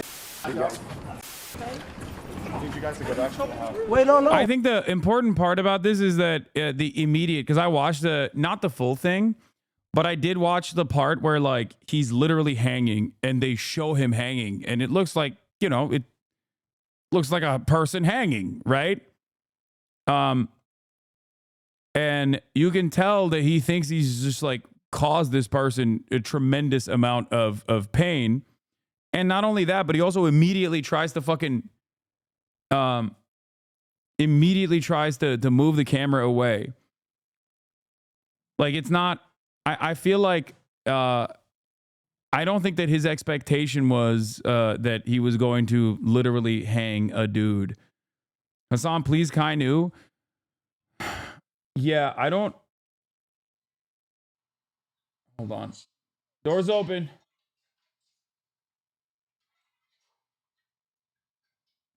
Sorry. Wait, so there wasn't actually a magic trick at all? It was just a stunt? Yeah. But also, you got to realize, he's probably going to lose a lot of sponsorship deals because of this. Why the fuck would he voluntarily be yeah, no, he most likely lost his Nike deal from this. You know what I mean? There's no fucking shot that he was yeah, great. I would love to lose my Nike deal. Kai Cenat, you guys are forgetting, is not a normal Twitch streamer. He is literally in between a Twitch streamer and a Hollywood entertainer. The content that he's creating is television level production. And on top of that, he's got fucking McDonald's sponsorships and shit, okay? Nike, McDonald's, all these massive brands that sponsor. all these massive brands that sponsor him, they're not gonna fuck around with this kind of thing at all. So, you know, a dude appearing in like fucking T-Mobile ads and shit is not going to place himself in a place where, oh shit. Nice. Yeah, it's for Thanksgiving. Just leave it on the kitchen counter. Why would the magician not run it past them? Well, he doesn't need to know. I think for this bit to work from the mindset, if I put myself in the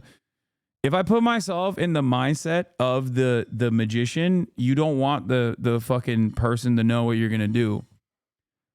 I'm on the he knew train, watch the full VOD. It's on his property, and there was like 10-minute lead up to the final pull. They might have thought it wouldn't actually happen, but he knew the possibility for sure. I could see that.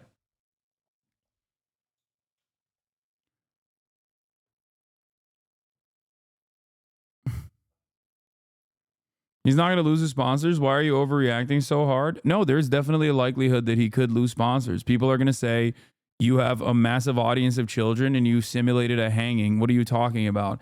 There's an entire reason why there is a fucking massive controversy surrounding the incident. The fuck are you talking about? There's hella people in this chat who are like, oh no, he still pulled off the stunt, knowing full well that it could have been a simulated hanging. So yeah, I think that ultimately this is like a incident that absolutely would invoke a lot of controversy, and I don't think that he it's not even his reaction is so immediate that I don't think it's like people are gonna get mad at me for this and now I fucked up. Like that's the type of attitude that people would have if they did something, they thought it was chill, and then they faced repercussions, and then they changed their perspective. Okay, his attitude was immediate, where like he was like, "Oh fuck, what the fuck is going on?" Okay, but like, what's the trick there that he didn't die? Yeah, I don't really know what like the magician's goals were, aside from I think like, just trying to create some controversy. It's also a performance song. We watch actors in musicals and movies with violence, otherwise seen as atrocious in real life context. This feels like kind of shit. Yeah, that's why, because Twitch streaming blurs the lines of like something that is really happening and a television production. That's the other side of the story. That's the other reason why people are like understandably more distraught by what they saw, and also understandably more aggressively being like, no, this is real. He said, the real magic trick is let me make Kai's sponsors disappear. Yeah. Oh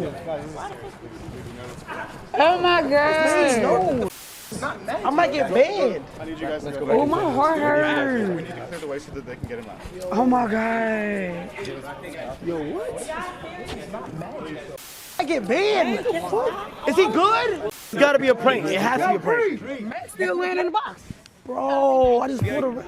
All my life, I didn't mean to pull the wrong call. All my life. Kai's team then's instructed to go back inside. Kai continues to wonder if he was pranked, asking, is Max okay? And then he finds a note from Max instructing him to watch a video where he essentially explains that the whole thing was pre-planned. If you're watching this, that means that something has gone terribly wrong. But what you don't know is that was all according to my plan.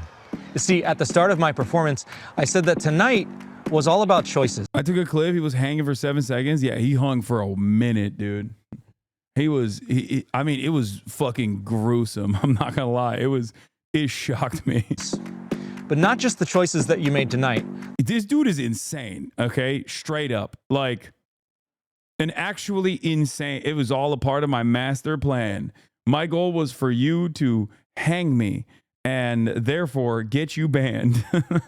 Like, what the fuck? I think like in order for this reaction to be sincere, why are you standing in the corner? There's a fucking seat right there. Right there. There's also seats over there. You can pull a seat from over there and bring it in here. You can if you want to. Bro, Austin literally pulled a chair outside of the studio. He's sitting on the corner of the studio, like outside of the room of the studio. It's just like, and he's just like sitting there, this meek little man, okay? He's like, oh, I don't know. Should I come in? I don't know. Get the fuck over here, dude. What's wrong with you? What the fuck is... Somebody called me a fucking idiot in the chat. What the fuck is wrong with you, dude? I don't know. I haven't been socialized in a few days. I don't remember what it's like. Yeah, what happened? Why are you... I don't know. Still, this stomach virus is like cooked you. I feel like you're still pale. What? What's happening? I don't know. You still Do I look look sick. pale? You still look sick. I'm not sick at all. Oh shit! Did I get it again? I don't know. I hope. Fuck. Better stay the fuck away No, from I me. feel great. I feel great. I just haven't slept in like 3 days. Wait, But why not? I don't know. I can't sleep. I've been taking these vitamins, and I don't know what the fuck's in them. But like, I'm like, I get to bed and I'm just like, I cannot sleep. I think I was Do you reading. masturbate? Yeah, multiple times, over and over again. I had the fire off twice last night. Yeah, to go to sleep. Yeah, Yeah, Like no. sometimes you got to hit it twice. No, and then sometimes like I'll even try to like go to sleep and like put a porno on in my head. You know what I'm talking about? You ever like dream of like a fantasy and just like play it and then go to sleep to it? It didn't work. Nothing worked.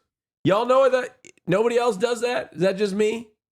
TMI. We just come on. He showed his whole cock on his timeline yesterday. What are you talking about? TMI. Dude, I'm sorry that I Jesus Christ.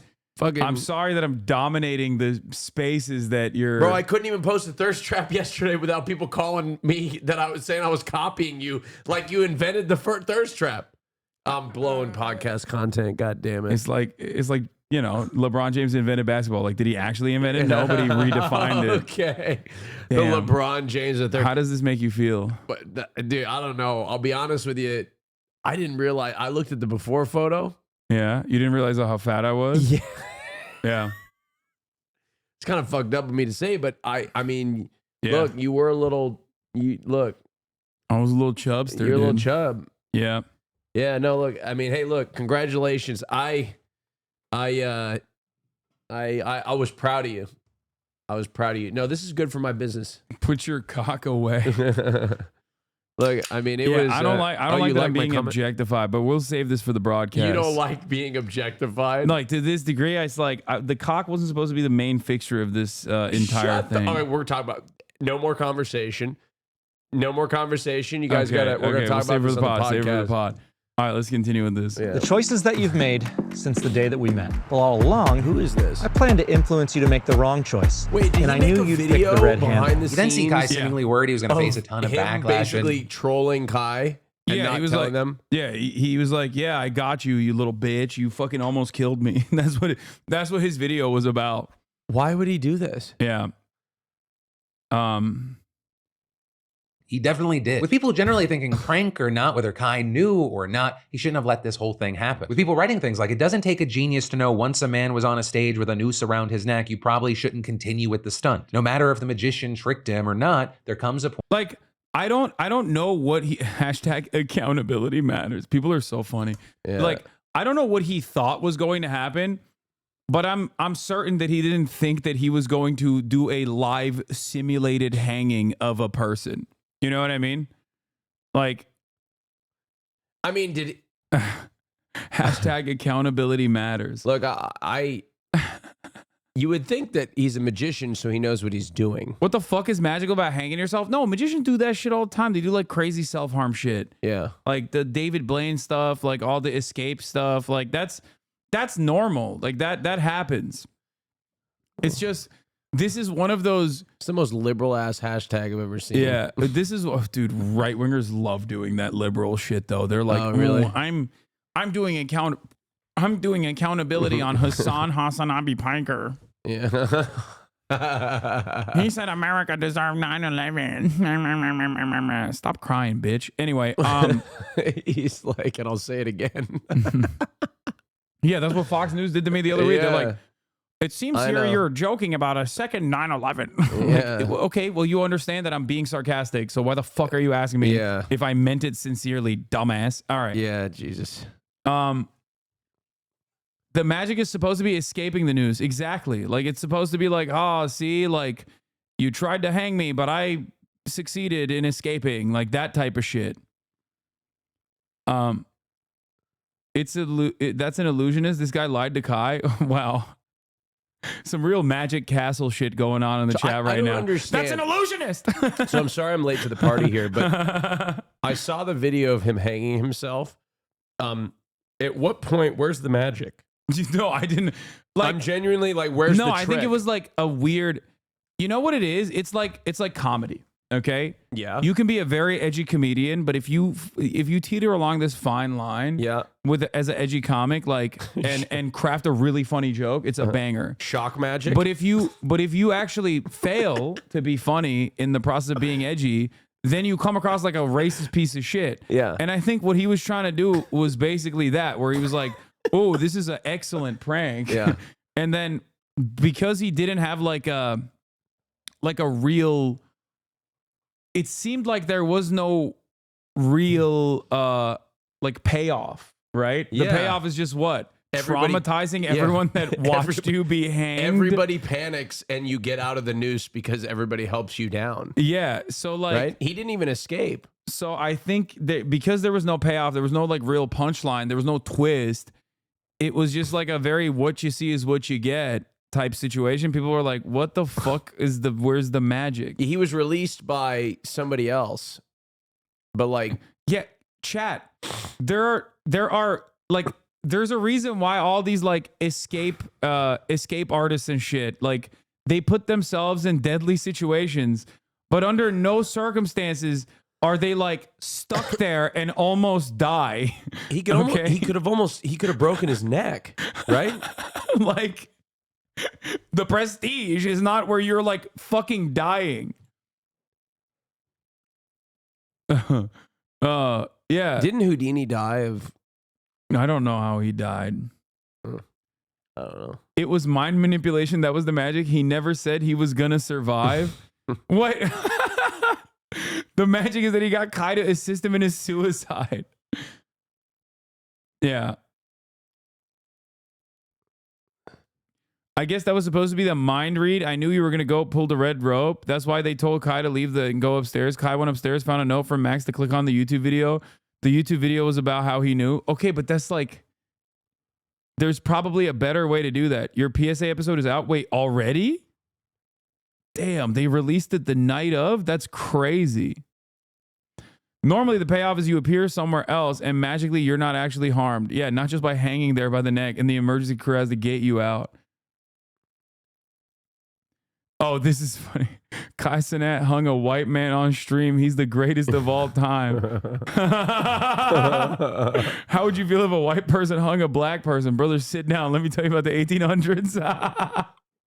That's okay. Okay. It's still traumatic, by the way. That's crazy. Dude, what the fuck? Damn. Damn, it's only got 39 likes. You fell off, bro. I know. It's over. It's over. Dude, it's so fucking over. 200 so views. over. Fucking I'm done. L. I'm done. It's over. My career is over. I'm washed. I'm washed. I'm washed. I'm washed. L. History teacher looking ass. I like your fit. Thank you. Oh, there's a Seth Moulton interview too, which is funny because they gave Seth Moulton what? Like 20 minutes. Who's Seth Moulton? Seth Moulton's that Democrat who was like, my daughter is a transphobe. Wait, what? Remember after the election, he was like, my daughter hates trans people. Wait, why would he? She's afraid of trans people in college. That's what he said. Wait, was this like one of them pandering to the right or something like that? Yeah. He's one of those Democrats who was like, yeah, I called him a coward, a charlatan, and a hack in the interview. On this episode? Yeah, knowing that he was going to be interviewed after. Yeah. That's awesome. Was he interviewed live? Oh, he called him a dick? 20-minute interview with the New York Times and talked about a lot of places where I think the Democrats are out of touch or just not trusted on issues. And they picked out this quote about trans women in sports. But I do think it was a problem that Harris really just didn't even have a response to this vicious, hateful ad that honestly, Republicans clearly had data to say it was successful because they put $200 million. Okay, we'll get to this in a second. This is some crazy primo react content. I bet his response was that he thinks Democrats should have said we're gonna ban more trans people in sports. Yeah, no, it's great. We're gonna invent his sports solution to ban trans people from. His solution was like the thing that the Democrats didn't do, they should have done even less of, and also they should have actively been undermining trans people. Like they should have just been running around being like, I hate trans people, I hate them. Anyway, let's keep going. You need to use logic in your brain and call things off. I'm not saying Kai is a bad guy, but he needs to be held accountable. What do you and mean? Kai Cenat What does anyone ever mean when they say he needs to be held accountable? I hate this. I hate this so much. And someone will clip this and go, Hasan hates accountability. Okay. Explain what you mean. What do you mean? People say this all the time. It was the most annoying shit that liberals used to say in like the 2016 social justice era. Okay. And like, and now the right wingers say it all the time too. And I guess like Gamergate, like right wingers would also say this all the time too. It's like, accountability for what? Accountability for what? Okay. It's not just how someone must be held accountable. You have to also respond to the why. Like what is the wrongdoing here? Does there need to be some level of deterrence? Like, oh yeah, Kai Cenat, you can't hang white people on your stream anymore. Is that the fucking accountability? Like, what do you mean? He was like, damn, I really like this. I was gonna do this over and over again, actually. Anyway, it's just, I don't know. People just say it. It really fucking annoys me. I'm sure that there's a valid thing out there for in terms of like accountability for Kai Cenat.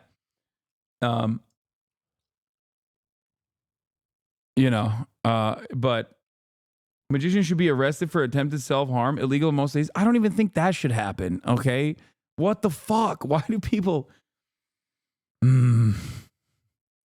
like, maybe I'm getting old. I just don't care as much. I don't either. I know. Is it this what getting older like? I just don't have time. Yeah, no, the woke, like I woke up, the woke children, dude. Like I woke up and my hip hurt, and I was like, oh, I don't give a shit. Yeah. I just don't give a shit. Yeah. I accidentally muted the fucking video because I got so mad. I'm not saying Kai's a bad guy, but he needs to be held accountable. And the glazing I see on my timeline of people saying I feel bad for him, etc., is sad. He's a grown man. Like how much energy? Like, with a full crew behind him, no excuses. Stop the glazing. Yeah, the people glazing Kai also need to be held accountable. Accountability matters, dude. But like, how much energy do you have to fucking have? Is this person's job? Like, or like I understand. I mean, I can't really talk about the working. The thing that I do understand is like Kai does have a massive audience. A lot of them are kids. Like that is a traumatic thing for children to see. 100%. You're correct. Okay. But, you don't think the production team knew a part of this for the fact that it was streamed to teens? Yeah, I just like, I definitely think he should have pulled out when he saw the gallows. I'm sure if given the opportunity, if he had the hindsight, he probably would. It's just that, like, in the mindset, I try to put myself in the shoes of the person who is the responsible party here, or seemingly the responsible party here. And in that circumstance, I'm like, there are a lot of, like, in an effort to, like, make the most engaging and entertaining content, you probably are like, I am going to leave this in the hands of the responsible parties, right? And in that process, you're supposed to not know what the fuck is going on. Okay, you're supposed to not know what the fuck is going on. And I suspect that he probably didn't think that the dude would straight up hang himself. I can't believe he did that. Like there had to have been a payoff. You know what I mean? Sometimes things like this happen in live entertainment. Yeah. Yeah. We here in the live entertainment business know. Yeah, we know certain things have happened. Time, guys, you don't even understand. Last time he tried to hang me. Yeah. That was crazy. Yeah, he was like, Hasan name your price. Yeah. Name your price here. We're gonna do a simulated. We're gonna do a simulated live hanging. Yeah, the first ever live hanging. I mean, we do need to up the ante. We had live childbirth this year. Yeah. At TwitchCon. Yeah. Live wedding, live childbirth. Next year is They have tons of thousands of kids, young adults, and more watching these streams. Lots of he needs to be held. Lots of them probably suffering from some sort of mental health. HasanAbi had someone almost break their neck for his enjoyment, and his first words are, "I might get banned." And this is people saying this homophobic pig deserves everything bad to happen. And this is people saying that because of this and other recent controversial elements of the stream, he should be banned. With other creators like XQC even chiming in. It's just weird. Imagine inducing like mental torment on people. Like, oh, dude, you pulled the wire and you just killed somebody. Oh, it's a sticky note. It's just a prank. And with this, understand you do have people defending Kai, saying, he didn't know it was gonna. Wait, excuse me, saying this is so funny because he just literally gambles the children on a regular basis. But hey, I mean, he's not wrong when he says that. It's just kind of funny that, it doesn't transcend to, I guess it doesn't cross over to other stuff that you're doing. Kai took gambling sponsors too. He did. Oh my God, everyone is the worst. He took a DraftKings sponsor when half his community is below 18. Yeah, that sucks. Okay. Yeah, that is not appropriate at all. And I don't even like that Twitch also has DraftKings sponsorships, for the record. Is that a bad, so I shouldn't take that? I'm just kidding. I'm just kidding. I'm just kidding. This guy's a fucking magician. How is anyone making it seem like he's some kind of victim in this? Yeah, that's the other part of this process that like I don't understand, because when they fucking make it when they're like yelling at HasanAbi over it, which when they're yelling at HasanAbi over it, it's like, okay, you're making it seem like this dude was this dude was like, oh, you almost killed me. I didn't think you would do that. To be fair, all magicians are victims of life. First of all, I love the people correcting me and saying, illusionist! If you watch the full thing, Kai and his team did not know that Max was doing this prank. HasanAbi was set up. A black man is being successful in an industry that is dominated by white males, and they hate that. Ever since he's been breaking records, y'all want to cancel him. I mean, look, y'all. I don't think the guy was like a secret white supremacist he wasn't like, yeah, I'm gonna, like, I think he's just a cloud shark. Like, I think he's just a cloud shark. Undercover white supremacist is crazy. Yeah, he's just a guy who wanted to make a big name for himself, I think, and he took it too far, Like, I feel like everyone analyzing the situation is looking at it in a very weird way. Yeah, he was a wizard, a grand wizard. Yeah. Oh shit. Saying, he didn't know it was going to happen. He got set up. What happened is not HasanAbi's fault. Let me see what this says. He had no idea what Max's plan. His team got told different that was going to happen. He doesn't even think the situation is funny. He tried checking in on Max. It's not on Kai. He got set up. Something that Max was intentionally. Yeah, surprising a black man with a noose in his backyard is crazy. I understand it. Like I get the crazy the crazy racialized dynamics here at play. It's like, that is wild. I feel like the magician dude, Max Major, knew exactly what he was doing. He had an ulterior motive. Shaking my head. They're trying to sabotage HasanAbi. Bro. I know the CIA fell off, okay? But I doubt that, like, the institutions that formerly assassinated Fred Hampton, like the FBI, are actually, trying to run these new tricks on people with McDonald's and Nike sponsorships. Okay? Like I get where people are coming from. Like, and I'm sure there's plenty of people who hate that HasanAbi is at the top of this industry as a black person, and I'm sure that upsets a lot of racists and hurts their feelings. But I just don't think that, this is not like a deep state activity. They're trying to take down HasanAbi by triggering Twitch's terms of service, like the revolutionary Maoist vanguard that was supposed to be built by HasanAbi. Illusions, not tricks. Are you guys joking, or are there this many card-carrying members of the fucking Magic Castle in the chat who keep repeating this take over and over again? I can't tell. sabotaging him. Though there, we've seen some pushing back, speculating that every element was staged. With this, others are more mad at Max, calling him out in his YouTube comments, saying that he owes Kai and his viewers an apology for this prank. Sorry. As far as my opinion, I'm not inside Kai Cenat's brain. I don't know if he was in on it or not. It seems crazy that he would do it, but I also do not. I know it's an Arrested Development bit. That's where I'm fucking making a joke about. That's why I'm saying Magic Castle, which is a real place. I know him as a person, but I do find myself agreeing with the argument that even just seeing the setup for this would have been enough to kill this, right? I mean that either way you look at it. One, purely on Max's side, right? I think just as a concept, fake accidental hanging prank, fucking loser of a concept, as well as then on the other end, the 50-50 will he get hung challenge, insane concept. Like I cannot imagine how hard it is to come up with new. I'm not gonna lie. I feel like Philly is sitting on the fence on this, but like I kind of get where he's coming from. Because on the one hand, like I do not find myself on either side of this like firmly. Okay. Yeah, no, this is one of those things where it's like I don't think that Kai Cenat personally was like, yeah, it'll be sick. He's gonna fucking be hanged or anything. But the very likelihood that that it was still there and it did end up happening is like it's still pretty bad. But overall, I assume that there's a number of different ways that plays out, and I suspect that he did not think that it would end up with him being like this magician guy being fucking hanged. New interesting ideas for 30 days straight of nonstop streaming. But I mean, just like, holy shit, what a spectacular disaster. With that, I gotta ask, what are your thoughts? HasanAbi being normal, calling black people savage and shit? Wait, what?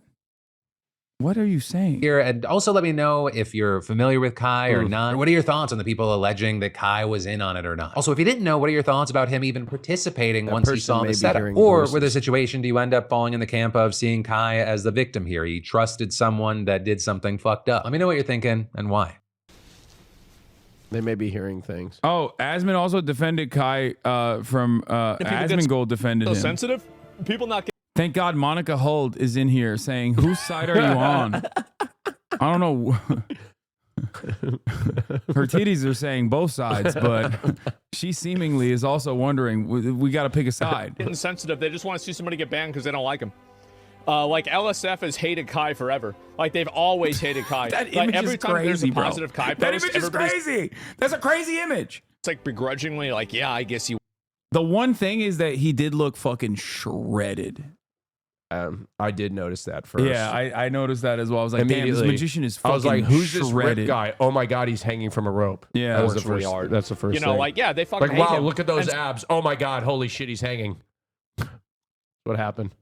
Illusionist. So like they're always waiting. They're like, oh my God, please do something wrong so we can try to get you banned. It is kind of crazy for Asman to have his take, though. Like, I would not have expected it. I feel like he would have gone against the wishes of his Reddit, and he didn't, it seems. Like, I feel like his Reddit probably didn't appreciate that. So, respect to Asman. He will pop off sometimes like this.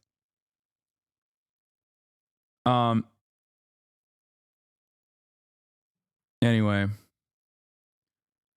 What about them literally taking a dude hostage after? Like, talk about insane preferential treatment if he doesn't get banned. He took a dude hostage? What? The fuck? Wait, who? Who took a dude hostage? The magician he's still causing chaos. Turns out the magician also took a dude hostage on stream. Wait, who did he take hostage? What did he do? This guy's a menace. Who took who hostage? Oh, Kai did? Kai Cenat now gotten the magician's friend and not allowed him to leave till the magician comes back who pretended to hang himself on stream. Okay, wait, hold on. You know, that's stop playing. I'm not. Okay, we have a very different opinion on being held hostage. I think, like, Dumb. Gang, is that a joke? Hold on. So how do you want me to do this? You laughing too. I see you laughing. I'm not laughing. But look, just call him back because it's not a joke. How can I call him? Gang, so he's not. Gang, you can't leave until you know, because you're his right-hand man, correct? You was coming in and out the room every time he told you to. You set this whole shit up with him, gang. Just please, I'm asking you from human to human. I gave y'all a chance last year to come on my shit. Sure. And I brought y'all back. And the fact that he can't show me respect enough to come back to the house and explain to the people what happened. They dragged him in? That's crazy. But I said, Kai said, yeah, come said, they said, we can't be on camera. Right in front. Who can't be on camera?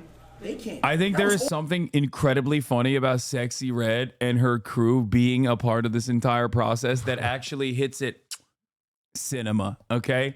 It's because like, whenever I saw other clips, and I don't know if it was like before or after, and I feel like you know, Kai Cenat was like upset or something, and then Sexy Red would just like twerk.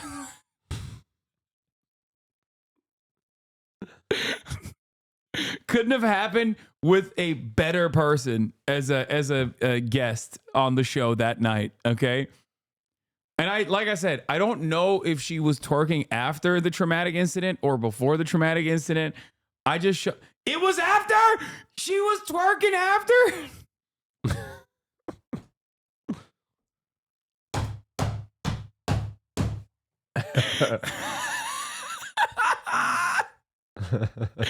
What the fuck? Wait, I need to show you the video to lighten the mood. Also, Yeah. camera pushing us out. Now y'all can't be on camera. They lying. So what's going on? Let's jump. Come on, y'all. I'm trying to jump. Let's Jack, we're gonna jump back.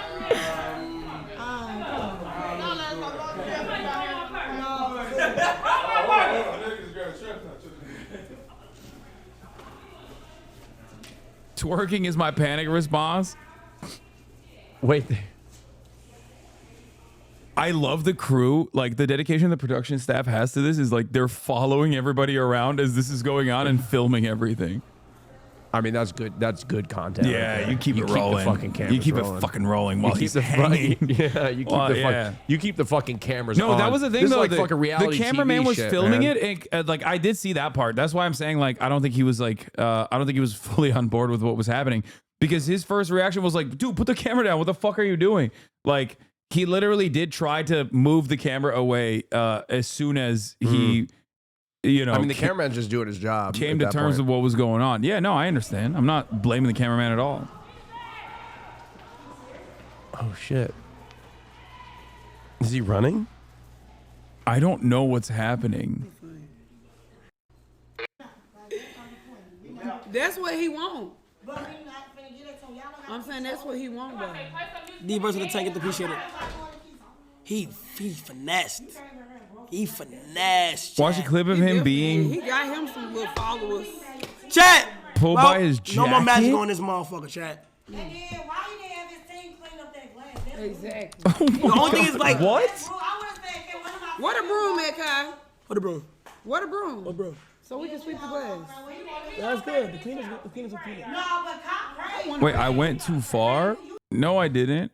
This is the time code. No, here. Kai Cenat and his security team run to find someone from Max Major's team while he was trying to escape. Bro, I guess he wasn't the best illusionist after all. Escape artist, get it? Yeah, I get like it. he couldn't escape. I get it. Dude, that's crazy. Yeah. That's crazy. Wait, hold up.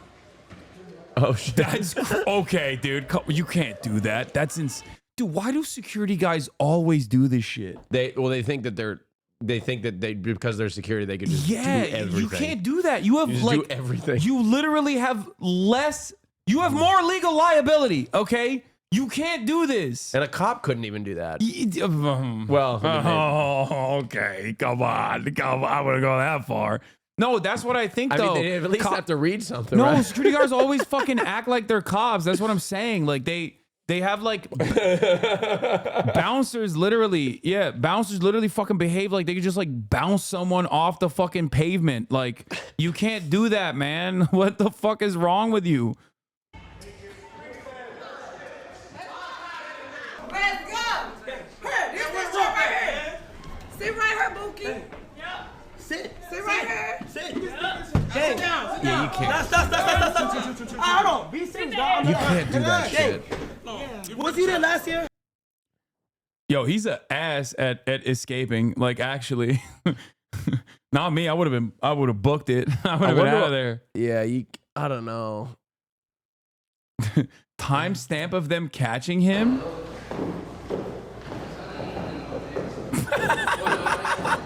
You can't do that. You can't do it. That's crazy. That's actually crazy. Oh, that's funny. You looked away when he slammed him in the seat? No, I saw it. It's in the middle. Me? Yes. I was with you guys down there. You was you and me last year? With you last year, yeah. He was? Yeah. So you know how I let him have a chance on my shit.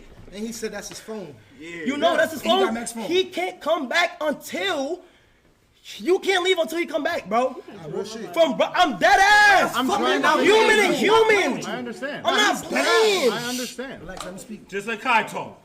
I'm dead ass, bro. Stop doing that. I understand. You tried to leave just now. No, I'm just getting. Word of my mother, you tried to leave. You tried to leave. The fuck are you talking about? Word of my mother's running car is parked in front of your house. We said, yo, can you stay to Maxie back? You got Max phone. We said, don't leave. You started. Okay, chat, stop being fucking legal eagles up in this bitch, okay? Not every interaction, I mean, yes, some things are crimes, but they can be managed without, involving law enforcement. Why the fuck is everyone a goddamn prosecutor in the chat all of a sudden? Okay? This is turning into the fucking Will Smith slap equation once again. This community immediately just like loses sight of normal analysis and like normal human interaction. Yes, what that security guard did was fucked up and inappropriate and unacceptable. Just because something actually fits the legal definition of a fucking kidnapping doesn't mean that this is like, it should be prosecuted as such. Okay, calm down. Lamau is your community though? Yeah, Lamau, I'm also, trying to course correct a little bit, all right? I do think it's annoying, especially because the manhandling shit is really fucking whack.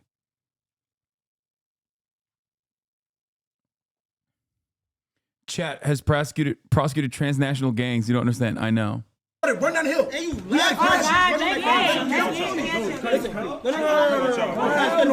Yeah, chat's pulling this shit. He could have killed him. That's pure out of control rage and violence. They've heard a million jokes about them in the last 3 decades. They are not freshmen in the world of Hollywood and comedy. He lost his mind.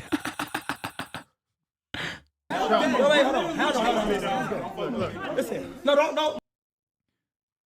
Yeah, that's no, it is really fucked up that the security guard like detained him. Okay, you have no legal jurisdiction there. Okay, what the fuck?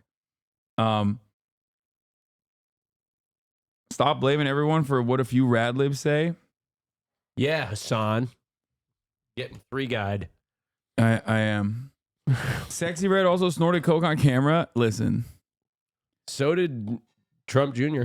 Absolutely allergic to critiquing anyone with a substantial audience. This is why no one takes you seriously. Yes, you're right. I think you should you should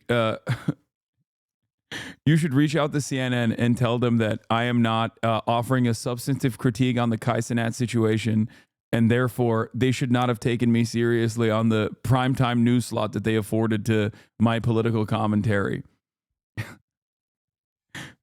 Please remove yourself from the horse blinders that you have over some utterly inconsequential bullshit that you feel is directly the most important thing in your life. Oh, yeah, let's analyze everything he's fucking said in here. Forever. Huh?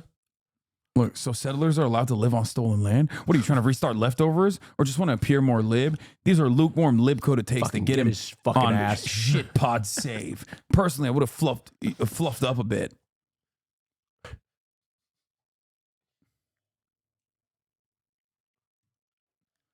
That one friend who's too woke, I know, dude, don't take everything super seriously, okay? I'm hoping that you can be a little bit more normal, all right? Bro, this guy's making me rethink I need to improve my bait. He's not baiting. This person is like, okay, you know what? Hold on. You, my friend, have been awarded the wokest of the day. Congratulations. This is a new award I have where sometimes people will be like, the wokest? Yeah. You've done it. You've hit it. You've hit the angle. Not like utterly unserious Twitch drama being represented as something so significant that like nobody takes you seriously. First of all, I have criticized Kai Cenat plenty of times, as a matter of fact, on criticism-worthy instances. That is part of the reason why he, doesn't really fuck with me all that much. Okay? So that's number one. Number two, the notion that I don't criticize people with massive followings is the funniest fucking thing of all time, especially considering that virtually every single top content creator on Twitch and their audiences despise me specifically because I have criticized them in righteous moments, as a matter of fact, like XQC, or even Asmongold's audience who despises me for criticizing him, Dr. Disrespect, Nick Merckx. Okay?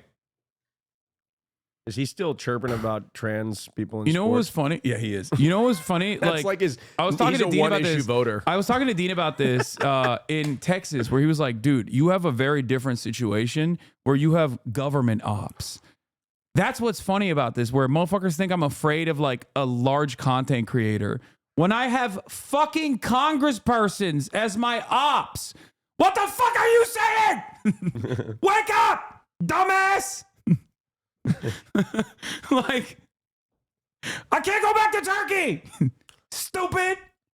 That's kind of funny how I can go there. Do you think they'd let me in? Yes, especially if you want to get hairline reconstruction surgery. Well, hold on now. Why are you airing? I'm just saying, like, why are if you that's airing out like- my if drama that's like like- that? if that's a thing that you why would you airing, wanna- why are you putting me out like that in front of everybody? Yeah. Look. Yes, I'm open. I will probably reconstruct my hairline at some point. Yeah, dude. This is the funniest thing that has ever happened, by the way, as a consequence of this. After magician Major Max pranked Kai Cenat with a dangerous magic trick tonight, Kai Cenat has decided to ban all magicians from his future That's stream. very bold. He put a ban on magic. No more magic. Harry Potter, no shot. Wait, hold on. Show that. What's that picture? Wait, I mean, I don't know if that's against the rules to show the Yeah, photo I don't again. want to, hyper focus on that. I wasn't Yeah, allowed I to saw- watch Harry Potter as a saw- kid. Wait, really? I saw a Connor tweet that was really funny about it. Hold on, where? Let me see if I can find it real quick. Connor eats pants once again. The dark arts have no place on Twitch. Thank you, Kai Cenat, for stepping up. Oh, the dark. Oh. Oh, Jesus Christ. Anyway. This was after, by the way, Con trying to be serious. Oh, this was what I was talking about. This was what I was talking about. I wouldn't even joke like that. Damn, man. Fuck my red house. Fuck my C. On Fuck my- Twitch. Oh, my God. Let me go this.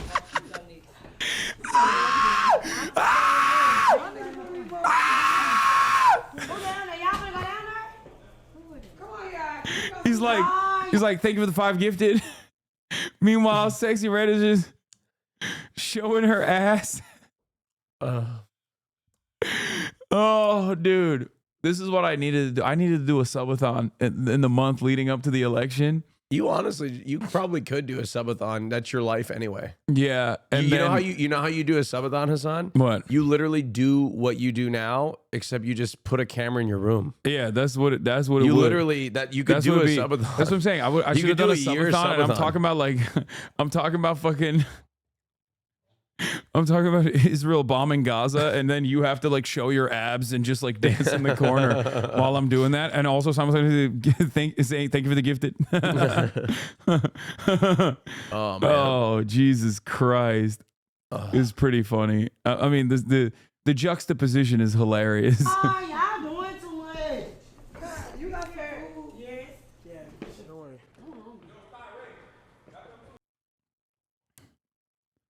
Anyway, so yeah, a lot of stuff happened. I don't think it's that serious overall, but it is a fucked up situation. Okay.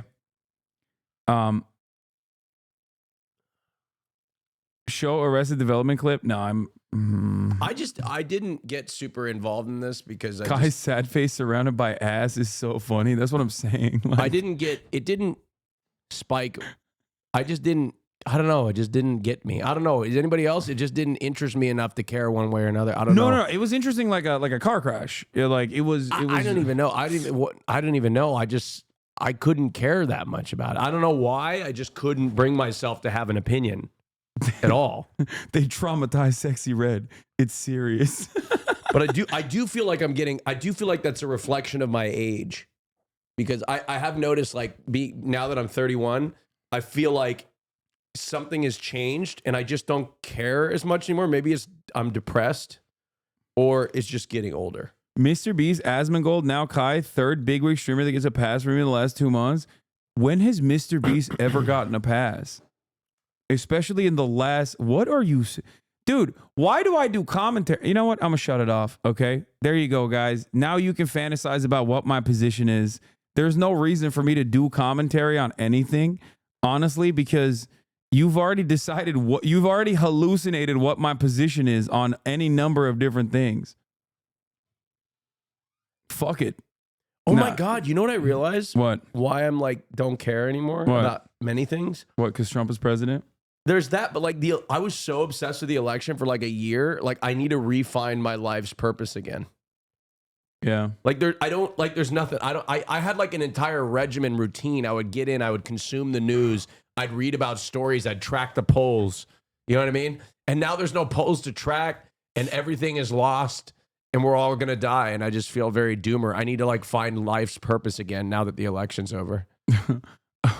I like that. I also, in that chatter's mind, I actually did not have a 2-hour conversation with Asmongold where I tried to gently walk him through the steps of why it was like, gently walk him through this. Oh, Donnie just texted me. Gently walk him through the steps of why what he said was like super racist. Well, yeah, but these people choose like little things. But nah, yeah. You're getting one guide or 3 guide.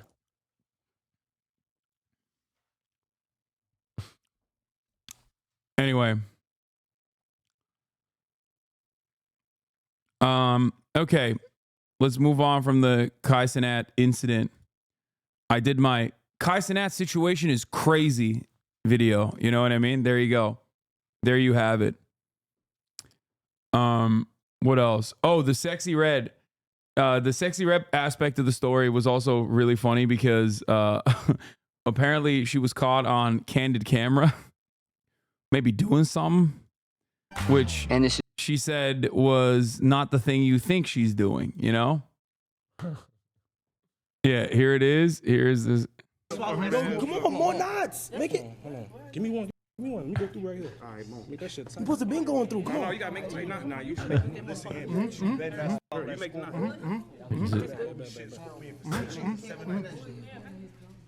Come on, cut tight.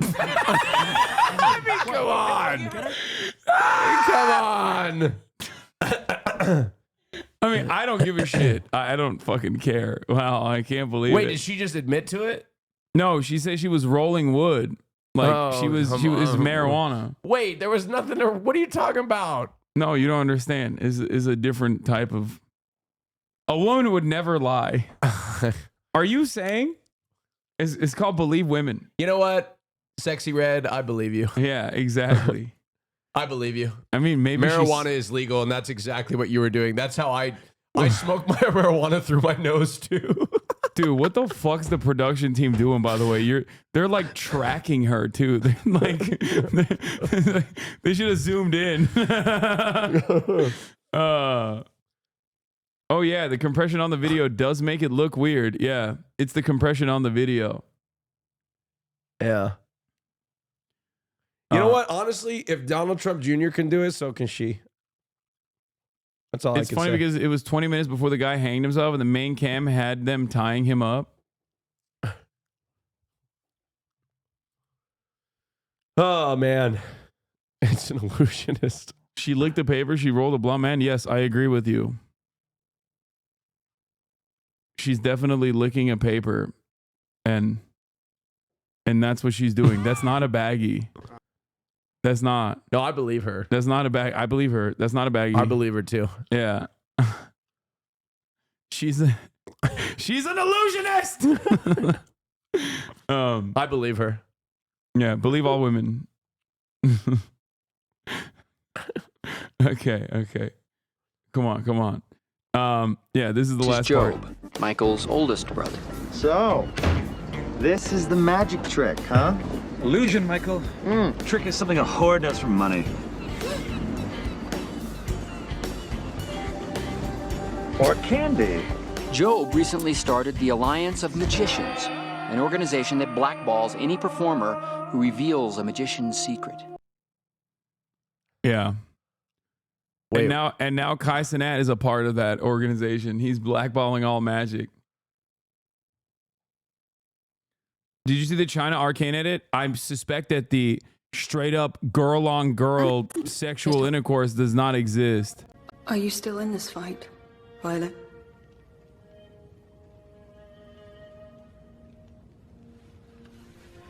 I am the dirt under your nails, Cupcake.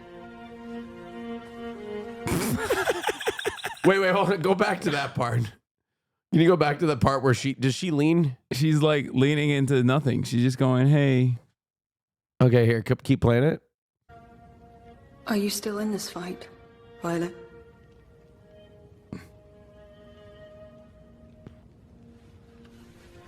I am the dirt under your nails, Cupcake. Look at what she fall over. Nothing's gonna clean me out.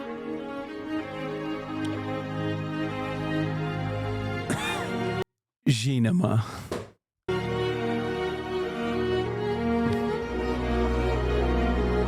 Dude, don't show this to Republicans. They're going to love this shit. They're going to be like, we need Chinese-style censorship right now. They're taking homosexuality out of video games. Yeah. Isn't this what the anti-wokes want? Isn't this what they want? Wait, why are they showing this last part? There's nothing different in this last part.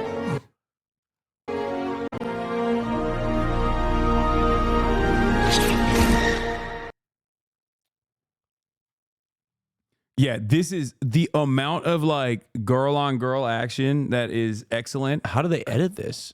They just didn't show any of the gay stuff, I think. I assume that they just like they just completely took that part out, because there's like she eats her out. What? Yeah, straight up. What? That's crazy. Yeah. That's crazy. I don't watch it. Is this anime? Arcane, yeah, it's really good. I don't really it's watch so anime. fucking good.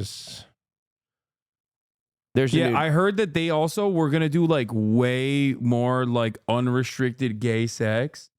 No, I'm not even kidding. Like they were, as opposed to what? As opposed to like her just eating her pussy. I think they were gonna show like. I assume like they would have shown like nipples and shit. Maybe like sucking on them a little bit, you know. But they just like kind of show her going down and like. Were you hoping for more? I mean, it would have been. I would Were you have hoping hated for a little it. nipple What, you action? think I'm homophobic? I love that shit. No, dude. I know. Inject it into my veins. You know, No, I don't know. give a fuck. I know. Do you think it would have helped the story a little bit more? No, I think the amount of like. It is gratuitous. I Yeah. will say that much. It is definitely gratuitous. The amount that they've shown thus far. Like, I don't know. Like, do you think that China cutting out the scene of her eating her pussy, do you think that impacted? No, it didn't. Like, It Do you didn't. walk away with a different story? Or do you feel something different when you walk away from that story? The if creator you said missed that the they- eating your pussy part? The creator said that they let the studio make the scene without riot input, and what they got back was I don't know French why people. I'm advocating for them to cut out the... I don't know why I'm No, being no, homophobic. it doesn't- I'm just curious. It like definitely narratively doesn't do anything else, even though they are in a like gay relationship. Next time when And they do... Caitlyn has sex with like another girl as well. She betrays Yeah. Vi for a little bit. Like she's on some rebound shit. So Okay.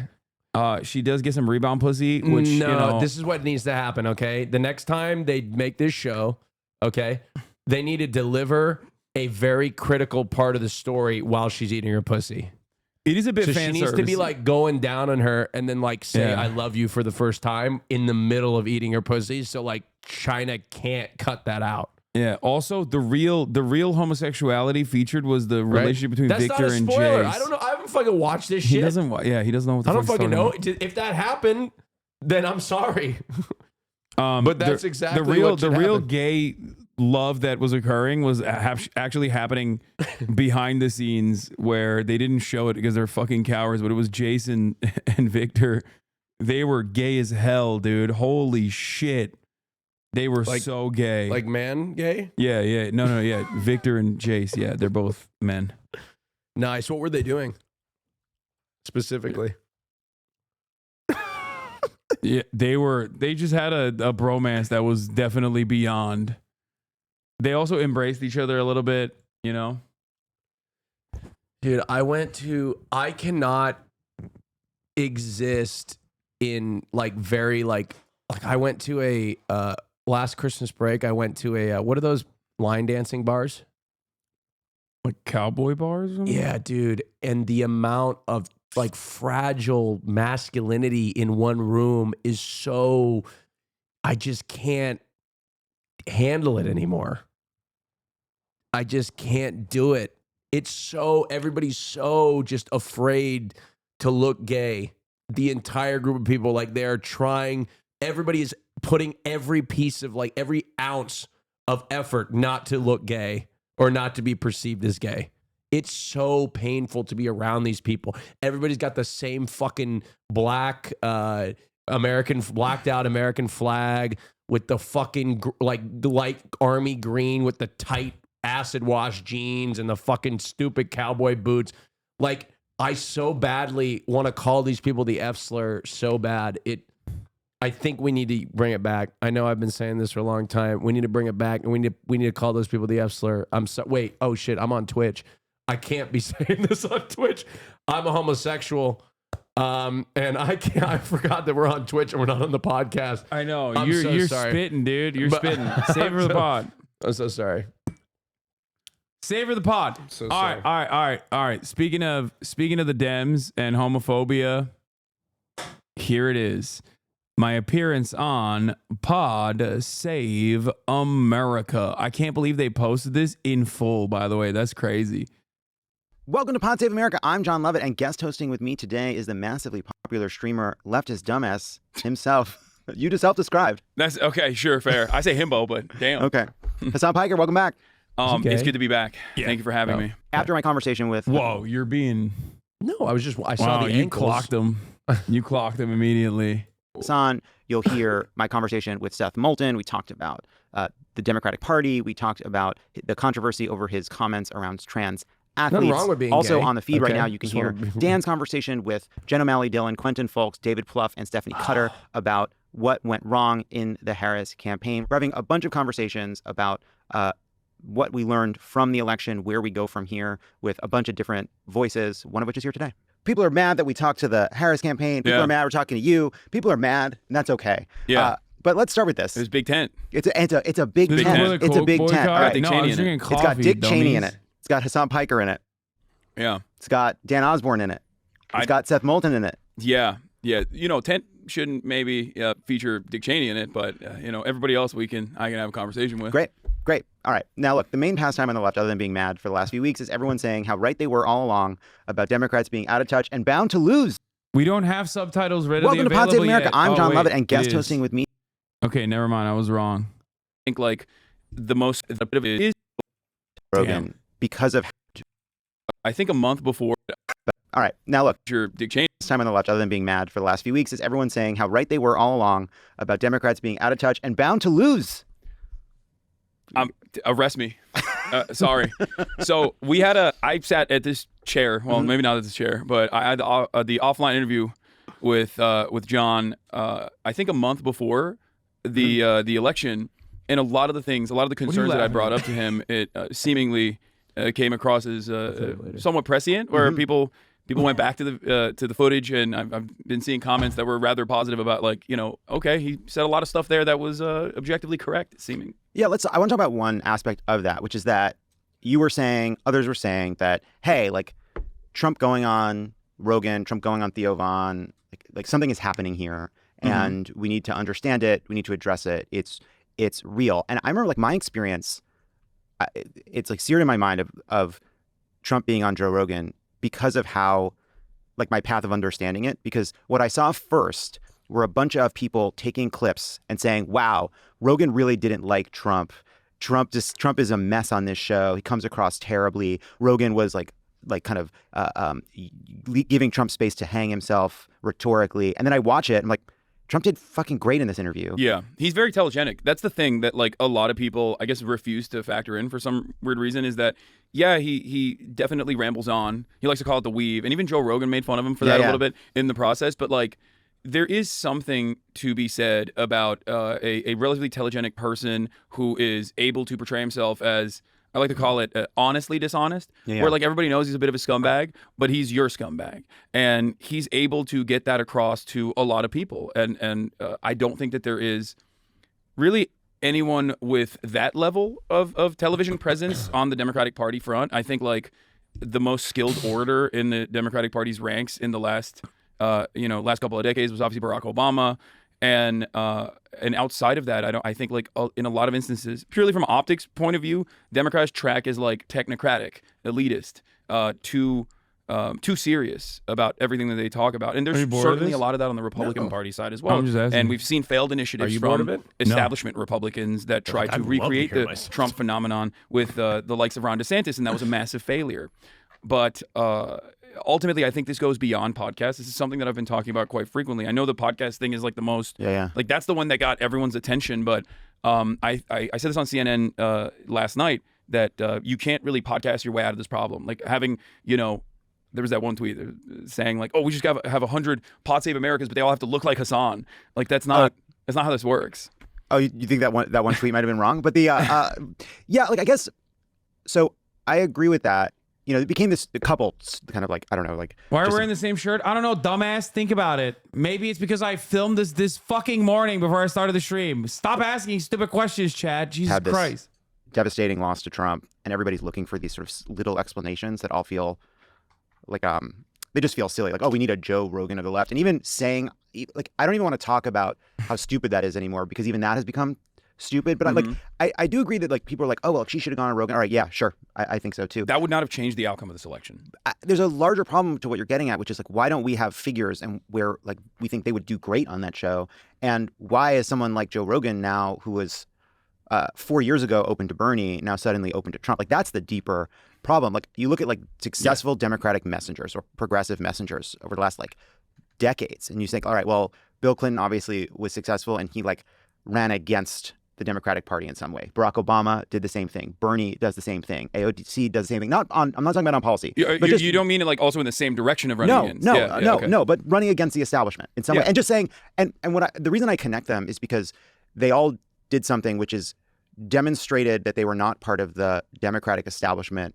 both like on policy and rhetorically, right? Like Tim Pool's hairline. Thank you for the 25. Get this up. That's what they all Level did. 2 hype train. And I'm just wondering like what, like the one place where like, I know you like find, there's a place where there's like kind of an alignment of like the Seth Moulton critique of the Democratic Party and the lefty critique of the Democratic Party, which is just like, it's fucking annoying and like kind of, I don't know, like pedantic in some way. It's an incorrect interpretation, an incorrect autopsy to look back at a thing that the Democratic Party did not do at all and then say it's actually that reason. It's not anything that we did so far. It's not that we tack to the right over and over again, despite people like myself and many others saying like, don't do this. You're going to hemorrhage the base. You're going to hemorrhage the base of support. You are going to cut away at your turnout. You're going to cut across many different constituencies that you rely on to create an effective coalition. And it's a very dangerous gamble to assume that you can decouple a lot of these people in the suburbs, a lot of like white women specifically, away from the Republican Party and vote for you instead. I know that they're high propensity voters, but it doesn't matter. There's still plenty of low propensity voters that you have to rely on to win. And that's precisely what the Democratic Party did. They hyper-focused on these key constituencies, despite the fact that polls were seemingly deadlocked after $30 million of ad spend in key suburbs, right? Like it showed, at least I said this time and time again, it showed someone from the outside looking in that the message was not working. And you can have the best ground game possible. You can have, hundreds of thousands of people all across the country door knocking. But if the top-down message that you're communicating is not resonating with people, then you're not going to be able to win an election. You're not going to have the effective turnout necessary to win this election. And that is precisely what happened. Now, does that mean that Trump's messaging was good? Of course not. It wasn't. It was actually pretty bad. And I would even go so far as to say the anti-trans ads were actually a distraction and not good. It was only effective in the DC bubble, I think, and the consultant bubble and the media class that saw those ads and were like, oh my God, this is an incredible ad. Like, they really ruined Kamala Harris. Kamala Harris had a silly answer to an ACLU questionnaire, okay? That just shows that she is not the most experienced politician. This was all the way back in, I believe, 2020, right? She literally had to drop out of the primary anyway at that time. That's one thing, okay? But that should not be a campaign killer. If you personally think that that's a campaign killer, then your campaign is weak. This message across the board should never be able to end a single campaign. Then Teflon Don is real. I mean, the man had the grab him by the pussy tape come out as the October surprise in 2016, and he still won. And since then, there's been a litany of different controversies, including but not limited to straight up undermining American democracy by doing January 6th. And yet people are still voting for him. And one must ask the question, why? And I think overall, the same exact problems that persisted in 2016 when the economy was seemingly very good, right? Especially as opposed to like the post-COVID economy and its recovery. People were still very frustrated with what was going on. The notion that in the wealthiest nation on earth, we have 600,000 people sleeping outside every night. The idea that I think we should send every single person in the work camps and every single person in my chat, which I assume is coming from Discord. Sorry, every single person in Discord and every single person in my chat right now that is coming from Discord that's like, I bet you're drinking Coke right now in that glass and not iced coffee, to work camps. We should do that. You guys need to, you need to get to work. Okay, you're done. You're done. We need to purge the freaks.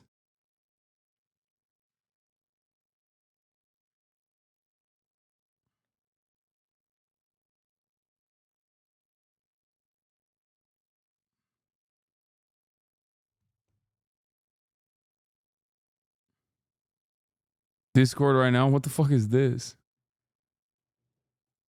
We have the concept of medical bankruptcy is an insane phenomenon that doesn't exist in any other OECD nation. Like the fact that 40% of the American public don't, or 60% of the American public doesn't have $400 in emergency spending. Like, these are all very real economic anxieties. I'm using that term specifically because it's one thing that people like to hyper focus on that creates volatility, that creates instability, and it creates a base of angry people. And if the Democratic Party is not addressing that anger and addressing their material problems and earnestly telling them, like, we're going to fix that shit, okay? And the other side is looking at that anger and saying, we're going to channel your anger. You have every right to be angry. And you know who you should be angry at?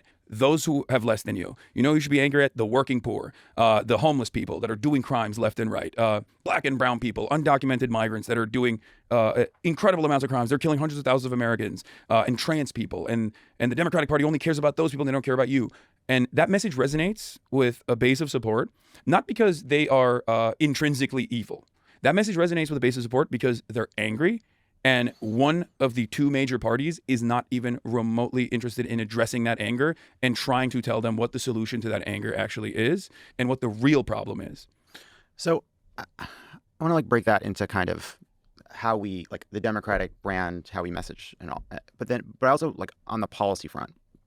So Joe Biden wins. He tries to kind of build consensus with Bernie. He brings in AOC. He goes to the left on antitrust. He does the Inflation Reduction Act. He does a post-COVID relief bill. He cancels as much debt as he can legally, even though the court is trying to stop him. Before the last year, what my view of this is Joe Biden, this consensus Democrat, right? Actually to the right of the consensus for most of his career, kind of somebody that had to be kind of pulled to where the party was going, did something extraordinary, which is he adapted, he changed, he governed in a much more progressive way than I think probably certainly than I expected. I hope that you expected. Oh, absolutely. And it seems as though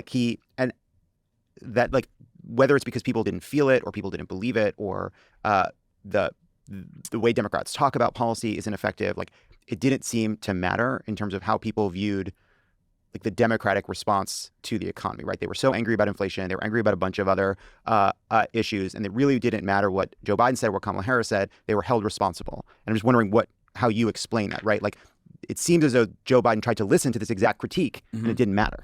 So yes and no. I do agree. There are plenty of things that Joe Biden did, like beefing up the NLRB and letting the FTC rain hell upon these monopolies.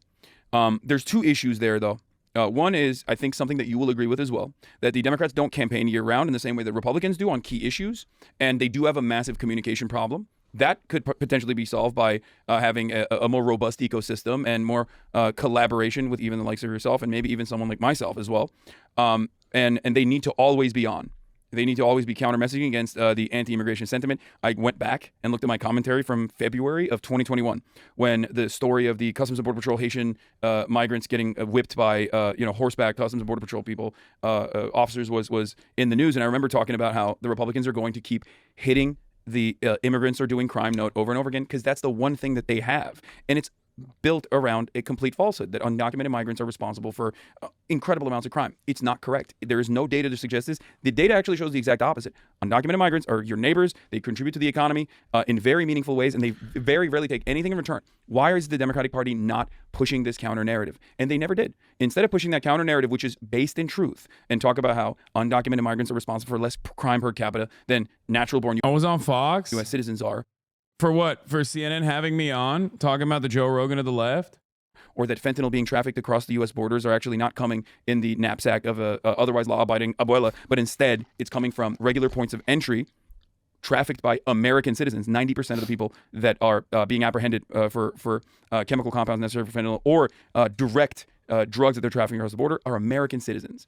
Like this does not track with the narrative that people believe, because the narrative is dominated by the right on this issue. They should have been counter-messaging against that, and they should have been putting bills forward in defense of the moves that, for example, Governor Greg Abbott was engaging in Ron DeSantis. I said this even back then, that this is actually a fantastic opportunity for the federal government to show that there is a more tolerant approach, that one, they should have immediately pursued Governor Greg Abbott legally, and arrested him for human trafficking and tried to prosecute him for human trafficking. I don't care if it's a constitutional crisis or not. All of this stuff was insanely messed up, and the federal government dropped the ball. I think the Biden administration dropped the ball by not adding additional funds immediately, sending additional funds immediately to places like Chicago and New York, and to figure out a better way to transition a lot of these people and integrate them into the American labor force. And instead, they just got stuck in this like legal limbo for no reason. So why is it that, okay, so Republicans say they sort of lay all these problems at the feet of undocumented immigrants. They say they're responsible for crime. Yeah. No, they're not. But there are obviously undocumented people. They're people, and some are committing terrible crimes, which they then exploit. But for the most part, these are people that not only are committing crimes at a low rate, but actually are unable to go to the police when they're victims of crimes. Whether that's a domestic violence, they can't go to the police, or whether that's just sort of the quotidian mayhem of living in America, or a boss taking advantage of you. They can't go to the police, right? Yeah. Then they say, oh, well, they don't pay taxes. Actually, that's not true. They pay into Medicare, they pay into Social Security, and they don't get the benefits of it back. And then they say, well, they're driving up the cost of housing. I do not believe that undocumented people are the reason a house costs $450,000 where it used to cost $350,000. Yeah, I didn't realize there were executives at BlackRock. The Guatemalan migrants are mass purchasing houses and making sure that everyone's a permanent renter. That's the point, though. But it's not a trans person that's your landlord. It's not an undocumented immigrant that's your landlord that's raising the cost of rent. It's not, your manager is not an undocumented immigrant. There are two big problems, though. One is there are a lot of people saying this, and it doesn't break through because there is this right-wing media system. Is that man drinking Starbucks right now? Hey, notice how I'm not an antisocial weirdo and didn't actually yell at him over that and then nuke the entire conversation? You should probably also follow suit. Here's a lesson for many of you in the chat, many young, like-minded individuals who want to be activists. Okay? It's called Be Normal.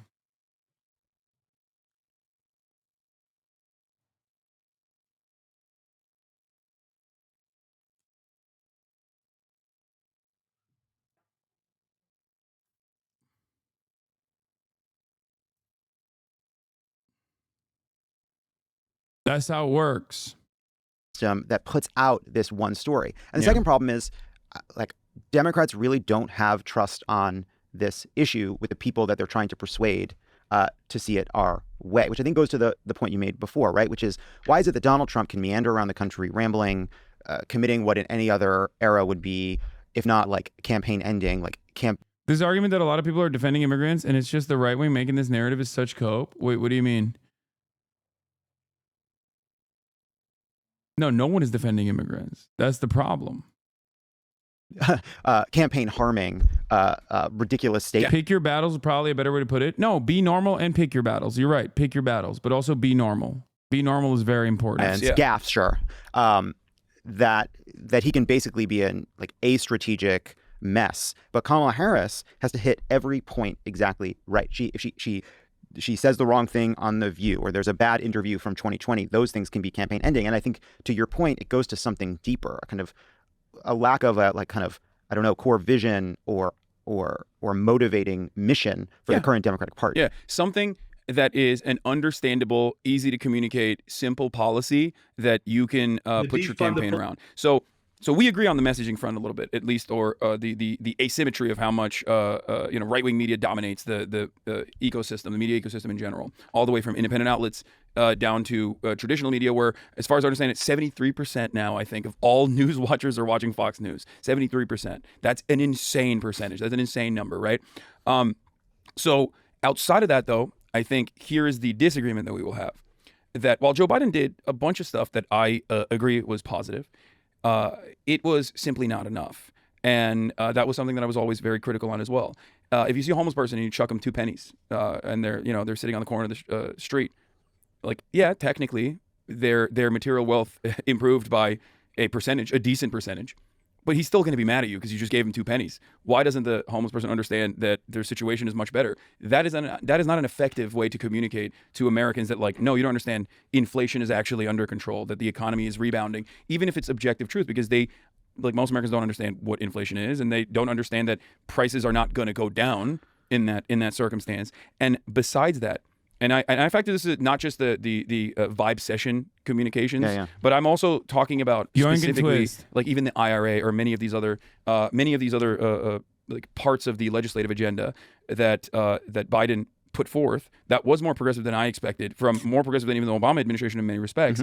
But one, they didn't do a good job of communicating any of those victories, in my opinion. They did not actually like go to the media regularly to show these victories and to showboat and gloat a little bit. Two, a lot of that was also held up in gridlock because we didn't whip votes well enough within our own party. And I think that there was a lot of punishments that should have been dished out to the likes of Joe Manchin and the likes of Kyrsten Sinema, rather than offering a Green senator an opportunity to be a prominent fixture of the Democratic Party. I think that a lot more punishments should have been issued towards these people that use the moment of the spotlight to specifically play the role of a rotating villain in the Democratic Party, which has happened time and time again, all the way from Joe Lieberman to the Maggie Hassans of the world, the Kyrsten Sinemas, the Joe Manchins of the world, and the problem solvers caucuses within Congress in general. These guys need to get whipped into shape. I wish I believed that. I just wish I believed that. Like, but think about it. But I just I don't know how much more you could have gotten out of Joe Manchin or Kyrsten Sinema. Like, Joe Manchin basically was telegraphing the whole time, like I'll walk away. And Joe Biden kept him in the tent. That got judges through. That got Austin, I'll fight you if you order food from a BDS listed place. Why are you trying to trigger people in the fucking Discord sitting over there within striking distance? This motherfucker, bro. He like literally sat his ass down over there. Act 3. Like, I do not believe, like, I think we agree on a lot.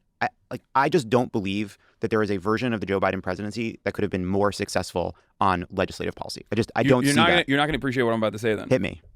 Use the IRS and also the SEC and maybe even the FTC to investigate as to why Joe Manchin's brother owns a coal mine and whether there's a conflict of interest there.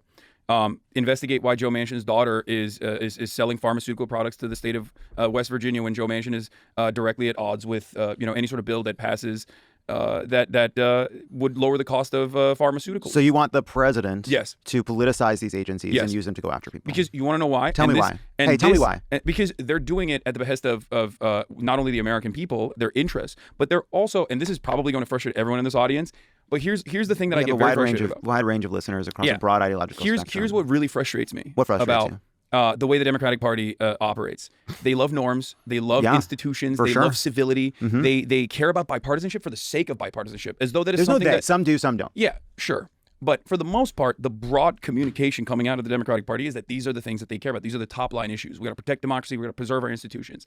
The problem is the other side doesn't give a shit about that. So I think I want a Democratic Party that fights for me and others who are marginalized, other people that like desperately need help. And I know that the Republican Party is never going to do that. I'm not one of those guys who's like, oh, well, you know, at least the Republicans are kind of listening to what I have to say or are, communicating, channeling the anger that I feel. Like, I don't care. They're charlatans. They're significantly worse than the Democratic Party. I don't like the Democratic Party for their closeness to the Republican Party. I want them to be a party that actually fights for the working class, for all Americans unconditionally, regardless of ideology. And you can't do that through bipartisanship with an otherwise like hostile entity that is the Republican Party. And I think there is a lot of hypocrisy there, and hypocrisy that people can see. Hypocrisy is the easiest thing that they can understand. You can't say that these guys are fascists, these guys are racist for 8 years for wanting to build a wall and then turn around and straight up tell Anderson Cooper in that town hall, well, maybe the wall is a good idea and I want to build it myself. I'm going to be the border czar. I'm going to be the border party. You can't do that. Americans look at that and go, so you're admitting that you were just lying for the past 8 years. Well, it's like, again, though, it's like, I think actually, like you look at somebody like Dan Osborne, right, who ran so far ahead of the Democratic Party, ran as this economic populist, but one of the things he had to do to get there was kind of be tough on immigration. And actually, like, I think part of it goes back to like, if people felt like they knew, like in their bones, like Bernie Sanders being to me like the signal example, like, you know what Bernie's about. You know what he's for. You know what motivates him. You know what he cares about. Same thing for Trump. You know when there are issues he doesn't give a fuck about, and there's issues he really, really cares about. Immigration is one. Trade, right? Like, you know the things that like that have been anti-crime, whatever. That there are things that have been in Donald Trump's like kind of brain slowly losing plasticity that are like kind of solid in there. And for Bernie, like we know why he's in politics, and that gives a politician the space to kind of challenge orthodoxies in the party or kind of run counter to it to signal to the people you need to signal to. Now, like, you know, you say, oh, you can't call them fascist and then also work with them. Like, yeah, but at the same time, again, like, it's like, I just don't know what to do with this nuance. Joe Biden, like, I am glad Joe Biden did the Inflation Reduction Act and an infrastructure bill and a gun bill and the CHIPS Act and a bunch of other stuff. I'm glad he was able to do all of those things. I'm glad that he was able to use his kind of like moderate brand, whatever, to kind of bring people in and get some stuff done. Like, I don't think the country is better off if he didn't do those things. So, like, you describe it as hypocrisy, like, it's compromise. Like, politics requires compromise. The Republican Party rarely ever compromises. They're uncompromising. You only have to beat them. But that's not true, though, right? Like, I agree with that on Trump, but that's just not true. Like, they did compromise, right? They like there are plenty of people on the Republican side that were furious at Republican senators for going along with some of these Biden bills, right? Like, those are people that did compromise. Yeah, there is a million examples, however, of Republicans that are obstructionists that I'm sure you also love presenting, that go back to their town halls and lie about all the money that they brought back home from the bills that they voted against. So ultimately, we now know that political polarization is set in a way that never really existed in American history until the last couple of decades, right? I think that parties originally were more geopolitically focused on their immediate needs, like statewide needs. So you saw this dramatic shift, and now the Republican Party, especially with Mitch McConnell under the Obama administration, showcased that like permanent obstructionism is not punishable, and that gridlock is always considered the administrative party's problem. If there's any sort of gridlock, it's the fault of the leadership. And Americans hate gridlock. Yeah. That's kind of the reason why I was talking about Kyrsten Sinema and Joe Manchin, because that was a massive moment where like they actually ended up protecting the Republican Party because they were never going to vote for these bills anyway. Pod Save America has a negative impact on our polity. Prove me wrong. Okay, dude. Again, going back to pick your battles and be normal. I know we're supposed to be civil, but he's so casual about immigration and anti-crime, i.e. killing innocent civilians, innocent people. Like, first and foremost, okay, I don't think it's appropriate to assume that the Pod Johns are in favor of, killing migrants. Okay, that's not correct. Number two, okay, I talk to people who are infinitely more disagreeable than the Pod Johns on a regular basis. Okay? And I offer them the same charity when I have a normal conversation with them, a normal discussion with them. There are polite disagreements in this conversation that spanned over 2 hours. Okay? You need to calm the fuck down. The job here is not to own my interlocutor in the marketplace of ideas. Like, I do not consider the Podjons to be my enemy. Okay? Especially when they are offering a platform to someone such as myself and being rather kind, allowing me to talk my shit. Okay? Calm down. Anyway, and now the entire conversation was about like madness within the Democratic Party's caucuses, like, oh, they can't get their ducks in a row, right? Like that was genuinely frustrating to me, because it's like, if you would whip your votes immediately, then you could showcase that the Republican Party is standing in the way of progress. But that's just like, that is legislative minutia. What is more important to talk about is broad, sweeping legislative changes, or a agenda that might even come across as bold and radical in the interest of the American working class.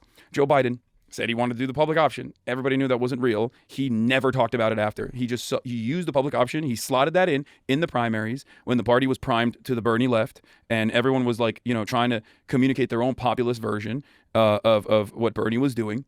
And Joe Biden won the primaries and effectively tabled the discussion about healthcare. This is still a major problem, regardless. Like, yes, negotiating pharmaceutical prices and ensuring that insulin prices are capped at $35, which is now going to be looking like a Trump victory when he's in office. It doesn't matter. It's still good for the American people. So that's great. But like, that is good, but that's not enough. Yeah. And I think that when you don't do that, when you have this very technocratic, third-way neoliberal approach, but you sprinkle in a little bit of like anti-corporate, anti-billionaire populism that Joe Biden certainly did, it's not, you're a rudderless ship. You're not communicating effectively like what you are about.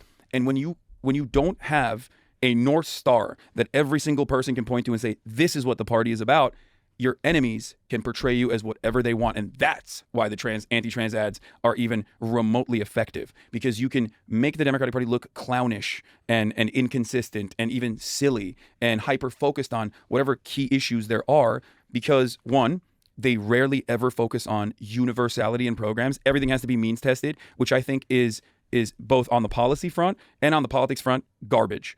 Focus on universal programs, because that way you can cut across every single group, and you can disproportionately target marginalized populations, black populations, brown populations, and trans people. These people do not exist in a vacuum. They're not magical, mystical beings that are not experiencing the shocks of the market, or they still have to pay rent. They still need workplace protections. They still need, they still need the cost of medicine to go down, right? So universal programs capture the attention of all Americans, including this majority white, angry population that is finding themselves in the throes of the Republican reactionary movement.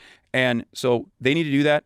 And if they don't do that, then the subtle populism of the right is always going to be the only game in town, and they're going to be able to present themselves as anti-establishment while they have billionaires parading around all the campaign stops, like Elon Musk trying to do that X logo every time he jumps, like a child. God, I hate Elon Musk. That is the trick, though, man. They're like, it does speak to just how far, one place where. So if you listen to the Harris campaign's advisors talking to Dan Pfeiffer, I know you did, and you had problems with it. But one place where they agreed is that, hey, everyone's saying, this trans ad, it actually might not have been their most effective ad. And they were trying to, and what Quentin Folk said was that, they were actually really trying to target it to get at black men. And it looks like maybe that didn't work, right? That's sort of, we'll see, we're going to get more data. But the point that the ad makes is just that, Democrats are weird. Democrats are strange, right? And they use trans people as a cudgel to do that. But to the larger point, you have billionaires, just literally the wealthiest man in the world. The top seven donors this election cycle all donated to the Republican Party, and they were donating $100 million, $200 million. It was crazy. How do you think about the fact that in right-wing media right now, and right-wing adjacent media, they are managing to be both the party of the wealthiest oligarchs in the world and the kind of traditional moral set trying to impose a specific way of living on people, and anti-establishment, kind of rebellious politics? It's Nazi Germany. Straight up, it's just pure fascism. That's all this is. It worked. It worked 100 years ago, and it's seemingly working right now. And it's not just the United States of America; it's all across Western Europe. The only country that bucked the trend of the incumbency disadvantage, seemingly, was Mexico.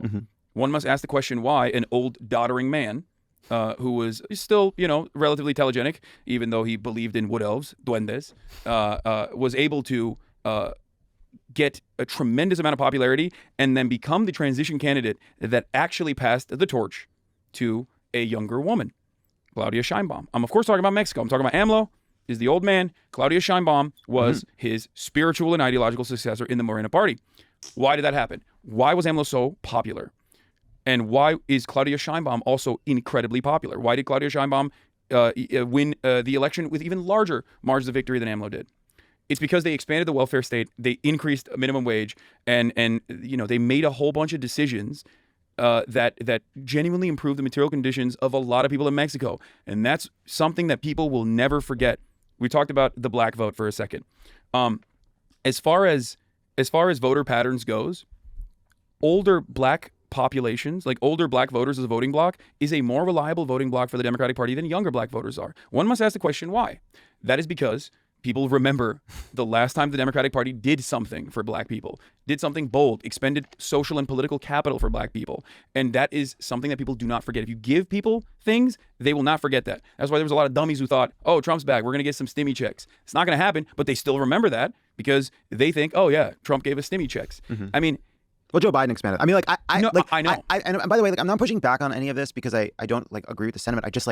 I am trying in the weeks after this election to just question these sort of statements, because then it's well, Joe Biden expanded the child tax credit, made a huge difference for millions of children. No, absolutely. The expansion of the child tax credit was fantastic, but it didn't continue. It was so successful and it didn't continue. Do you think American people know why that happened? I don't. Who's at fault if American people don't know why that happened? I think some of it is Democrats, some of it is the mainstream media, some of it is the right-wing media, and some of it, by the way, is the left. It is the media of the left, right? The first couple years, there's been so many moments where my great frustration, I think, in the way politics is talked about is often people do not want to do the work of figuring out who's actually responsible, right? Republicans will shut down Don't worry, I addressed the left point as well. Government and mainstream sources will say Washington gridlock continues, right? Or Joe Biden will be stymied in some way, or Barack Obama will be stymied. Now? Why did Barack Obama? Wait, what? Fuck the USA. Fuck the USA. Let's go. You suck now. You suck now. Shut up, Dankus Canadian. Enjoy the fucking tariffs, okay?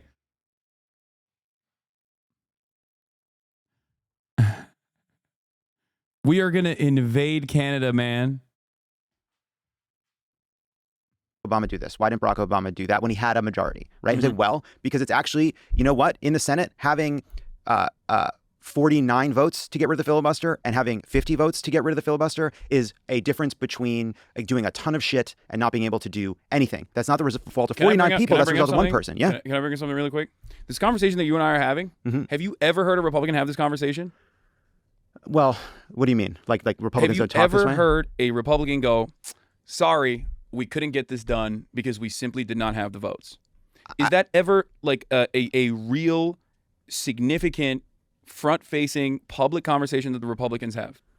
I mean, I feel like you want the answer to be no, but I do think the answer is yes. I can't recall a time. Maybe no. I'm asking you. No, I think on their side, they have over the last decade slowly but surely gotten rid of the people who are pointing out the actual things that stand in their way, right? They went after Kevin McCarthy. They went at and sometimes that works. Sometimes that leaves them pretty well stuck. I mean, Donald Trump was president for 4 years. He wanted to repeal the Affordable Care Act. He didn't have the votes, right? There was a big conversation about why he didn't have the votes. That there have been the Republican base furious with spending bills that were passed, right? What did Donald Trump do after when John McCain struck down the Affordable Care Act?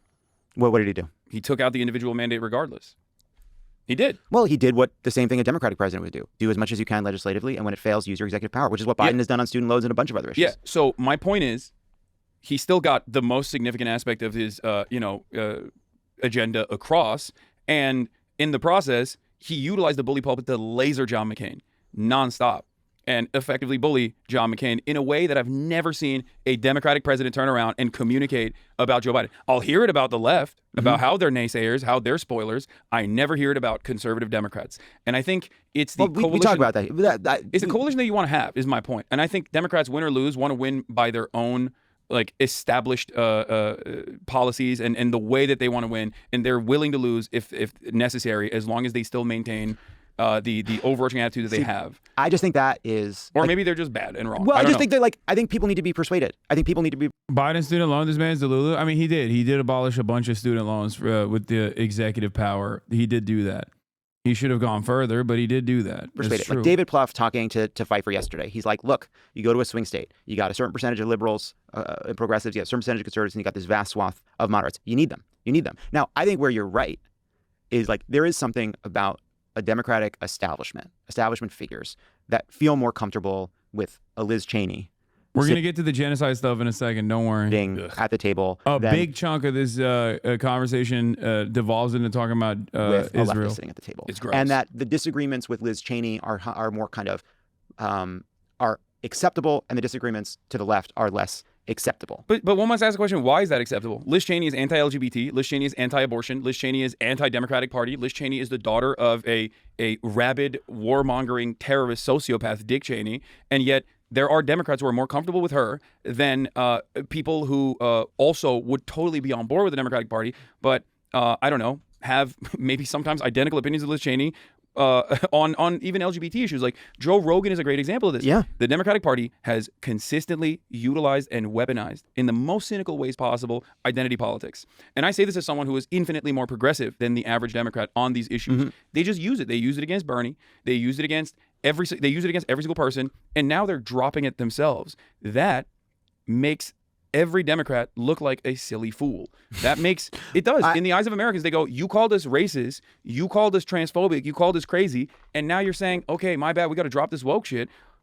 Like, of course people are going to go, all right, I guess I'm primed into now believing the Republicans. Like, you're pushing your base towards being more open-minded to right-wing policies. That's the only thing you're doing. And that's how and that's the only thing you're doing when you don't actually claw back a lot of the things that the former Republican administration engages in. Like, Democrats are very good at, trying to fix the deficit. They're the only real deficit hawks, right? Republicans certainly don't care. They only use it as a weapon to wield to communicate against the Democratic agenda. But outside of that, on foreign policy, Joe Biden said he was going to be an effective foreign policy leader.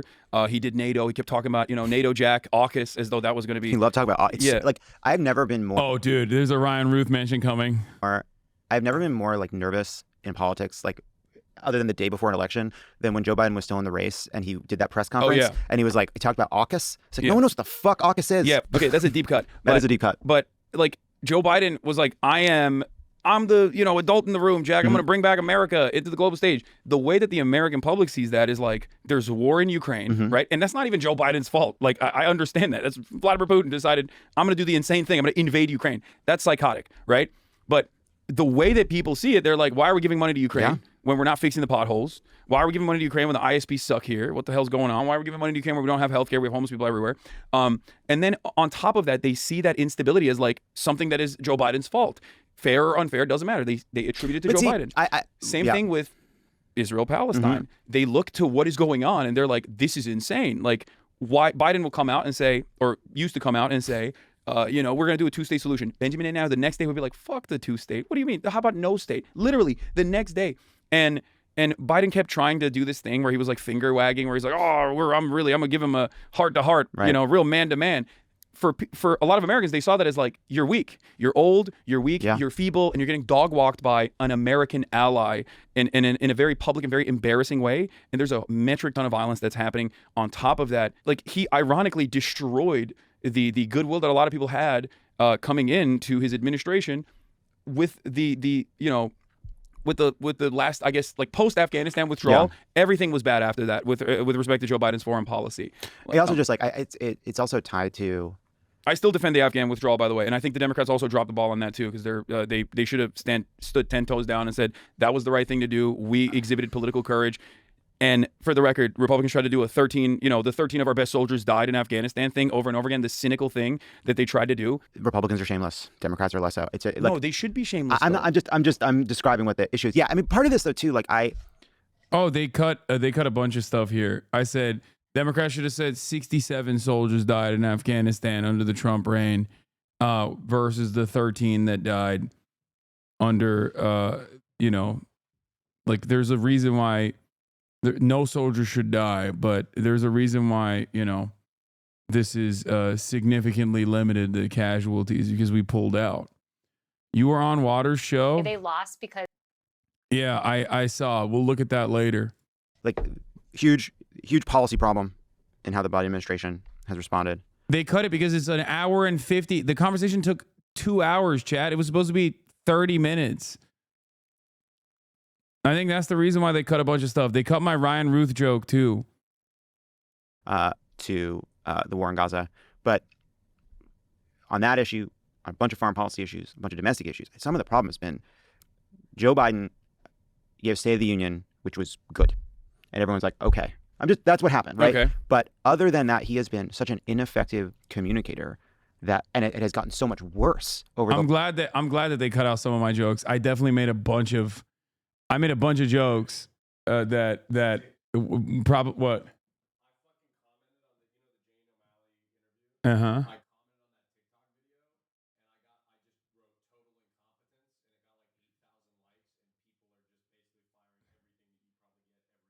Oh yeah, of course. the last year. Yeah, because he's old as fuck. I know. But we're in this moment where we're kind of trying to what went wrong? What about this? What about that? People are so mad. The people are they're the answers that Kamala's advisors gave were unsatisfying. Yeah, they are unsatisfying. But so much of this is just there was a giant anti-incumbent fervor around the world. Joe Biden was completely unable to articulate a defense of his policies, right? The fact that there is inflation and people are mad about inflation is not a reason alone. That explains that can explain why we lost if you accept that we had no agency in competing against that argument. But Joe Biden certainly had just could not communicate effectively.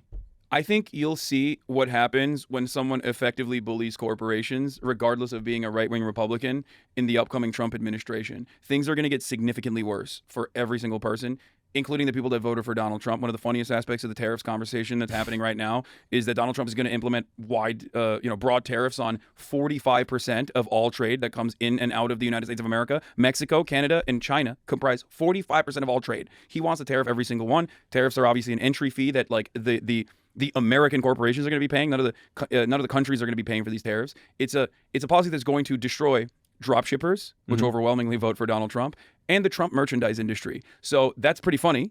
But having said that, it's going to be devastating for the economy. Now, what do I think Trump will do in the process? He'll obviously use tariffs to basically get corporations and industries and sector leaders on board with his agenda. So when he says jump, they say how high, or I'm going to slap you with tariffs and it's going to actually punish you. It's going to hurt your bottom line. And I think that's part of the reason why they're going to do that. The other reason is it's a regressive tax. It's a broad sales tax on all consumers that disproportionately affects the working poor, and Republicans love that shit. But he also, at times, I think, will just institute the Defense Production Act or something. We'll see it. We kind of saw it in COVID as well when it was a necessity. But that's the thing. The American government is powerful. All governments are powerful, but the American government is especially powerful. It's the wealthiest nation on the planet. And the way that it runs is basically, it's like 50 companies in a trench coat. We are working at the behest of corporations. We feed them with our tax dollars that turn into subsidies for them. They utilize those subsidies to, I guess, lower production costs, but then they use that to increase their profit margins and engage in what used to be illegal pre-Ronald Reagan, stock buybacks and the like, market manipulation of all different sorts. And we're constantly deregulating the economy. And I think that it's not just about having a populist message. It's about actually implementing said populist message and show who your real enemies are. Not be afraid to say, these people are fucking your life up. And if you are truly the pro-working class party, as the Democrats want to be, as they claim they were historically, right? And there were certainly times when they were, then you have to say these corporations and the wealthy that have given us money, as well as the Republican Party, and always have been hedging their bets, are the real reason why you're feeling this economic anxiety, the real reason why you feel hopeless, that you will never be able to own a home, that you'll never be able to retire. And the Republicans are always in defense of them. They will distract you with lies. They will say your fellow neighbors, your God-fearing Christian, Muslim, whatever, Jewish neighbors are your enemy, when in fact, we know what the problem is. So we're going to bring them to heel. This kind of messaging is terrifying, obviously, for many different reasons. And it will never happen within the Democratic Party. Well, but in the absence of that, I don't think that's true. Why? We'll see. No, I think you'll just get focus grouped messaging and means testing about the opportunity economy, which Kamala Harris presented at a time when people were, when wage growth had never actually caught up to the cost of living and cost of housing. Yeah, which by the way is like you need to be, but oh, you need to deflate housing. That's you need to build vast amounts of housing. Yeah, the federal jobs program, get these fucking incels to work.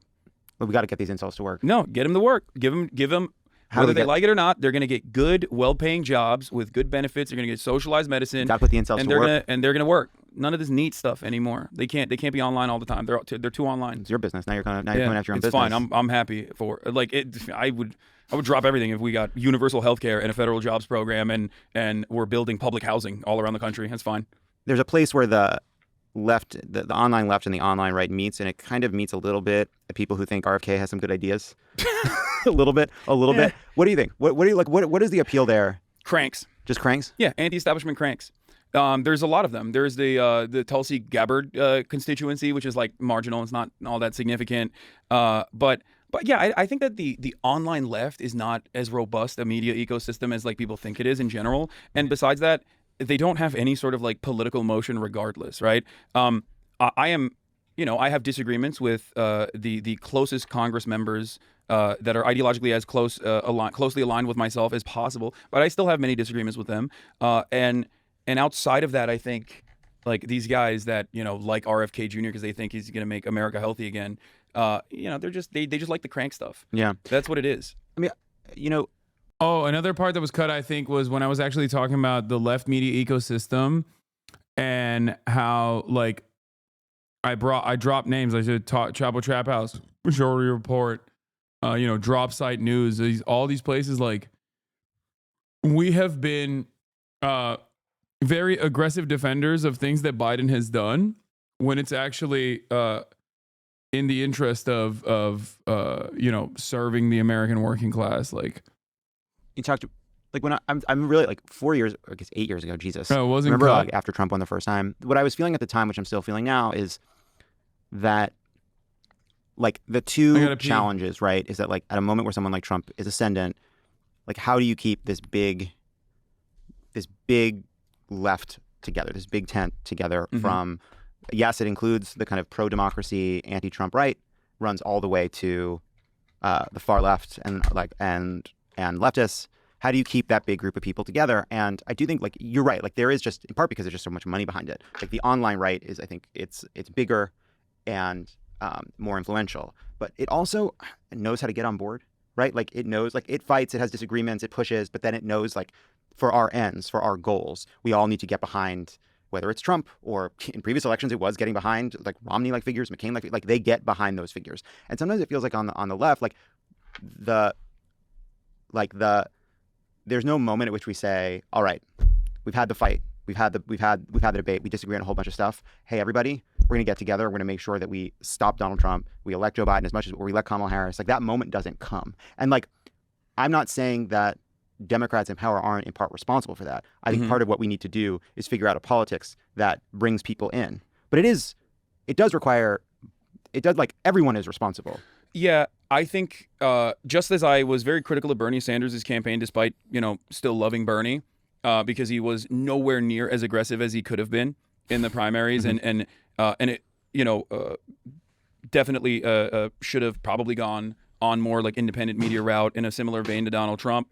I am still, because I blame the fault on Bernie's campaign strategies in the primaries, despite recognizing the structural hurdles of like a left-wing populace coming out of a Democratic Party primary where it's like the laser-focused audience that goes out and votes at those things, or like the MSNBC watcher base that is like objectively terrified of someone like that because people are saying he's going to start executing wealthy people. It's still his fault. And it's still the campaign's fault in this regard as well. And that's why I brought forward the point that, like, you can have 1.5 billion, right? You can have ground game. None of that matters if the message is not actually addressing the real issues that Americans are facing. And the reason why I think the Republicans can, go out and vote for the Republican Party and don't usually sit it out, I guess, and instead are able to say, suck it up and say, yeah, we're still going to vote for Donald Trump, is because there are single issue voters out there, and Trump, they know that Trump is going to protect it. People that like guns are going to be like, I like my guns. I want my guns to be protected. I want to be able to marry my gun. I want to be able to have sex with my gun. I know Donald Trump is going to be the guy that lets that happen. And I know the Democrats are going to, shun me for wanting to have sex with my gun. So that guy's going to go and vote for Trump regardless, right?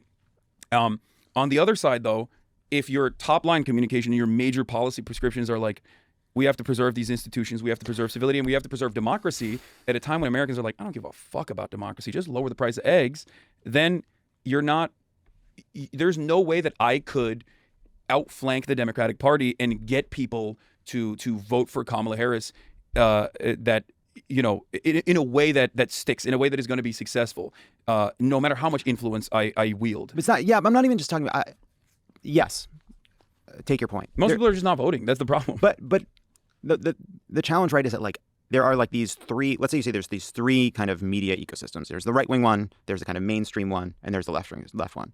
The one on the right is built to attack Democrats. The one in the middle is built to attack Washington and politics, and the one on the left is built to attack Democrats. It is. I mean, like, I think they're trying to pressure Democrats to be a more moral and just version of itself. I think I probably spend more time shitting on the Republican Party than the Democratic Party, but yeah. But I'm saying when we're talking about, like, when the right is talking, when right-wing media, it is trying to be a team player, and it is attacking Democrats and supporting Republicans. The middle is attacking both, and the left is attacking Democrats and Republicans. There is no place, right? There is no, like, big kind of fun, exciting media environment. Yeah.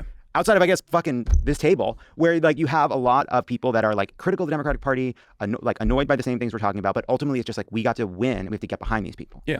Well, but again, it is because for many people on the right-wing ecosystem, like, they have their toys, they have their treats, and the Republicans are giving them those toys and those treats, whereas the Democrats are offering what? No, I agree. That's like, where what I'm are they offering? Well, yeah, no, I know. We got to fucking figure it out. It doesn't matter to me. I'm rich. Okay. Like, I mean, I probably might go to prison if Project Esther gets kicked in, or if they denaturalize me or something. But hey, come on. I mean, who knows? We'll see. But you can, you can be rich abroad. That is true. What are you but talking my about? point is, but I like being here. I like trying to solve some of the problems in America, at least. And then, like, but overall, the point is not that I'm rich. The point is that the point I'm making is that, like, I care about my fellow Americans. I care about them, their lives getting better. They're improving their material conditions, and I recognize that if Democrats keep losing, then Republicans are going to keep ruining this country further. And I want the Democrats to win. I want to be the most regime-pilled propaganda minister you've ever seen. That's what I want for you. But I can't do that if the Democratic Party is not offering anything. I guess here's what I think that's all fair. I guess, like, what I'm trying to see is, like, what is the path to the Democrats creating the kind of story that's backed by candidates, that's backed by message, that's backed by policy, that's backed by having the right enemies, telling that kind of story, right? And then in concert with that, like, it is a kind of, like, we do need a kind of, like, virtuous circle where then more and more people in left media start to accept that the vehicle for changing this country for the better is the Democratic Party. If we were consistently critical, I mean, I can't speak for everybody else on the left. I don't know who you're talking about when you say this, but, like, I can speak to my friends that are over at Dropsite News, former Intercept guys like Jeremy Scahill and Ryan Grimm. I can speak to Majority Report that was way more in the tank for Kamala than I was, for sure. Like, they were very openly more excited at the prospect of Kamala Harris. I was definitely a lot more depressed by no matter who wins, we are still cooked, was my attitude. But, like, certainly understanding and recognizing that Donald Trump is going to be far worse than Kamala Harris, of course. And Chapo Trap House, right? So these are some of the largest media companies out there on the left, right? Outside of the orbit of the Democratic Party. Every single one of these outlets, myself included, talked more about the Biden administration's accomplishments with the NLRB, with Lena Khan at the FTC, with, like, trust busting, and numerous other accomplishments that the Democratic Party actually brought forward than they did. And it didn't matter. My point is, we always defended, we always always defended the Afghan withdrawal unconditionally. You never saw that you barely saw that on MSNBC. We always defended that. We always defended Lena Khan. We always defended the NLRB. We always defended the symbolic move that Joe Biden made when he went to the UAW picket line. We didn't forget that. We talked about that. It didn't matter. It's not enough, especially when there's so much that Joe Biden did, I think, outside of the economic pressures that Americans were experiencing that was certainly going to play a pivotal role in the election. But there's so much that he did in the month of October in 2023 that just... You're right. It was a mistake that I didn't bring up the Talk to a Pod and all the stuff that Haley Welch has done at the behest of the Democratic Party.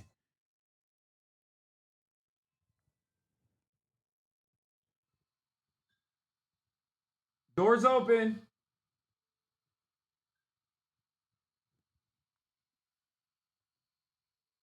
Okay. Well, I missed it. Just completely wiped that. That made it impossible to defend him because it became the major focus of a lot of people. And there's nothing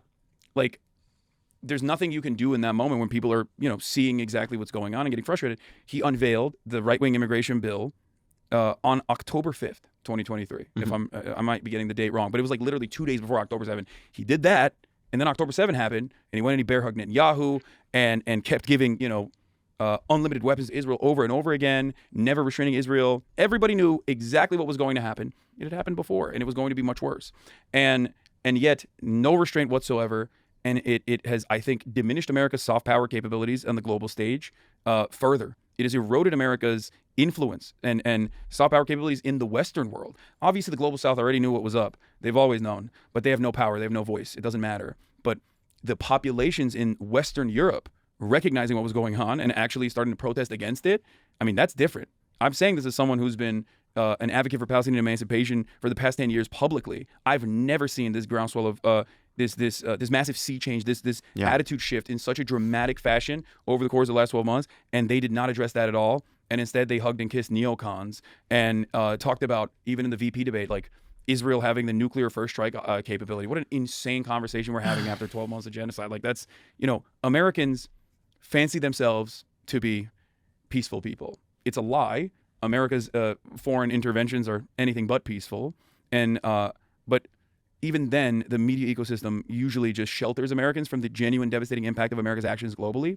But for that reason, Americans can at least feel like they're peaceful doves, which is why Donald Trump, despite never being a peaceful dove, was able to effectively communicate that he was actually anti-Iraq war against Hillary Clinton in 2016, which was a resilient message that actually showcased him as more moderate than Hillary Clinton in the eyes of many Americans.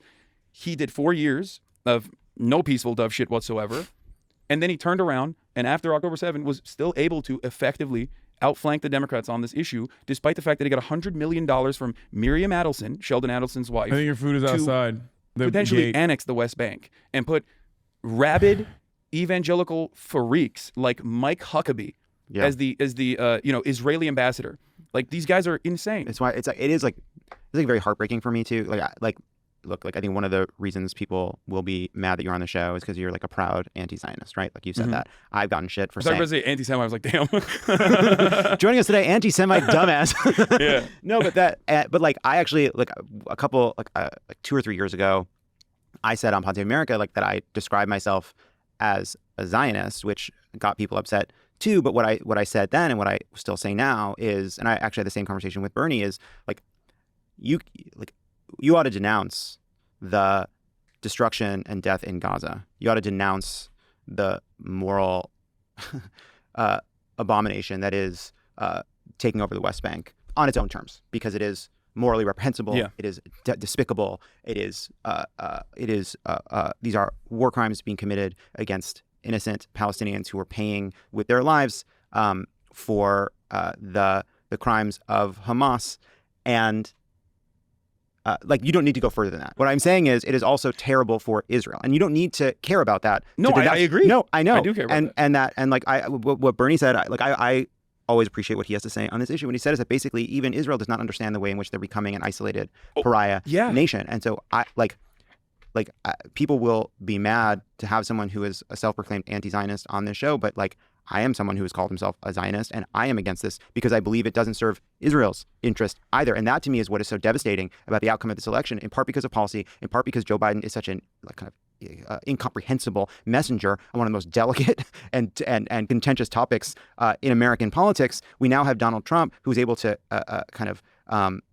elide what his actual views would be on this issue. And we have seen what happens in Israel when you have someone like Trump in power at a moment of crisis. And now there is Trump back in office here. And if you are concerned about the lives of Palestinians, if you're concerned about continuing instability and violence and death in that region, this election has just made everything so much fucking worse. American foreign policy being so uniparty on this issue is genuinely frustrating.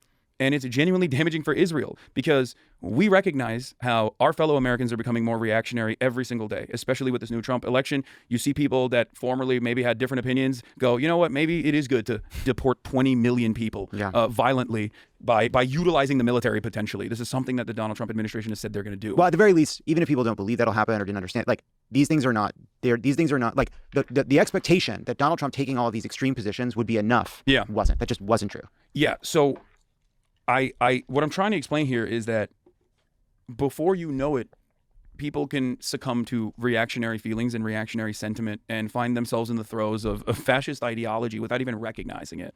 And I think examining that is important in an academic setting. That's why we have Holocaust studies, right? That's why we have genocide studies as an entire field to specifically understand exactly how Nazi Germany got to that position or fascist Italy got to the position that it got to. And I think that, you might even disagree with me on this, but like that's where Israel is. That's where Israel is at right now. They have become an incredibly angry culture, an incredibly angry country that has succumbed, especially since the assassination of Yitzhak Rabin, who wasn't exactly a great guy for Palestinians either. I mean, he was known as the guy who deliberately tasked the Israeli security forces in breaking the hands of children for stone throwing, right, in the first Intifada. That guy was the off-ramp for peace negotiations with Palestinians, and they assassinated him. And his assassins and people who are backing his assassins, like Itamar Ben-Gvir, like Bezalel Smotrich, are now firmly a part of the Israeli establishment, the current governing Israeli coalition. government. It's kind of crazy that people have the audacity, people who read Wikipedia pages have the audacity to claim that I don't know what the fuck I'm talking about when it comes to foreign policy and that I'm out of my element. It is kind of wild that they just rely exclusively on mainstream narratives and the fact that people just genuinely don't know anything about this kind of shit. To just basically say such slanderous statements, Yeah, well, yeah, maybe that's why I'm giving talks in the UK. There are also hundreds of thousands of Israelis who have protested this government. Yeah, for different reasons, but for sure. Yes, and again, I just think it's important. Yes, Israel is responsible for Israel's actions, but we do need to separate Benjamin Netanyahu and his conduct from the Israeli people. That doesn't mean they're not responsible in the same way that America is not George W. Bush, right? But America is responsible for what George W. Bush when he is in command of our armed forces. Yeah, but we understand that distinction. Of course. The problem is you have to also look at the Overton window, though, in any society, in any culture, in any country, right? And I think that, and I come from, I'm Turkish. I come from a country with a conscription. I understand what ultranationalism is. I've lived through it. I've experienced it. I know what it's like when Turkish people hear me say that the Armenian genocide is real, for example. That's a non-starter, right? That's you can't say that. What are you talking about? I learned in school that it wasn't real, right? I understand how a country can become more and more right-wing, where even the liberal position is still committed to the maintenance of an apartheid. And I think that is where we're at with Israel, and we have to restrain Israel as we are the number one partner of Israel, whether it be the weapons that we give to Israel, whether it be the financial support that we give to Israel, or whether it be the trade partnership that we have, or the financial partnership that we have with Israeli companies. We have a lot of influence over what Israel does, and I think over the course of the last couple of decades, especially with Benjamin Netanyahu, Israel has become a more and more right-wing nation. Yes, it is a country that now views itself as being isolated and under siege, right? Yeah. All of this is... This is really funny. When people say it's totally on site for commies like Hasan, what are you going to do, man? You're going to come into my house and suck my cock? Is that what you want? Huh? You saw the meat pic? Are you doing meat watch? Huh? You saw the meat on Maine and you're like, damn, I want it in my mouth. Is that what it is, big boy? I unbanned you. You can speak. You can speak on it if you want. Is that your goal? A little bit of meat watch for you, huh? Is that what you're gonna do? You're gonna come over, you're gonna suck my dick dry, huh? Is that what you're gonna do? It's on site for commies like you? Okay, dude. Okay, psycho solitaire type of motherfucker that literally perishes at the mere prospect of having a social interaction with a fucking cashier. Dumbass.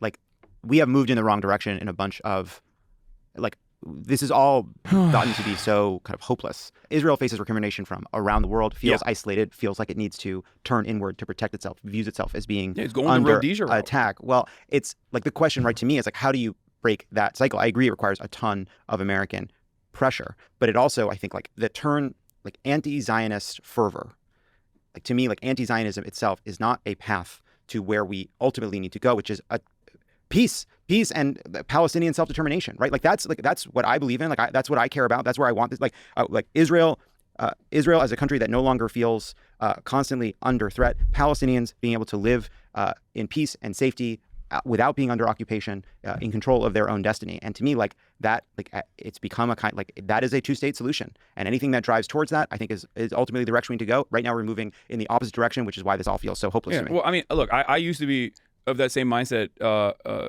maybe like a decade ago as well, where I resort to the likes of Avi Shlaim on this, or Ilan Pappé on this, in terms of like my analysis of it. But like the settlement operations in the so-called peace process that were, again, funded by America as well, and still funded to this day by like the likes of Kufi, Christians United for Israel, which is the oftentimes not talked about part of this equation that is significant, and dare I say more significant than whatever Jewish Americans think about Israel. Like it's the right-wing evangelical Christians that are the number one funders of the settlement project. But it's also like the consequences for the expansion of settlements. Yeah, well, that's and the use of settlement, like what was once expanding settlements as part of a negotiation tactic towards what would ultimately have been a solution is now just a plan to take over the West Bank.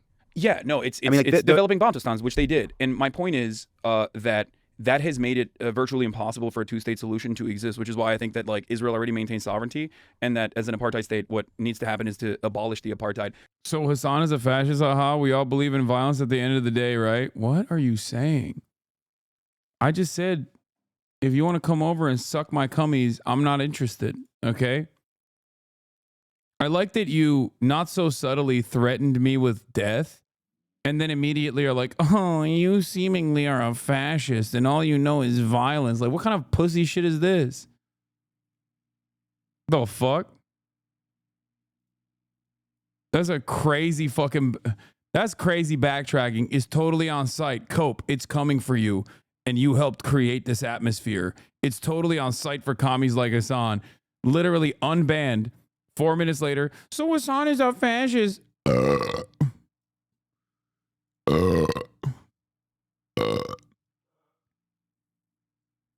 We all believe in violence at the end of the day, right? Fucking idiot. Bitch. Which is something that, unfortunately, many Israelis refuse to reckon with, at least right now, because that would mean 5 million Palestinians, and including the 2.5 million Palestinian citizens of Israel, would now constitute a demographic majority in this area, in this land that Israel enforces sovereignty over, and that is terrifying for its demographic destiny, its demographic goals in general. Well, just also like, okay, that's something to add. Like, you can point, like, it's also something that Israel is never going to assent to. No, I understand that, which is why I think like the pressure campaigns, albeit minimal, but the change in attitude and the way that like a lot of people see this dynamic is significant, and I think that inevitably things will change, and we're seeing it right now. We're seeing it with the ICC decision. Like this is a truly unique moment. We're seeing it with the ICJ court case. We'll see where it goes, but I think that I understand why even members in the State Department that I would directly be at odds with in the way that we examine the world have from the start tried to say this can't happen, that we need to use the liberal Zionist off-ramp immediately. We need to just like, put Benny Gantz in charge or something. Like we need to just like single out Benjamin Netanyahu, say he's the bad guy, and then move in the direction. Yeah, negotiation tactic is kind of crazy. Look, I gave a lot of. I definitely was not going to be super aggro on this conversation because it was like I was trying to be as nice as possible with as much grace as possible. Move in the direction where like a more manageable, more liberal person, a more moderate person can be left responsible and restrain Israel in some way in order to continue Israel being an unsinkable aircraft carrier in a resource-rich region. And Hasan, you're a rich comic clown, enemy to free, liberty-loving Americans. You can be mad that your enemy recognizes you, but it doesn't change anything. Playing dumb while holding a weapon, acting like it wasn't a veiled threat. Haha, you are a hypocrite. Brother, you literally said you were going to come to my house and try and kill me. You said it was on site. I think you misunderstood. You just saw, I don't know, you saw the fucking Second Amendment. And it just like frustrated you for a second, I think. That's what it is. That's not me being a hypocrite. I have a right to defend myself, don't you think?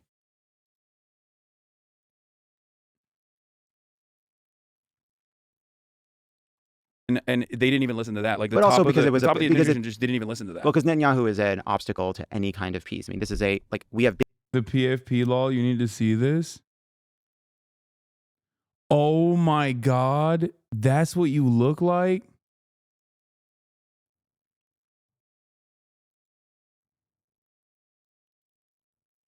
Brother, please have a family. Raise your kids. You should not be on fucking Twitch crying in a person's chat like this. Go talk to your fucking kids, man. The fuck are you doing? I never said I was coming to your house. Cope, kid.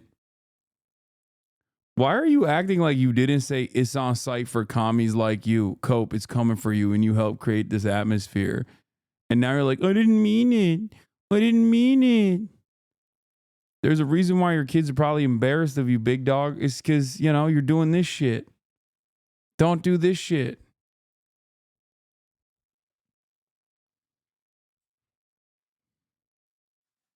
Also, I am noticing that you did not deny that you want to suck my dick.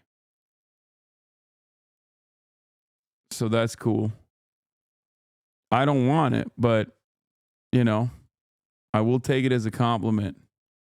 We have been in moments in the recent past where Palestinians and Israelis were at the table and peace seemed within reach, right? And that seems very far away right now. We were. And that seems very far away right now. But to me, that still seems closer than a single state. And to me, there's that sort of a future of heading towards that is a future of a lot more chaos and violence and terror and horror. And so I come back to my view remains that the future, that the only hope is some kind of a two-state solution. As far as that seems right now, people want to say otherwise, fine. But I think they're gonna annex the West Bank. I think that's what I think is gonna happen. But let's move. Trump's gonna let it happen. Like Trump. This is the thing. And it's not even because Trump is ideologically committed to the Zionist project in the way that Joe Biden was. It's because Miriam Adelson gave him $100 million. That's it. Trump doesn't give a fuck. Yeah, he doesn't give a shit about anything. He's just these guys gave me money. I'm gonna listen to her, and that's it. And that was really funny because that's what he's talked about in the anti-Semitism conference that he put together. If you recall, he was like, "I've done so much for you Jews. Why won't you vote for me?" That's what he kept saying. He's like, "If I lose, it's because of you Jews." I know. And it was insane because in his mind, he thinks that's the only thing that American Jews care about. It's the dual loyalty trope. But you also can't do that trope in a woke way on mainstream media either. When you are, I'm not saying you're doing this. Yeah. I'm just saying you also can't do that in a more woke way when you're talking about Israel in as many liberal outlets do sometimes when they talk about you just want Israel to perish, I think, and you're probably anti-Semitic and that it's just Israel has demographic concerns. It's okay, well America has demographic concerns. America has white demographic concerns. That's that's a non-starter for me. You know what I mean? I don't care. Yeah, I mean, there is also a ton of anti-Semitism. And that was, I think, important point that I wanted to land there as well. Am I being too subtle? Or is it coming across? I mean, this is not the best audience to ask because you guys know what my perspective is. But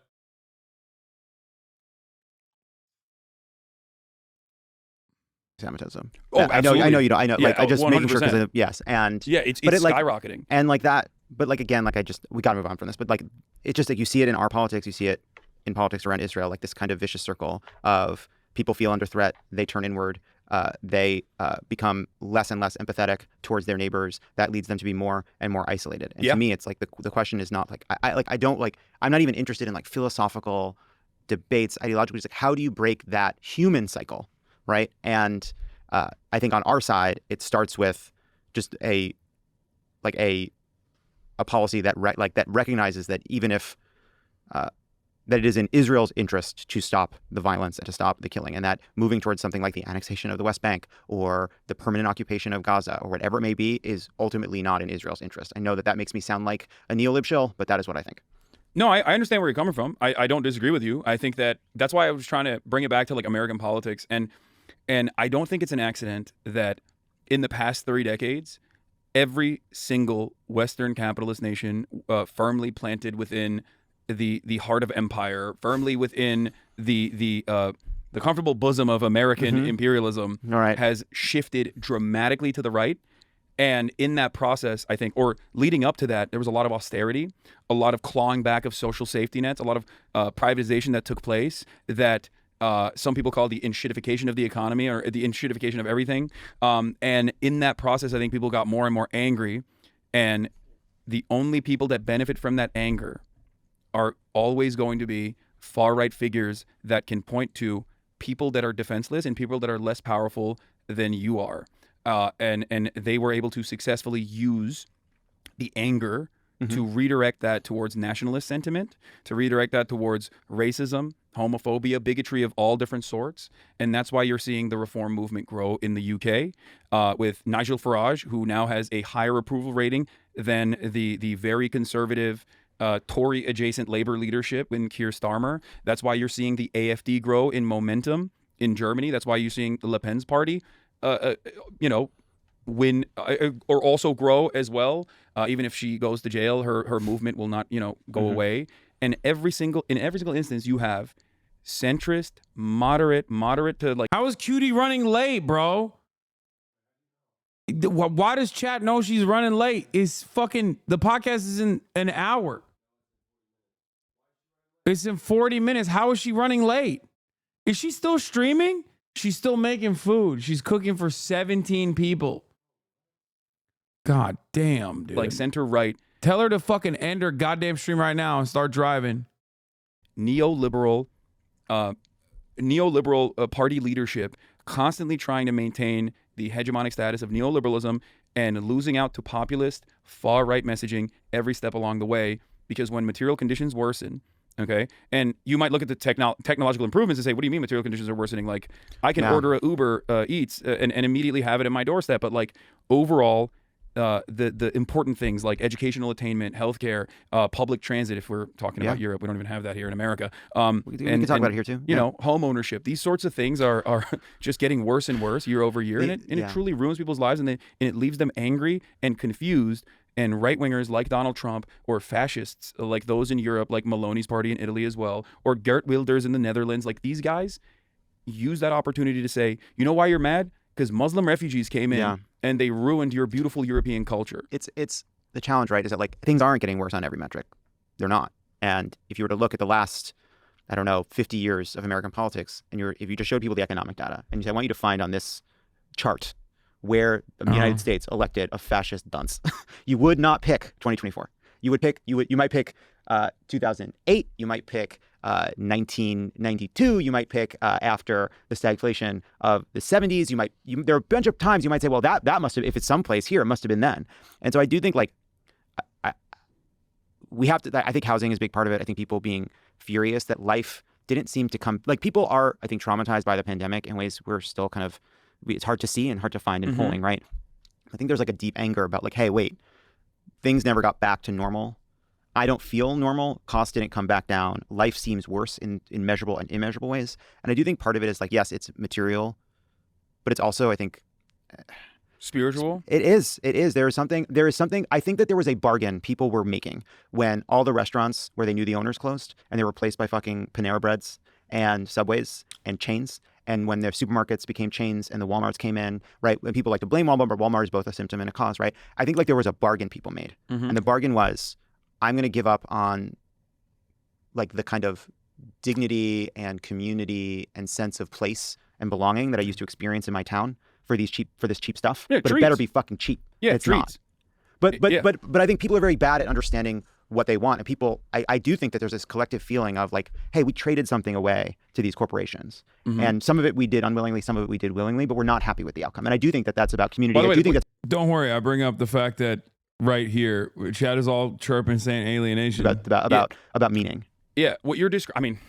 You're describing alienation, but yeah, I am. But like, but that is a big but part in of the it. Marxian sense, not like alienation in the normal understanding of it. But like, yes, you're right. Americans feel isolated. Everyone feels isolated. Everyone feels alienated. They feel alienated from their labor, and besides that, there is no sense of identity. And I talk about this quite frequently. Actually, our consumption is the only marker for identity. Yeah. Even guns is a very important political identity for a lot of Americans. That's consumption. That's no different than an expensive Gucci bag. Okay, it's actually more expensive in many instances, and the culture that surrounds it is still ultimately at the point of consumption. And when there is a hurdle in front of that, whether it's cost or because you just simply can't go and buy it at the store or whatever during COVID and the lockdowns, everything falls apart because we're a very fragile nation that is built on this idea that like as long as I get shit for cheap, I'm fine. I don't really care. As long as the cost of eggs will go down, 20 cents or $1, I don't care if 20 million migrants get deported, is the calculation that some people made. And many people said it's not going to happen anyway.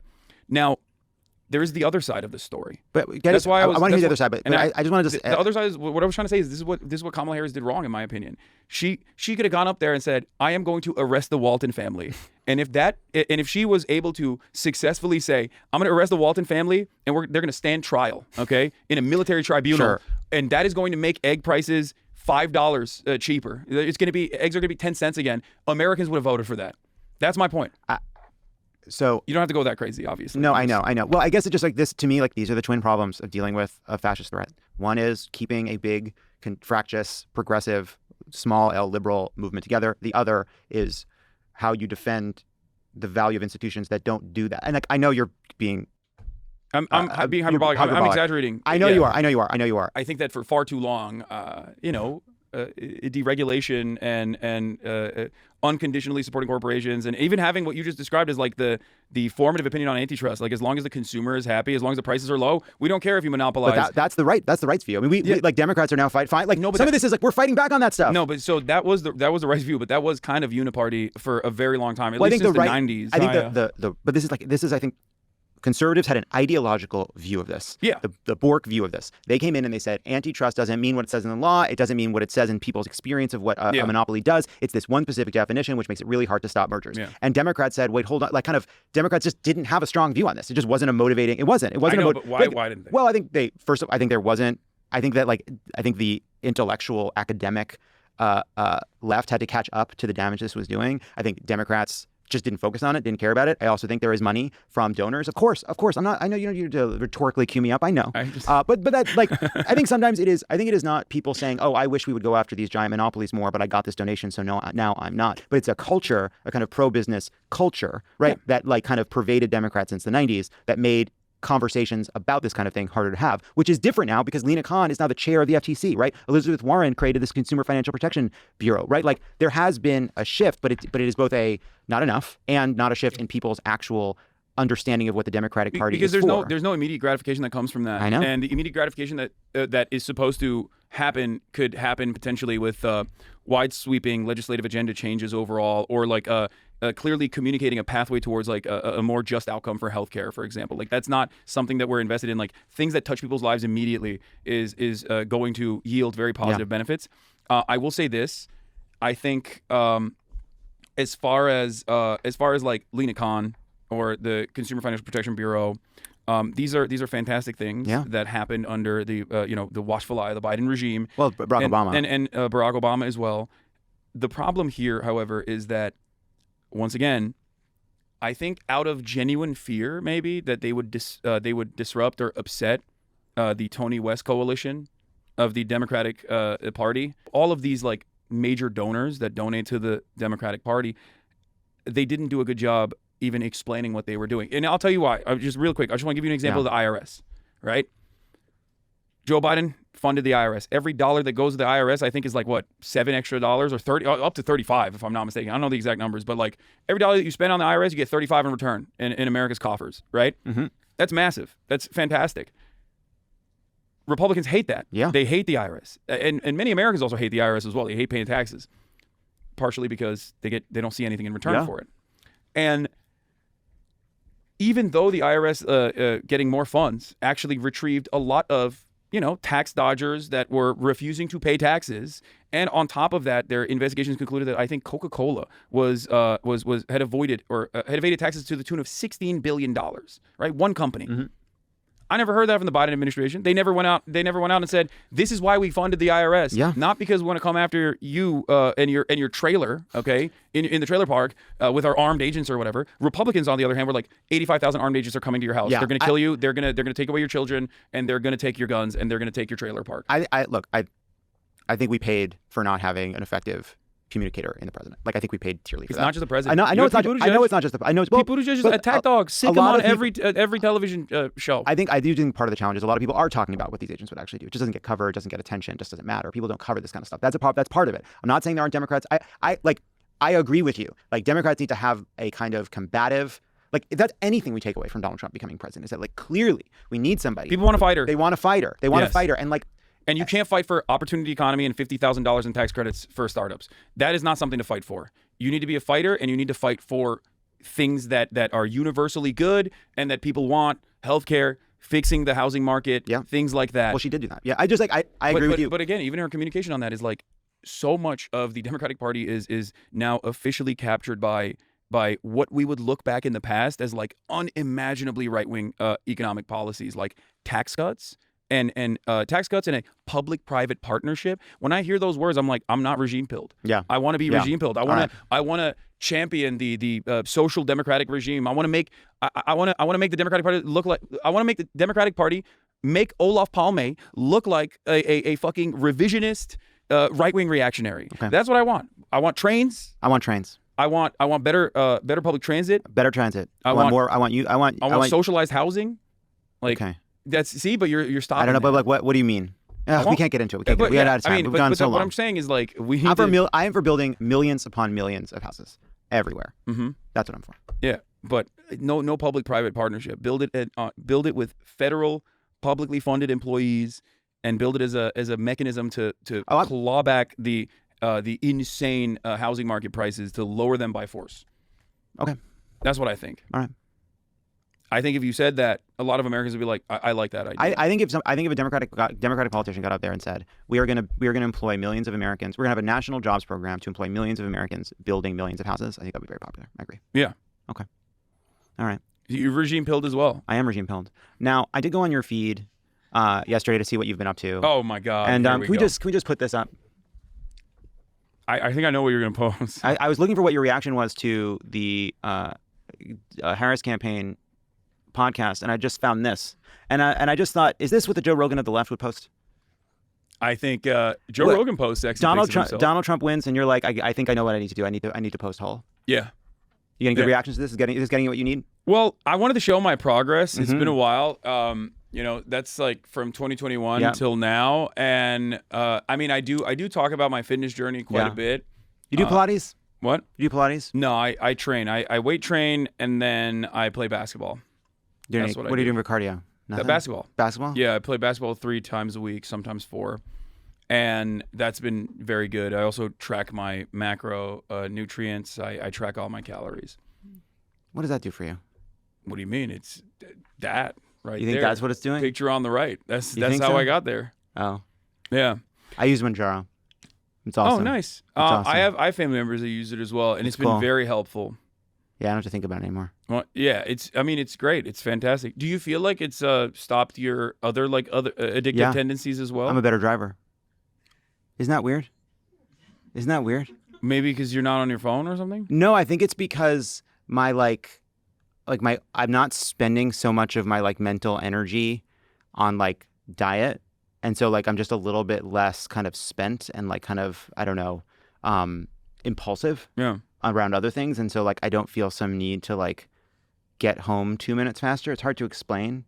Like I don't feel as much of a need to find justice on the roads. I understand. Does that make sense? Yeah, you asked me. No, I 100% get it. You asked me like why you track your calories or whatever. But like, I get a lot of comfort from the rigidity of my schedule, my regimen, and I don't even think about it because it's just a habit that I have at this point.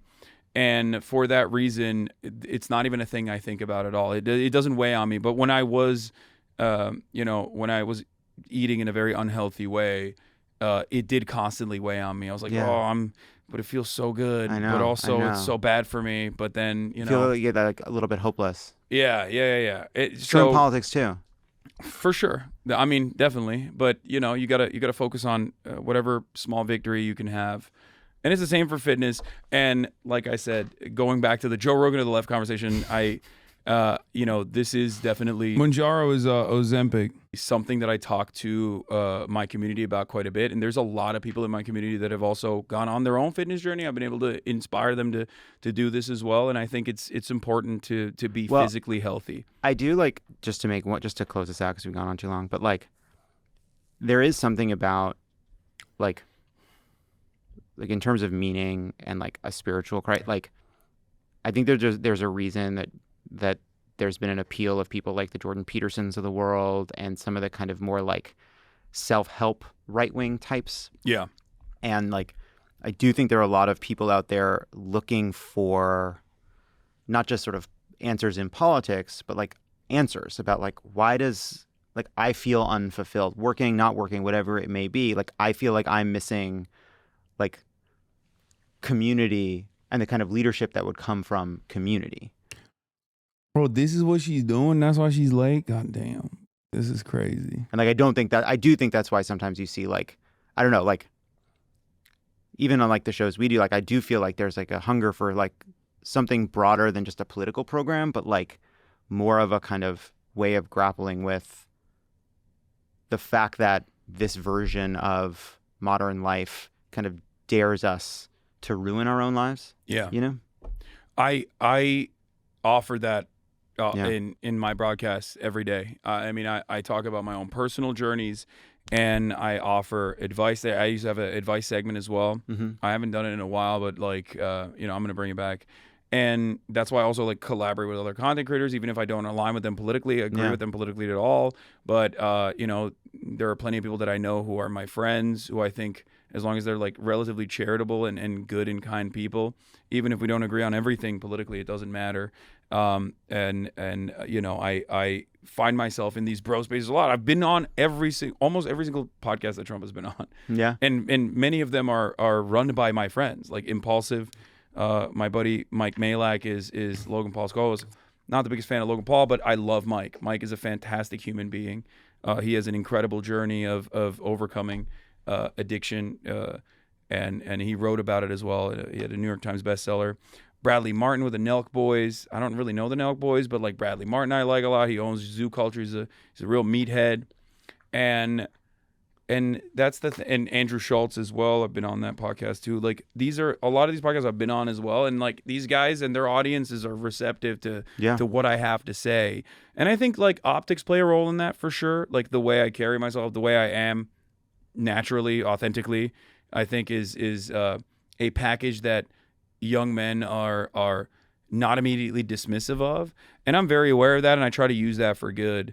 And I try to use that to like explain to people that like, it's not cool to, shit on random people for no reason. They're like, let them live. Like, what the fuck is this to you? It's not going to fix your life. Yeah. You're being a kind of a loser, an entitled little loser. And it's not good.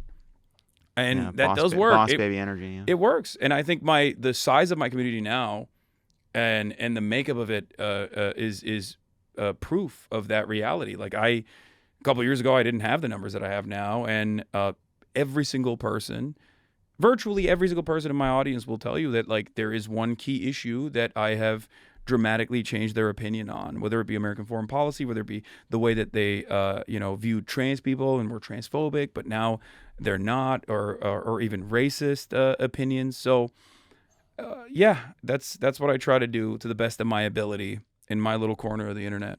Hasan Piker, good to see you. Yeah, thanks for having me. When we come back, Congressman Seth Moulton. I hope it was good.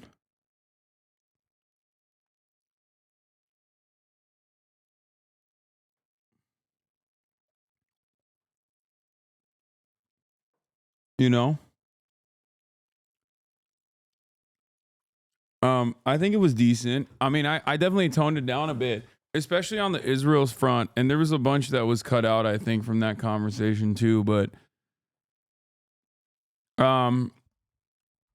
not too much. Nothing crazy. I think they just like cut it for one, to save my ass, really, because I said some stuff about Ryan Ruth. Now let's look at the comments. Let's look at the comments. Please don't remind us about Dan's interview. We aren't mad at you. We're mad at overpaid consultants who ever seem to do losing thing. Such a contrast to that utter pablum from the other day. Right from the jump, they're more hostile to Hasan than they were to the people who blew this. I don't think they were that hostile. The Democratic Party needs serious reform. It's bloated without a touch consultants and talking heads trying to justify their jobs, leading losing campaigns, and not listening to the working class. He was right before. He's right now. The Dems need to grow a spine and not be doormats. This guy's good at articulating his ideas and desires for people in America and around the world. People will call him idealistic, but not only is that what we need, he backs it up with bountiful evidence. Gotta admit, this guy knocked it out of the park about the way I feel about the party and the direction it's gone since 2009. Why does he understand me better than the people who are paid millions of dollars to do? Damn. Like, that guy is probably not the HasanAbi head just writing a fake.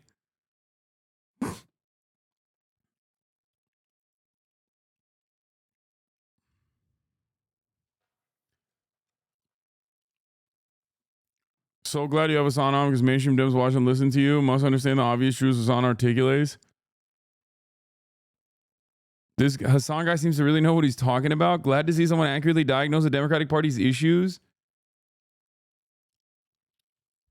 Where has the party of FDR gone?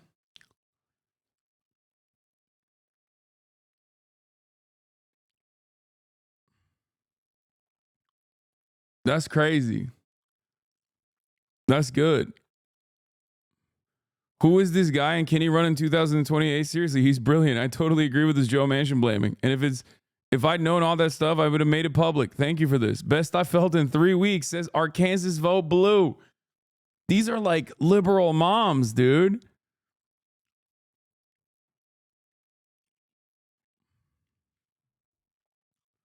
Goddamn.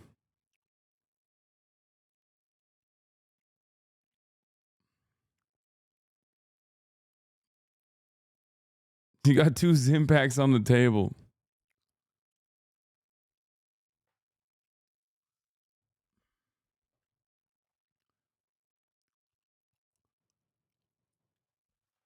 Yo, can you get the door?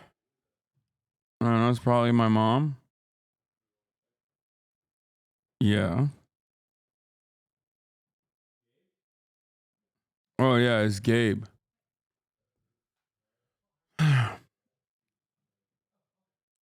Yeah, go show some love to the interview.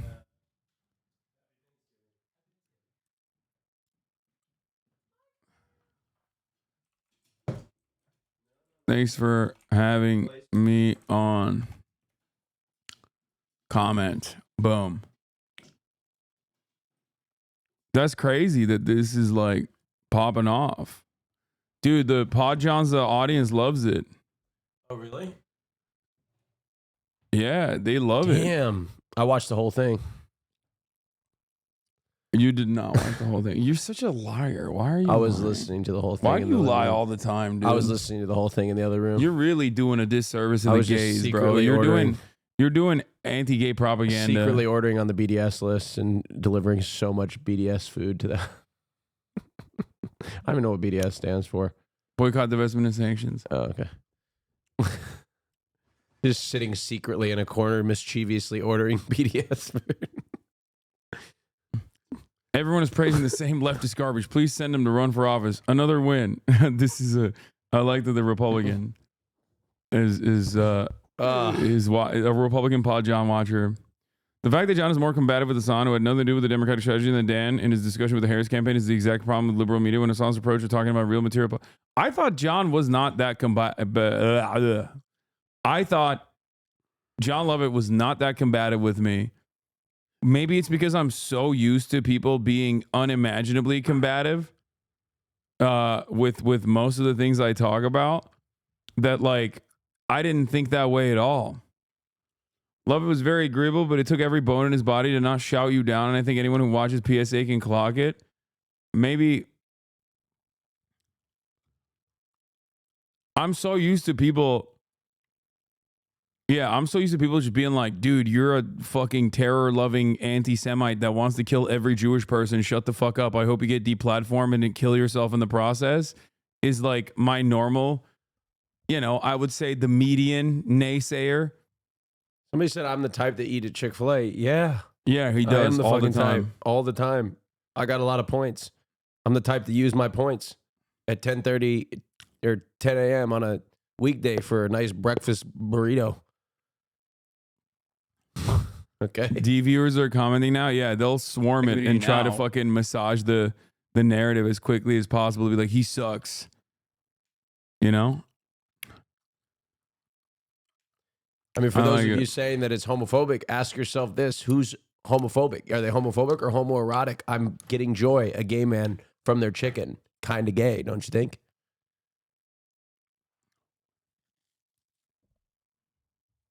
You ever thought about it that way? Yeah. You can't. The thing that you guys don't understand is that they're making a gay man very happy. They're giving a gay man mouth pleasures. That's right. And there's nothing gayer than giving a gay man mouth pleasures. Yep. That's very true. Judy is bringing salmonella as a gift for everyone at Fear and Nice. Well, I may have already had. I got my hospital bill. I'm going to share it on the podcast. Save it, bro. God I damn. know. It's a cliffhanger. I'm going to share it on the podcast. Is literally nobody going to talk about Pod Save America platforming Hasan's hog? Yeah.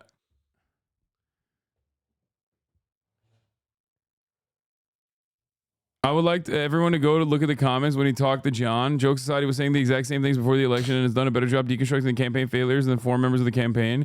It's time to start listening to critical voices who want to chart a bold new path forward. He's very quick to call for sending people to jail, but I do agree with him that Democrats need to stop letting Republicans get away. This was months ago this was before the election when I did a podcast with them. And like, it got a lot of play. It got a lot of play basically because I was, like, some people watched it. They're trying, but they're getting drowned out. Reported for supporting terrorism. You literally platform a terrorist sympathizer. What? Oh my God, these people are such fucking insane people, dude. I don't think they understand. They come across as crazy. Can I go back to what I talked about earlier? What? When how the visceral response that I get from being around all these freaks with like camo pants and MAGA hats and shit like that. Part of me wants to resist that and take that energy and do some introspection on the way that the Democratic Party has conducted itself and how these people have been lost because of the shortcomings of the Democratic Party, as opposed to... What do you mean? Like, elaborate. What I'm saying is, instead of getting angry, because I was in literally... Okay, so it's going to sound... I don't even know if I should say this, but I went to a country concert, okay? This was a while ago. And somebody asked me to go. It was a free ticket. So I said, I'm going to fucking go. Okay. I'm just going to go. All right. And I was like a fish out of water. And I was so fucking angry, like all the time around everybody because of this like bro, like culture. What I'm trying to say is, are these people lost forever? No. Like, can the Democratic Party message to these people? Yes. Are they always going to be like, is there any hope for the bro that's sitting in the front row with the red MAGA hat and the cowboy boots and the acid wash jeans? Is there any hope for them? Everyone can turn it around. I think it's ridiculous to make the assumption that people are just like ontologically evil or just bad across the board. So that's with what I'm no saying. hope. So you just gotta work your way.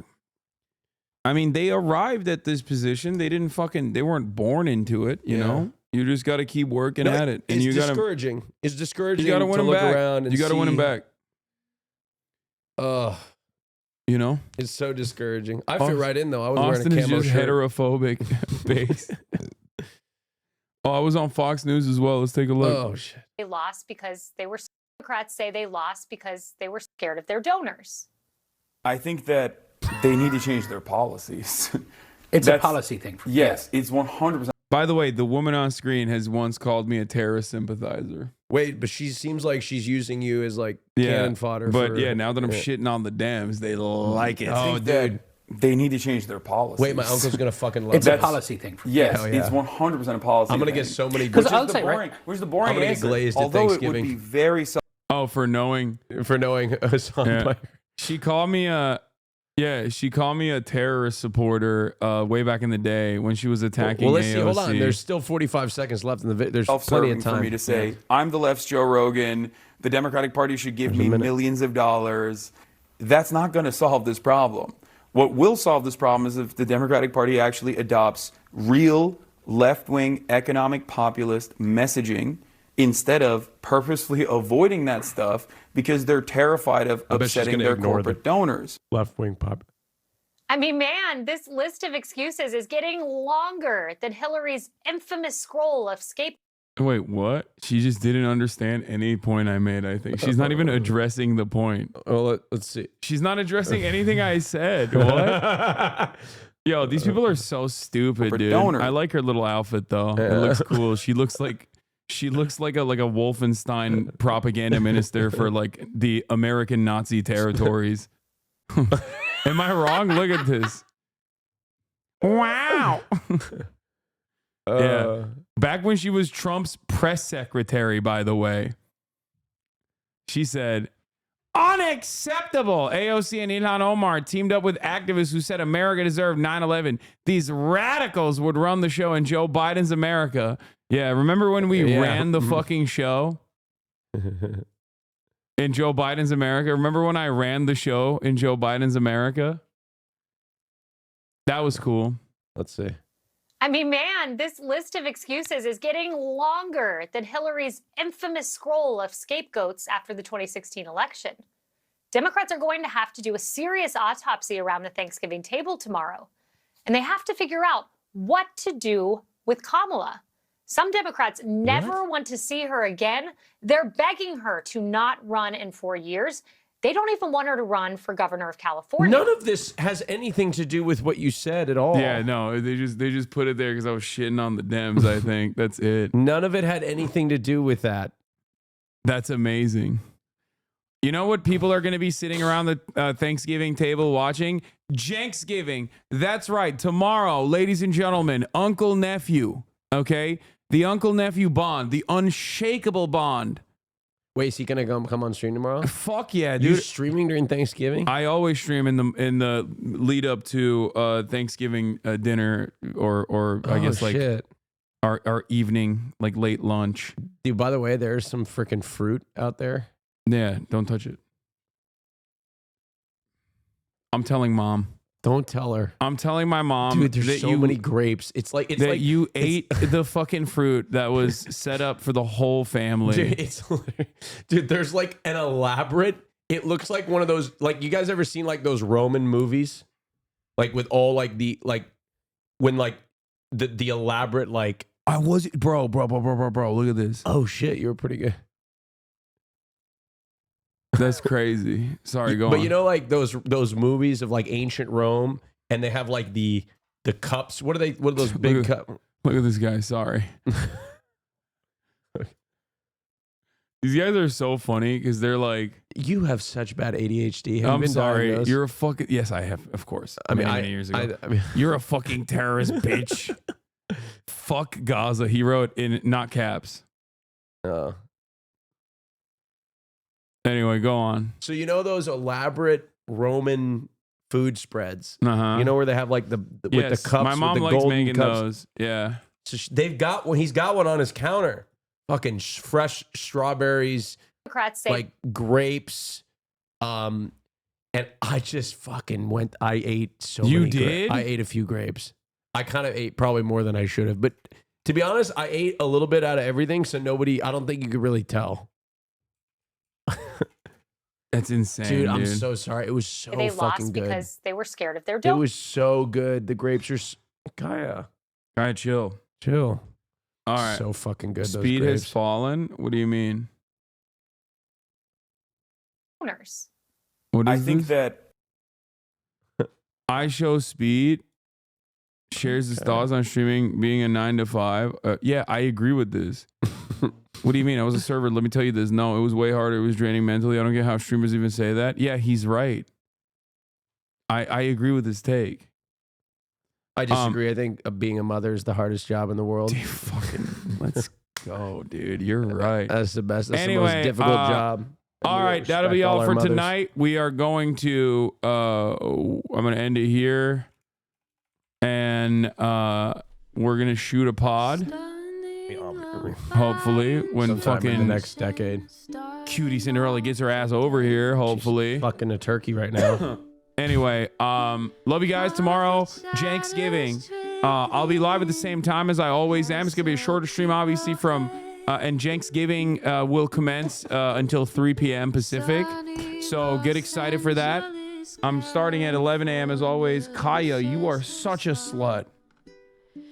Yeah. Anyway, and Cutie is still live. That's insane. Okay, that's insane that she's still alive. Anyway, love you guys. See you tomorrow for Janksgiving. You already know. It's time for a shaky Gurga Thanksgiving. See you tomorrow. Bye bye.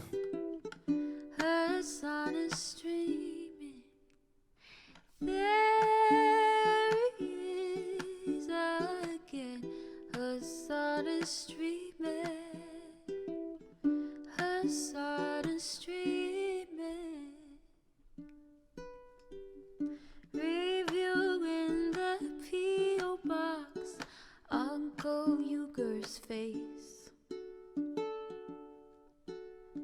Sudden discord agitprop, great names take embrace. Tiny Bernie Sanders, LGBTQ Air Force. The whole left at your fingertips, on at your door. The H3 crowded debate, the Young Turks online show. 3 full fucking years of this, plenty more to go. 90-day fiance talks of champagne bourgeoisie. A Trump rally live reaction, a mass riot at DC. There he is again, Hasan is streaming. Hasan is streaming.